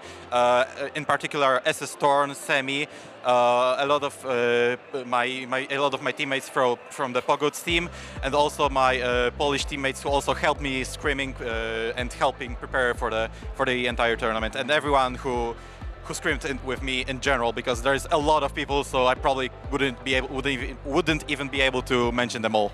Well, of course, we want to see you battle. We will be here a while if you mention all the people that have helped you in some way, shape or form.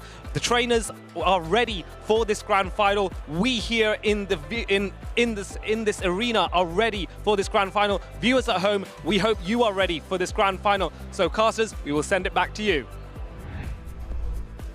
We too are ready for what is going to be an incredible grand finals. It's always lovely to hear their insights just ahead of the match, because you can almost have that rivalry brewing a little bit, but then also they have so much respect and love for the game. They're ready. I think both of these players are so incredibly humble. They have so much respect for one another, but they're also really pleased to have got as far as they have. PvP David, he mentioned, he goes, I wasn't feeling very well, but I've had so much support from my teammates, and honestly, he's such a prolific player. He will really want to go all the way, but he has a big hurdle to climb. He has to win 2 best of 5s if he wants to win it here at the Stockholm Regional Championships. And both of them as well have what it takes to go all the way. They've been able to take #1 spots at championships before, but they want to be able to add that second to their name. And I think PvP David as well, having won an event already this season, wants to try and get the double. That's not something every trainer is able to achieve. No, not at all. And he has his whole family rooting for him. Nickname as well. So many friends here really wanting to see him go and get gold.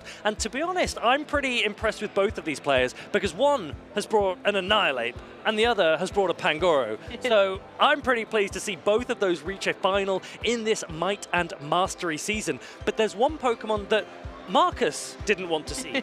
Arceus Aurelius, he set the world a challenge. He said, if Azumarill wins an event this season, then I will let a bucket of water be poured on my head. I hate to say it, but Azumarill has made the final on both sides. It will be winning the Stockholm Regional Championships. It was #1 in the usage stats going into day 2. On day 1, it was only in second. It's been so incredible, this tournament. You and I have been talking about how it's being used a little bit differently. The move pool's still the same. Bubble as its fast attack, Ice Beam, Play Rough as its charge attack, but it doesn't have the same, I suppose, core synergy. We've seen it used before with Drapion, for example. It's kind of carving out its own water mirror mark. It's really interesting the way that each player is using Azumarill. Most players are relying on its water and fairy typing. These are really good types defensively, and that means Azumarill, it really doesn't have to worry about many Pokemon in the meta. It's often paired with the Shadow Drapion. That's the poison type of choice, and Azumarill can hit that back quite hard. But Nickname has a slight advantage, because the poison type that he is pairing Azumarill with is Swalot. This is the new poison type on the block, and it's been doing so incredibly well. It has phenomenal bulk, and Sludge that it got a boost to in this new meta has been able to really pressure a lot of these Azumarills. And, you know, Play Rough doesn't do the same impact with Swallow as it did to Drapion previously. Yeah, so you look at the Pokemon that PvP David has on his team, and actually Azumarill looks very flexible into it. And this Azumarill on the other side, the Nickname's Azumarill, it's protected by Swalot, so that means PvP David's Azumarill is under risk. Both of these players will be looking to take their Azumarill all the way. I'm interested to see which fighter comes out on top as well. Yes, we've been talking about this. The Pangoro has been so integral for PvP David, but on the opposing side for Nickname, you have that Shadow Annihilate, kind of a staple of previous metas, and the fact that it has that attack boosting Rage Fist as well can give it so much momentum if pinned in the correct position. So what would you do if you are Nickname in this position? Because you can see that your Azumarill looks really, really strong. How do you best take advantage of it? We've seen him in the past use Guzzlord a ton. Guzzlord doesn't really want to be up against a Pokemon like Pangoro or, of course, PvP David's own Azumarill. There's so much flexibility on this team. I really wouldn't be surprised to see Swalot come out a lot for Nickname. I think Swalot has to be a staple on this team. The Guzzlord, I know Nickname has always been tempted to use, is very versatile with it, but as you've mentioned, the Play Rough on Azumarill, and particularly the fighting type moves on the Pangoro, can make things a little bit difficult. I wonder if there's play potentially for something like the Lapras here. The Lapras can do decently well into Pokemon like the Claydol, for example, and can have some good coverage into other Pokemon. You just have to watch out, I think, for obviously the Cradilly. The Cradilly is really strong. It has access to the super effective Grass Knot against Azumarill, but Rock Tomb just looks so good against so many Pokemon. Nickname only has one Pokemon that resists Rock Tomb. It is that Shadow Annihilate. But Shadow Annihilate in a lot of metas can be really tricky to bring. It doesn't really want to be up against Azumarill, and Talonflame, particularly when shields start to go down, can threaten it as well. Yes, Talonflame has those flying type charge attacks, and if you're able to get the energy up on them, fighters like Annihilate really do not want to take that damage. Both these trainers are actually rocking Talonflame. That's not something we've touched on. It's been a Pokemon that's dropped in and out of metas, but right now seems firmly in a good champion position. I wonder whether PvP David will try and use his Claydol. Claydol has decent play into a lot of Nickname's team. It resists Psywave, it resists Counter, it does super effective Mudslap damage against Swalot, can hit the Guzzlord for super effective with Ice Beam and the Talonflame for super effective with Rock Tomb, but it does have its own frailties. Psychic is not a great defensive type, and Ground as well means that Nickname has a lot of play back into it too. I think you've sold me on the offensive capabilities though, for sure, and considering we've said that Swalot is a Pokemon that Nickname is very likely to bring, having that ground type Mudslap coverage can be a really nice way to not only get fast attack damage on the board, but also start getting up that energy. The Ice Beam can be so good into Pokemon like that Guzzlord, and even the Talonflame doesn't want to take that attack. You also have the Rock Tomb. Not only can that deal decent damage, but the attack drops, I think, could be critical here. I think with teams like these, I wouldn't be surprised if David opts for an ABB strategy. What that means is your first Pokemon is strong against one of the Pokemon that you're most concerned about. You then use your first B to bait out the Pokemon you're worried about, and your final B is then available in the back. Let's see if that happens here. We have Claydol into Guzzlord, the first game of the Grand Finals here at the Stockholm Regional Championships. Claydol just going for these Mudslaps down, farming up some energy, trying to get to that Ice Beam to apply some pressure, but instead goes for the Rock Tomb. Guzzlord gets there first though.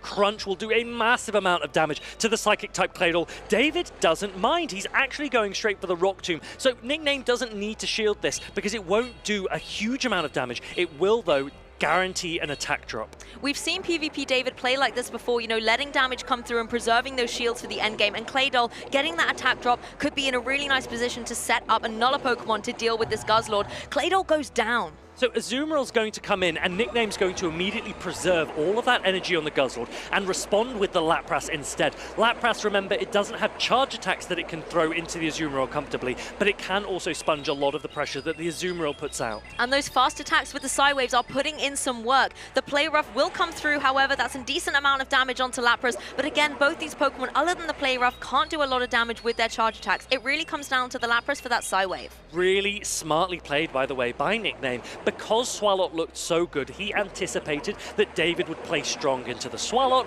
What do? You don't bring it. That's the mind game of a potential champion. The Sparkling area is going to come down here from the Lapras. Of course, Azumarill is going to be able to take this really well, but it does still go now into the yellow zone. Now, we're seeing so many Azumarill, so many Lapras. This might be the trigger for players to start considering Skull Bash on their Lapras, because it would put Lapras in such a better position here. Look how low it's already getting when it can't throw any neutral attacks into this Azumarill. The bubbles as well getting dangerously close to KOing this Lapras. The Sparkling Aria will come down once again. We know that the Azumarill can hang on here. And is it going to be able to get to the energy it wants? It's got the Ice Beam, it's got the Play Rough ready, and now it's facing down against its opponent. Now, I was wondering, why is the Lapras not throwing the Ice Beam against Azumarill? It does do more damage. Perhaps Nickname didn't mind, and he said, I will want to get more of a farm down anyway. So he comes in with this Azumarill, and it's being responded to by a Talonflame. Talonflame not going to appreciate the bubbles coming through from the fast attacks, nor this Ice Beam, so a wise shield here on PvP David's side. We've actually seen David play very well with these shields before, banking them both on Talonflames to guarantee some big damage with the charge attacks. First, we're going to see the fly come through. A shield goes up on Nickname's side. Yeah, Nickname puts up the shield David will probably be pleased to see this because Brave Bird is the one that he wants to go unshielded, and these Incinerates generate a lot of energy, but Azumarill, it's actually getting to its Ice Beams pretty quickly too. Forces that second shield on the Talonflame. PvP David knowing he has to preserve it to be able to unleash the energy from these flying charged attacks. Both Brave Bird and Fly already, and there is still one shield left on Nickname's side. So here comes the Fly. This isn't enough to take down the Azumarill, but it does draw the shield. That is a pretty good moment for PvP David. That is what he wanted to see, the shield down so that you can go for something like the Brave Bird in the future and try and get the KO. But the issue is the Azumarill paces to that Ice Beam. It's going to be able to knock the Talonflame from the sky. David isn't there. He can't reach another attack. Talonflame goes down, and his own Azumarill does not have the health to hold on. Nickname in the driving seat in this game number 1. All 3 Pokemon still available. 1 point on the board. Really love to see the Azumarill play there from Nickname, being able to use those bubbles to really whittle down against opponents, and the pressure that comes through from the play rough, even if it's only neutral damage, it takes a long time to get to, but I think the payoff is always worth it if you can connect. Yes. David led Claydol into a Guzzlord there, and truth be told, I'm not happy with how he played that lead matchup. If you have access to Ice Beam, you at the very least should be trying to invite a shield from your opponent. Instead, he landed a Rock Tomb, didn't reach the next Rock Tomb, which meant he gave Guzzlord a full farm down. Comes in with the Azumarill, and the Guzzlord just banked the energy for the endgame. Nickname with a really dominant performance in that game number 1. Can David recover? I think Guzzlord is just such a wall to get through if you don't have a Pokemon that can deal super effective damage. You want to somehow find the alignment with a Fairy type like the Azumarill to be able to apply pressure, but as we said, it takes so long to get to those play roughs, it can be very difficult to do. Are there any other Pokemon that can deal with Guzzlord well other than Azumarill and Pangoro? It is tricky, but I actually think Cradley could be a good way of slowing down the Guzzlord. Yes, your grass attack is resisted by it, but your Rock Tomb is neutral, and it guarantees an attack drop. If you can really lower the health of the Guzzlord and reduce its attack, you could pave the way for a sweep with one of your other Pokemon. And remember, this is a best of 5 in Grand Finals. If Nickname takes the best of 5, he will be our champion. If PvP David does, then we reset the bracket and we go again. But we are only going into game 2 of this first round here. Now, this is going to be intense. Nickname has that 1 game advantage. It's tricky here for David because the Azumarill on Nickname's side is actually not even needing to be used defensively, because David doesn't really have a hard response to it. Nickname can just use that Azumarill in any way that he wants. He's actually putting out a ton of pressure with it, and David needs to work out, well, what are my best answers? Nickname has protected it so well. Even if that Cradley comes in, you have the Swalot to deal with, you have the Guzzlord to deal with, you of course have the Shadow Annihilate to be aware of. I definitely want to keep an eye on the shields going into this next game, because if David can strip them away from Nickname, that might give him a window of opportunity. Azumarill facing down against the Claydol here. We're going to see the fast attacks just go across, but Claydol going to be on the harder end of this. The bubbles dealing super effective damage, and Azumarill actually pacing very well to that Ice Beam. This is a great lead for Nickname. Not only that, PvP David has a Cradley in the back, and Nickname has the exact answers to be able to deal with it. Nickname is very much in the driver's seat here. I think David will need to play out of his mind if he wants to change the course of this game. Yes, the Ice Beam coming through, letting it go, even though, yes, you have had the attack drop, that's still going to do a huge amount of damage, and Claydol does not want to receive that. It's going to take a lot of these Mud Slaps to pace to another one of the charge attacks, and it looks like Azumarill could almost bubble the whole way down if it wanted to. Azumarill is going to have its attack dropped once more. The Rock Tomb lands. It's not going to be enough to take it out, though, and Azumarill does have an attack available if it wants to throw it. It might be at risk of being Mud Slapped down if it doesn't throw an attack. Nickname recognizes it, and he's going to take this Claydol down. There's no chance David shields it. Yes, with the attack drops, wasn't quite able to get the bubbles to go through, but with that Ice Beam, is able to secure the KO, and now the Azumarill on PvP David's side can join the fray. Okay, so Azumarill comes in and it gets a little bit of a farm down. The problem is Nickname has the perfect response in Swalot. It resists the Fairy type damage of Play Rough, but also it's just so bulky that Ice Beam from Azumarill really brushes off it. Swalot is going to be so difficult to get through, particularly when you charge up that energy. Swalot did get a couple of fast attacks in, but now the Annihilate is on the field. Look how much damage the fast attacks are doing. Shadow Annihilate, it's not gone yet. Very much still in the meta, even though it's not as popular as it once was. Nickname showing that it does still have a use case. Look at the pressure it's putting on this Cradley. So much counter damage. It looks like it's just trying to counter the whole way down, but Nickname just in the nick of time able to go for this Rage Fist. Even if PvP David David lets this go through, the attack boost that the Annihilate is going to get is going to be so appreciated. So the Annihilate throws an attack on charge attack priority. If you shield again, you don't even need to. The Grass Knot's probably not going to take you out. Annihilate has done its job. Swalot will comfortably be able to clean up in the endgame. Nickname knows it. He's going to throw a boosted Rage Fist into this Azumarill. That came close for the Annihilate though, just able to hang on, and thanks to its energy, it can go for this Rage Fist. The Azumarill letting it come through. Yes, that Swalot's in the back as well to meet it, so it doesn't matter if the Annihilate goes down. What is the Azumarill going to do to the Swalot? David, he's essentially conceding here. He taps his attack. He's not even going to charge it. He knows that Swalot is in a dominant position. Swalot, let's take a look at how much this Sludge does when it lands. This is a super effective poison type attack against the fairy typing of Azumarill, and Sludge got a massive buff in this Might and Mastery season. Huge damage there. Look at that, does over a quarter of damage. That's something that really is detrimental to the defensive capabilities of this Azumarill. PvP David maybe using this time to start really thinking about game 3, because if he lets Nickname take a third game, then he'll let him take the title. Now both of these players having a little bit of fun. Nickname reaches the Ice Beam here. David refuses to go down to it. He says, look, if you're going to take me down, it's not going to be with a resisted Ice Beam against my Azumarill. So the players are enjoying themselves a little bit, but Yeah. Nickname very much in the driver's seat in these grand finals. David saying, I'm going to make your Pokemon work for it a little bit, you know, just maybe get them a little bit more tired out, but now they get to rest and get reset for game number 3. Nickname is 1 game away from being our Stockholm Regional Champion. Now, I think one of the reasons why it might have been a good thing that David was throwing those attacks, shielding those attacks, is it gave him a little bit more time to calm the nerves. Because as soon as you go into this position where you're looking at the team sheets, the judges are watching you, they're expecting you to lock in after a certain amount of time. David gave himself a few extra moments to breathe, to relax and to think, you're not out of this yet, let's just take a moment to take those nerves away. That can be so important because you need to keep your composure, particularly in a game that is so meticulous with split-second decisions.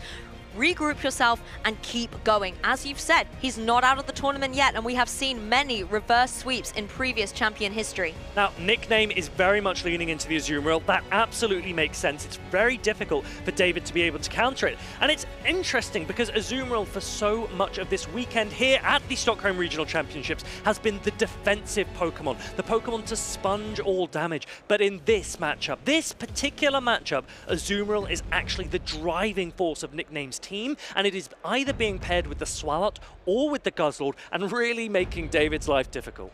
I almost wish to see the Claydol really come to the forefront for David here in a way to challenge that Swalot. The Azumarill is being played really well, but the Swalot also was just such a wall in Nickname's defense, and you have to find a way to deal with it. The Mud Slaps, I think, are a great way to get some fast attack damage on there, and your charge attacks can also be significant on Claydol. There it is. This could potentially be the game that decides the champion. David has the lead. He's finally been looking for. Claydol into the Swalot, and Lapras is going to come in. But the problem is, Lapras does resisted Psywave damage into this Claydol, and the Rock Tomb is reached. They throw on charge attack priority. David is going to shield up. He's saying, I'm going to, at the very least, I'm going to debuff you first. Yes, uses a shield early. I don't think Lapras is out here for the Psywave fast attack damage. It's just trying to get to those sparkling areas as quickly as possible. It's going to have to take a Rock Tomb, though, for its troubles. This is going to lower its special attack and give Claydol more breathing room. Now, I was thinking, will David do 4 more Mud Slaps and then go into Azumarill? No, he's actually going to go aggressively in with this Claydol and throw a Rock Tomb before the Lapras can reach an Ice Beam. So this is a little bit of an interesting play. Nickname's going to let the Lapras go.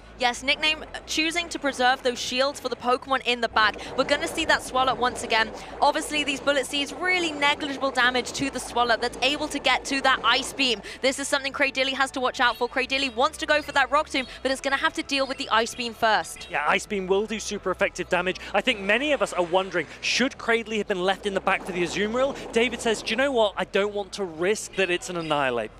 That's very true. The Annihilate could have spelled a little bit of disaster. Rock Tomb will come through and connect with Swalot. It's easily going to be able to take this, but it will take that attack drop. The issue is the timer is on this Cradilly. It doesn't have a lot of HP remaining. It can go for the second Rock Tomb here. Now, once this Swalot is out of the way, then David's Azumarill could be safe. So David doesn't mind this at all. It's also not really in a position where Cradley can be mudshot down. However, the Swalot can farm up loads of energy before throwing this Sludge. It has a Nullus Sludge banked as well, so even even if this goes through, you can bring in your Azumarill and there's another Sludge ready. So PvP David has to be cognizant of that. We're going to see 2 Azumarills actually on the field here as these switch timers, you know, reset themselves. To be honest, I think David maybe could have gone up to the Rock Tomb first and debuffed the Azumarill before mirroring with his own. That would have meant that despite the shield disadvantage, you're up against a debuffed Azumarill. Azumarill really doesn't like to be debuffed.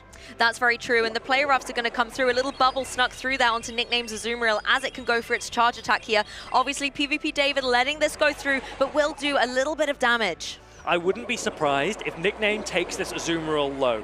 He starts throwing play roughs and puts the Azumarill in a position where he can come in quickly and maybe snipe with a Sludge instead, reserving the energy on his own Azumarill to be thrown into the Claydol instead. That could be a fantastic endgame situation. You can see the energy being stacked up on this Azumarill. Yes, it can go for this play rough here, but I think only a couple more bubbles are going to be able to put it in range. When we get a look, we need to check those switch timers as well. Looks like Swalot is primed to be able to come back in and snipe once the opposing Azumarill is low enough. You can see how low the Azumarill is on David's side, and Nickname is now throwing the attack. This will threaten a knockout. David is actually going to let this go. David needs to hold on to that shield in case Sludge comes its way, but then again, Azumarill is down. It's now on Claydol's shoulders for PvP David to stay in this championship.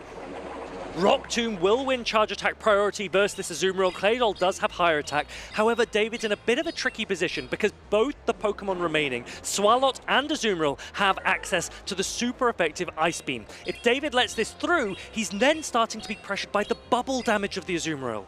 Well, Azumarill going straight for the Ice Beam, super effective damage straight into that Claydol, and these bubbles are coming through thick and fast as well. Claydol trying as fast as it can to get to these charge attacks. Look at that!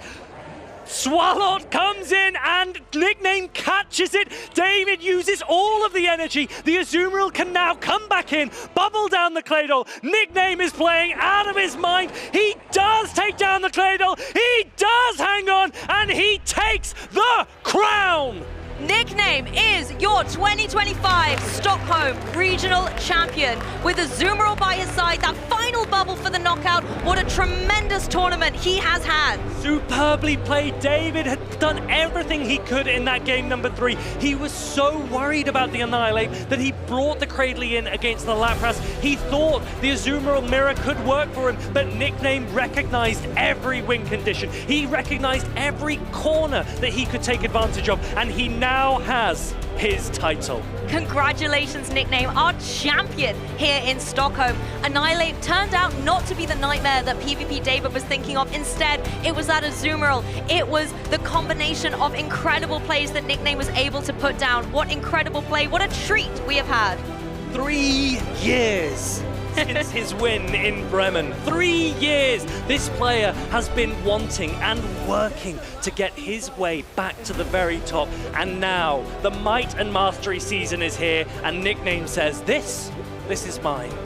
And incredible to be able to see such an interesting team. We've got some of those old favorites with the Annihilate. Guzzlord's been around as well, and Talonflame, but Lapras and Swalot, incredible to see how well they're doing. And I think they're Pokemon that you need to be looking out for in your future matches in this meta. Now, I have to put my hand up. I will say that I was an Azumarill doubter as well. And Nickname, you have proven me wrong. Azumarill and Swalot there did so much for him, and you just couldn't take them out. They were just so bulky. Nickname, with his world's place now guaranteed, he will be at Anaheim, California, automatically invited by winning these regional championships. That's just the cherry on top. At the end of the day, not only are you a champion, particularly in a new meta as well, you already get that invite, and that's incredible to be able to have looking towards the end of our season. If you're just tuning in, Nickname has become our champion, but you can have a little look at this replay to see how exactly in grand finals he was able to dominate in an incredible set over PvP David. He read David at every turn, and even in the one game where he did not win lead, he set himself up for victory. He baited out the Cradley and then left his Azumarill to do all of the work. Superbly played, superbly recognized, and to catch at the very end, just shows that he very much deserve this title. The end of this game too as well was such a beautiful highlight between two amazing Pokemon trainers. It shows that camaraderie and respect that they have. Where they saw the end game, they had a little bit of a laugh with each other and then put their game faces right back on for this game 3. Claydol, I think, did such a valiant effort in this match. It really did put in a lot of work. The Mud Slaps were stacking up, the Rock Tombs were coming through, but just the combination of Swalot and the Azumarill was too much for PvP David to contend with. Yeah, really, really well played by both players. They both get medals. Nicknames is a little bit shinier, but they should both be very, very proud of their performances. And I think we've all just been really impressed. Sat behind this cast desk, we've got to see so many new Pokemon, so many players that some we haven't seen before, but really impressive plays across the board. Well, let's take a recap of our losers bracket as well, so we can see exactly the journey that some of our trainers have gone through in order to get to this point. We have had so many incredible matches, so many incredible trainers here, maybe even some new ones like Withered, who really has broken out onto the scene this year and is a name we should definitely watch out for, as well as some familiar favorites from the seasons, Colin 6, Man as well, and let's not forget DanneWWW. Yeah, make no mistake, these players, they will be back. They still want their hands on titles, but today is about nickname. Here at the Stockholm Regional Championships, we have our 6th regional winner of the EU 2025 season, and I am really excited at the growth of play Pokemon across Europe and actually the rest of the world, because so many players are bringing in really exciting things. And I think so many of you at home are looking at these players, looking at these Pokemon, and you are excited. I can feel it. It's the inspirational element that's really gone through the course of this weekend. Players like Withered being able to battle so well against veterans of the competition. Pokemon like Uden bringing training. Pokemon like Furret into the meta as well has been really, really nice to see. And I think that variety shows that there is literally an option for everybody out there. There's some way that you can come and get involved with competitive Pokemon, and there's still time in the season to do it. There's still time, and there's still a lot of opportunity to see so much exploration in this meta, but the winners of today are ready. They want their medals, so let's go over to them. Yes, let's first have a little dive at the winners bracket. We're going to be able to see exactly how they got through this. Nickname, fully undefeated in this tournament. I don't think that's something we have highlighted enough. Taking down Uden, taking down PvP David, and then in that kind of rematch, being able to be victorious once again. I mean, what a 3-0 in finals. That is such a commanding finish. Now, let's not take anything away. You're a Swedish player in your home regional and you got to the grand finals. That's a great achievement. But nickname, that was dominant. That was really, really impressive. And I think everyone can just sit back and say, do you know what? Fair play. But what an incredible accomplishment for PvP David. Coming into this tournament, maybe not setting yourself the biggest expectations, because he said he'd been a little bit unwell before the tournament, wasn't as prepped and ready as he would like to have been. But he's just been on such a tear, doing so incredibly well, making great memories. If you missed it yesterday, he actually faced his dad on the broadcast in winners semis. And that's a life. Exactly, literally, it's recorded for everyone to enjoy, including his family back home. And that's something that might even be even more special than winning. Yeah, I think they'll all be very, very proud of him. And so many friends also really, really proud of nickname, as well as all of the players that have done so well this weekend at the Stockholm Regional Championships. Let's take a look at our top placing players here this weekend. I want to dive a little bit into these teams as well, because Lapras was on my list, and guess what? It's taken that #1 spot. Looking across the teams as well, a lot of Cradily jumping out into this new meta. Were there any surprises for you, Tomahawk? I think we all are a little bit surprised at just how well Azumarill did. Lots of players expected it to drop, and I still think it might over the course of the season. But to have this level of dominance in the first event of the meta, well, Arceus Aurelius, like I say, has lost his challenge already. Maybe he needed to make that challenge a little bit later into the meta when it actually started dropping off, but we'll have to see, you know, what is going to happen with the end of that result. Taking a little look as well, you know, Pokemon like Swalot have really surprised me personally. I was not expecting to see it not only so dominant, but do so well. I have to credit as well C. Leonardo's team. I think for me, it was really inspirational seeing the Registeel play so well into a lot of the broadcast matches, as well as getting some highlights from the Pidgeot. I would say Spiritomb as well, but I think we already saw it for a second. Yeah, I think C. Leonardo and his Registeel would have been thinking to themselves, I would quite like a shot at Nickname's team, because Registeel has a lot of play into That's true. The Talonflames, both of them in the grand finals, that's something to consider. But then, as you say, Swalot, is that now the best poison type. Drapion does not win a title for the first time in a long time. And there's only 3 Drapions in this top 8 as well, so that's something to consider. Maybe it's going to be dropping in the usage a bit quicker than its normal core partner of that Azumarill, so that's something that only time will tell as the rest of the season, as the rest of the meta starts developing. So, players at home, if you want to see Azumarill drop, start bringing better answers to it. I think that is the real message to everyone. You cannot expect an Azumarill drop if you're not bringing more of those poisons, more Swalot, maybe even Galarian Weezing as well. You don't even need a Poison Fairy core when one Pokemon can do it all. Galarian Weezing actually did great in day 1. We didn't get to see it shine as much in day 2, but I think particularly with the Fairy Wind being really good into a lot of the Guzzlords that we're seeing running around, did give it a little bit of dominance. So a really good top tip there from Tomahawk. Yeah, I'm really excited to see what new Pokemon people try as well, because like we've said, there's so many options available that this is just the beginning. This is like almost a transition from the last meta, an overhang, so to speak, because try out some of the new stuff. That's what I'd say. Try out a Furret as well. I know there was only 1 in the top 8, but I still think it has a lot of potential, and Uden, I think, showed that very, very well, particularly once you get the attack buff on your Trailblaze. The Sucker Punches hit so hard. We have, however, looked at, the main tournament out there, but there was another little secret tournament going on amongst us casters as well, with a bit of a fantasy draft with which players we thought were going to take it all the way.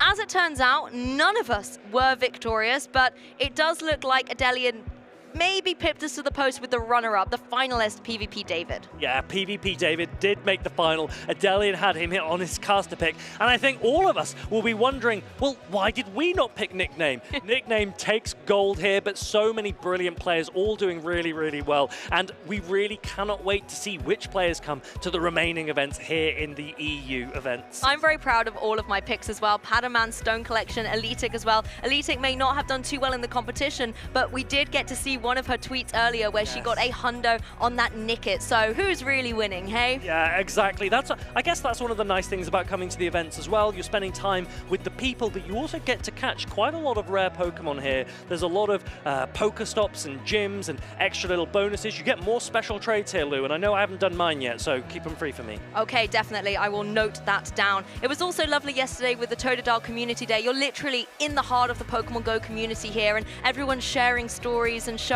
the Pokemon that they have caught, maybe a few shinies out there as well, and that's one of the beautiful things. You can look at these amazing veteran champions that we've got, incredible players, but really that love of Pokemon is what connects everyone here. It really, really does, and these players will be going home. They'll be maybe taking a little break, but then I think they'll be very, very quickly getting back online and trying to work out what's the next pick, what's the next spice. And I think I've just seen in chat that someone has mentioned Fortress, and I agree. Fortress is a great option. Steel and bug typing means you only have one weakness, fire. And if you can avoid that, then you have Rock Tomb as well. So maybe that's another little idea for you out there that are looking to break what is becoming meta already. You might be onto something there, but there was a double Talonflame mirror in finals, and that's something that maybe will give Fortress a little bit of difficulty. But I think it's time for us to fly over to the stage and crown our champion. Let's take it away.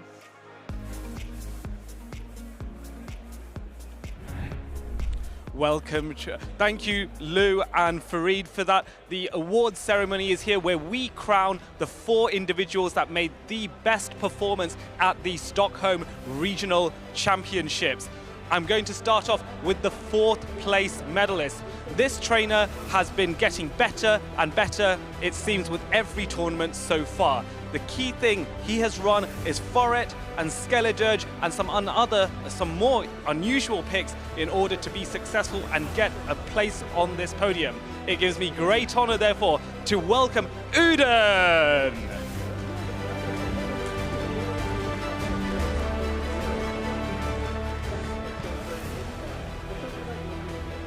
So let's see, you got top 8 in Stockholm last year, you got top 4 today, so top 2 and then first very soon, hopefully, right?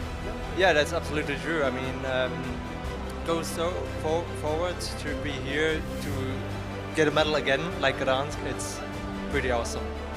So I'm pretty happy. Excellent, excellent. I'm very excited to see when you will get your next medal. Crowd, give it up for Uden. Another round of applause.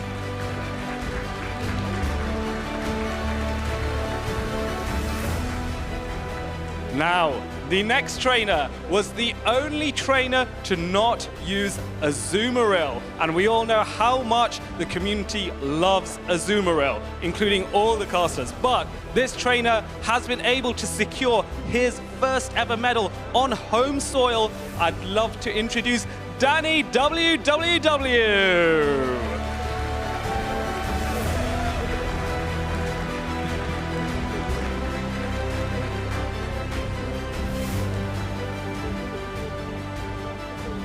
This is a interesting scenario. You've got a medal. This is the first time you've got a medal. How does that feel? It feels very strange. Usually I go home without any silverware. So yeah, this is...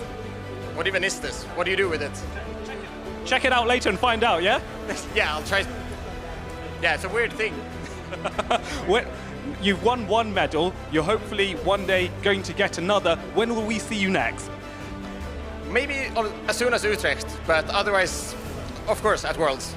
Of course, at Worlds. We are very excited to see how well you do. Danny, it's been a pleasure. Another round of applause for third place, Danny.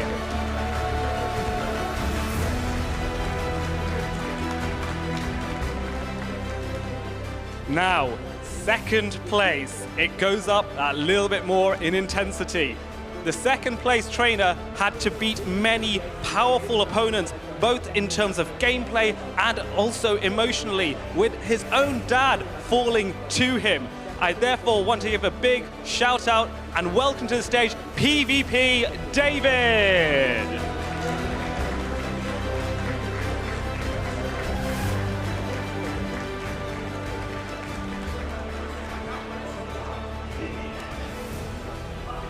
Don't worry, I'll get you a handshake, it's all good.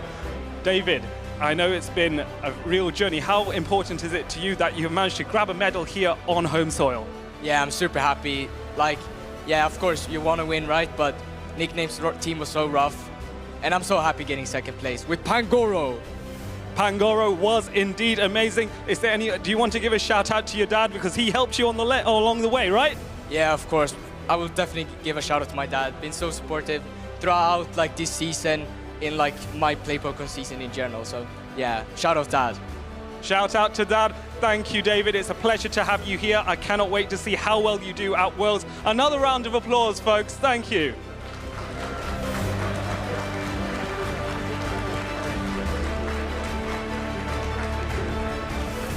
And now, finally, the trainer that you have been waiting for.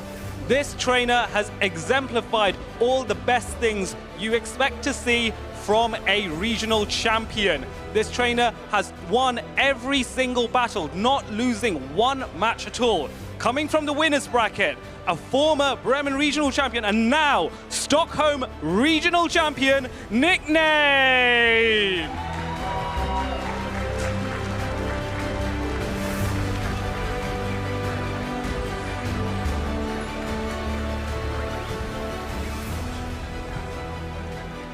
Well, well, well, let's have a look at that then, folks. What do you think? Looks good. Looks good. It looks good. How does it feel? How does it feel to finally be a champion once more? It feels amazing. It feels unreal. I was not expecting that at all. My goal was, as I said previously, just to reach the top 8, just to get some more championship points. But I'm here. Not sure how. I put a lot of practice, so I'm happy that it paid off. But yeah, I'm incredibly happy. So, you've got one championship on tally ready. You've got the World's invite now off the back of that. You're now looking to get championship points as well. When is the next time we will see the Stockholm regional champion? I think it's going to be either Utrecht or Bologna, probably one of those. And then I'll try to make it to Worlds. Okay, Worlds, be ready. A new regional champion is crowned. Please give a big shout out and round of applause to your champion, Nickname.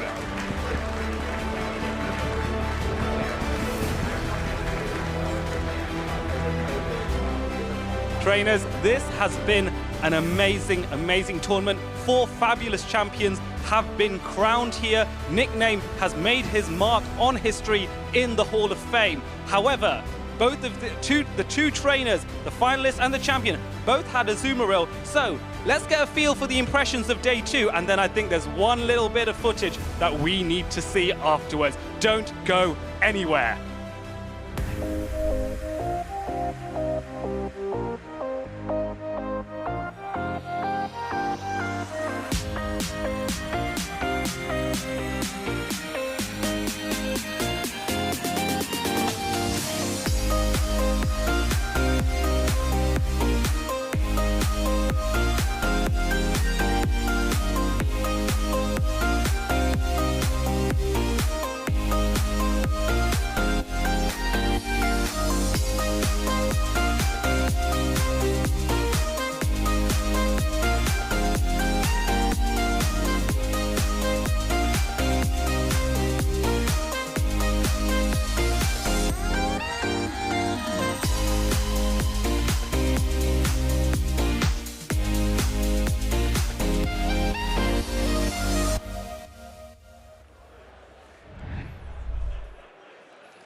It has been absolutely amazing to see all of these champions make their mark on history in the Hall of Fame here in Play Pokemon Stockholm Regional Championship. I'm just in awe at just how dominating Nickname was. Is there anything that stood out for you in that particular last match, Tomahawk? I think he just had a really good matchup against David, and David had to have pulled out every trick under the sun in order to win. And to be honest, Nickname just had the answers. A really well-deserved victory. Yes, indeed. Lou, was there one particular highlight from the tournament that you really want to point out? It doesn't have to be about Nickname, but he's also a good trainer. I mean, I loved seeing Furret, didn't I? My little new favorite Pokemon over here, I think, did incredibly well, got a top 8 finish, one to watch out for in the future. But I have to say, all the matches throughout today's tournament have been phenomenal. They've been a real treat, and I can't wait to actually watch them back and study the meta a little bit more. Well, one thing about the meta that we have to accept is that the top usage Pokemon in day 2 definitely did make an impression as well. You also mentioned Furret. Were there any other Pokemon that really stood out? Maybe Fareed, is there one Pokemon that you like to highlight as well that trainers should get? I think, honestly, Swalot was so good. We all saw it. Swalot and probably Guzzlord as well deserves a shout out. Both of those Pokemon so bulky, they're typing useful defensively as well. So I wouldn't be surprised to see a lot more of those in this season. Yes, I think for me, I am thinking of Galaxkobolten. That will be the Pokemon that I want to highlight because it's really fun, it's really cool, it's got fabulous coverage. I think that is the Pokemon that we should all go for. So get Wimpod, get those 400 candy for it, and evolve a few Galaxkobolten, and it will do you very, very well. So, next, the next thing to consider is focusing on Azumarill, really. Azumarill was a Pokemon that one of our casters was quite certain would not do well. Oh yeah, I'm so ready. Where's Marcus, everyone? Where is Marcus? We're a bit curious. Yeah. Marcus, are you around somewhere? Are you? Is he there? I think he's trying to avoid where he's here he is. Found him. I have a very important message, trainers. Speak your mind. Stand up for what you believe in. But if you are wrong, be ready to face the consequences. I lost the challenge to Azumarill and to Nickname. And for that, Azumarill, use Hydro Pump.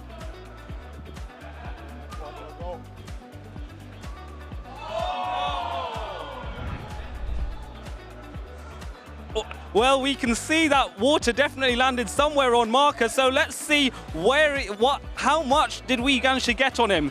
Oh, there we go.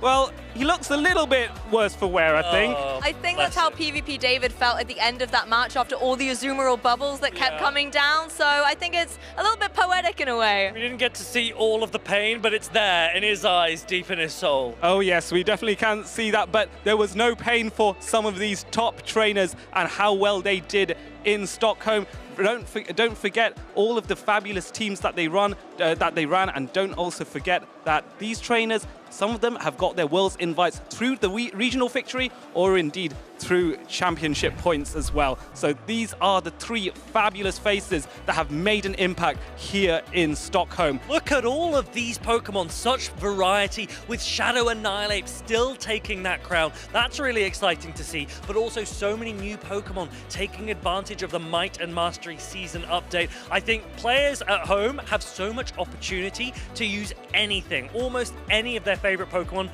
bring it. Yes, and that is the summary of this meta and just how good it has been so far. We also have a list. How does Nickname fit in with the other regional champions that have won their championships this year so far? Nickname is a new face this season, but not a new face to winning before. How does he look here? He looks great. Honestly, the way that he has dominated through this tournament, coming in on the winner's side of the bracket and still not dropping a game. Let's add in the commanding grand finals that we were able to see. I really think he has carved his name out here and is a totally deserving winner. When we take a look at some of our other champions as well, you know, PvP David, his finalist, his opponent, has already also won a regional championship. So it really was a treat and a privilege for us to be able to watch that. And indeed it was. And of course, there are 3 more opportunities in Europe to secure a championship win. Right now, after Stockholm, there are 3. There is the Seville Special Championship, followed by Utrecht, and then followed by Bologna. So those 3 are the 3 next opportunities that you can jump in here in Europe to take part in one of these championship events. But all roads lead to one other place here. Yeah, Worlds at Anaheim. It's where everyone wants to be. Everything is going to California. But players are, right now, they're in the present. They want to use the Pokemon that are new. They want to use Pokemon that are old. They want to use a Azumarill.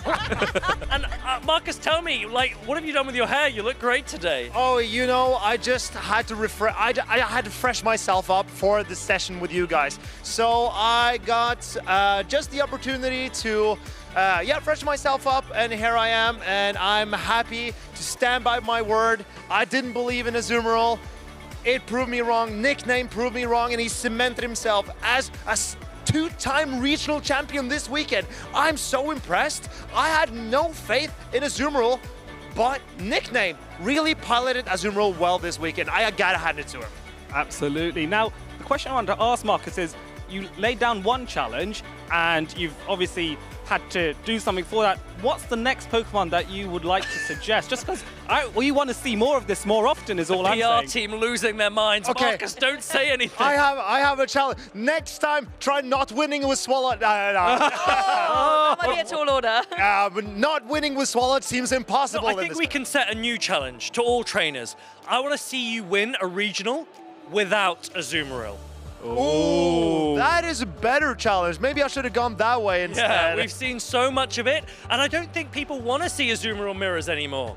I agree. That is also why I wanted Swalot to succeed, and surely it did. It looked incredible this entire weekend, don't you agree? I love the synergy amongst the Azumarill against the Swalot as well, and Swalot being able to be very bulky on the field, as well as hold its own against so many of the other Pokemon we're seeing in the meta. I wasn't expecting it coming into this tournament. I thought Drapion would still be all the rage, but Swalot definitely coming for its new best buddy, the Azumarill. Yes, for me, Shadow Sableye as well was also competing with Shadow Drapion. So you had Swalot on one end with the poison type, and then you have Shadow Sableye on the other end. I think there's so much utility now within the meta with Shadow Drapion, with Shadow Sableye, and other likely safe swaps that could be used. Honestly, we're spoiled for choice here. We're very lucky. Very, very lucky. I think we're going to see a rise in Skull Bash, if I'm honest. In Skull Bash? Yeah, we saw so many Azumarill, so many Lapras, and we saw so many situations where you were throwing resisted water or ice-type attacks into one another. Skull Bash is coming. Blastoise, beware. That's a good call. I believe in Blastoise still. I don't think this is the last we'll see of Blastoise.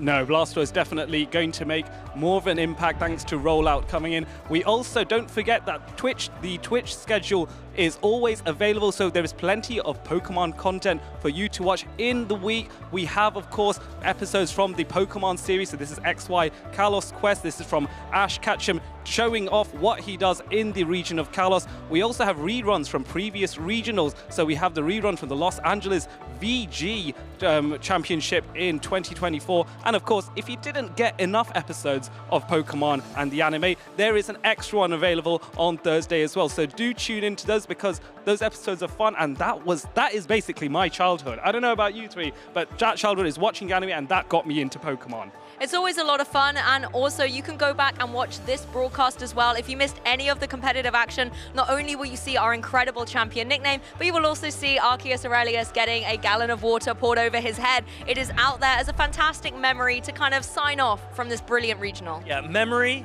for life. I will never forget this, I can tell you. And maybe I've learned something. Don't state stuff that you can't back up. So if you make any challenge, be sure to live it down and be ready to live it down. I surely am. Yeah, imagine the very first hurdle, the very first regional event. Well, maybe next time, but genuinely, I think that there is so much excitement around this Might and Mastery season. So many players and so many Pokemon still to come. I know Atlanta is in a couple of weeks in the US, NA event. They will be looking at us, right? They will be wondering, what shall we bring?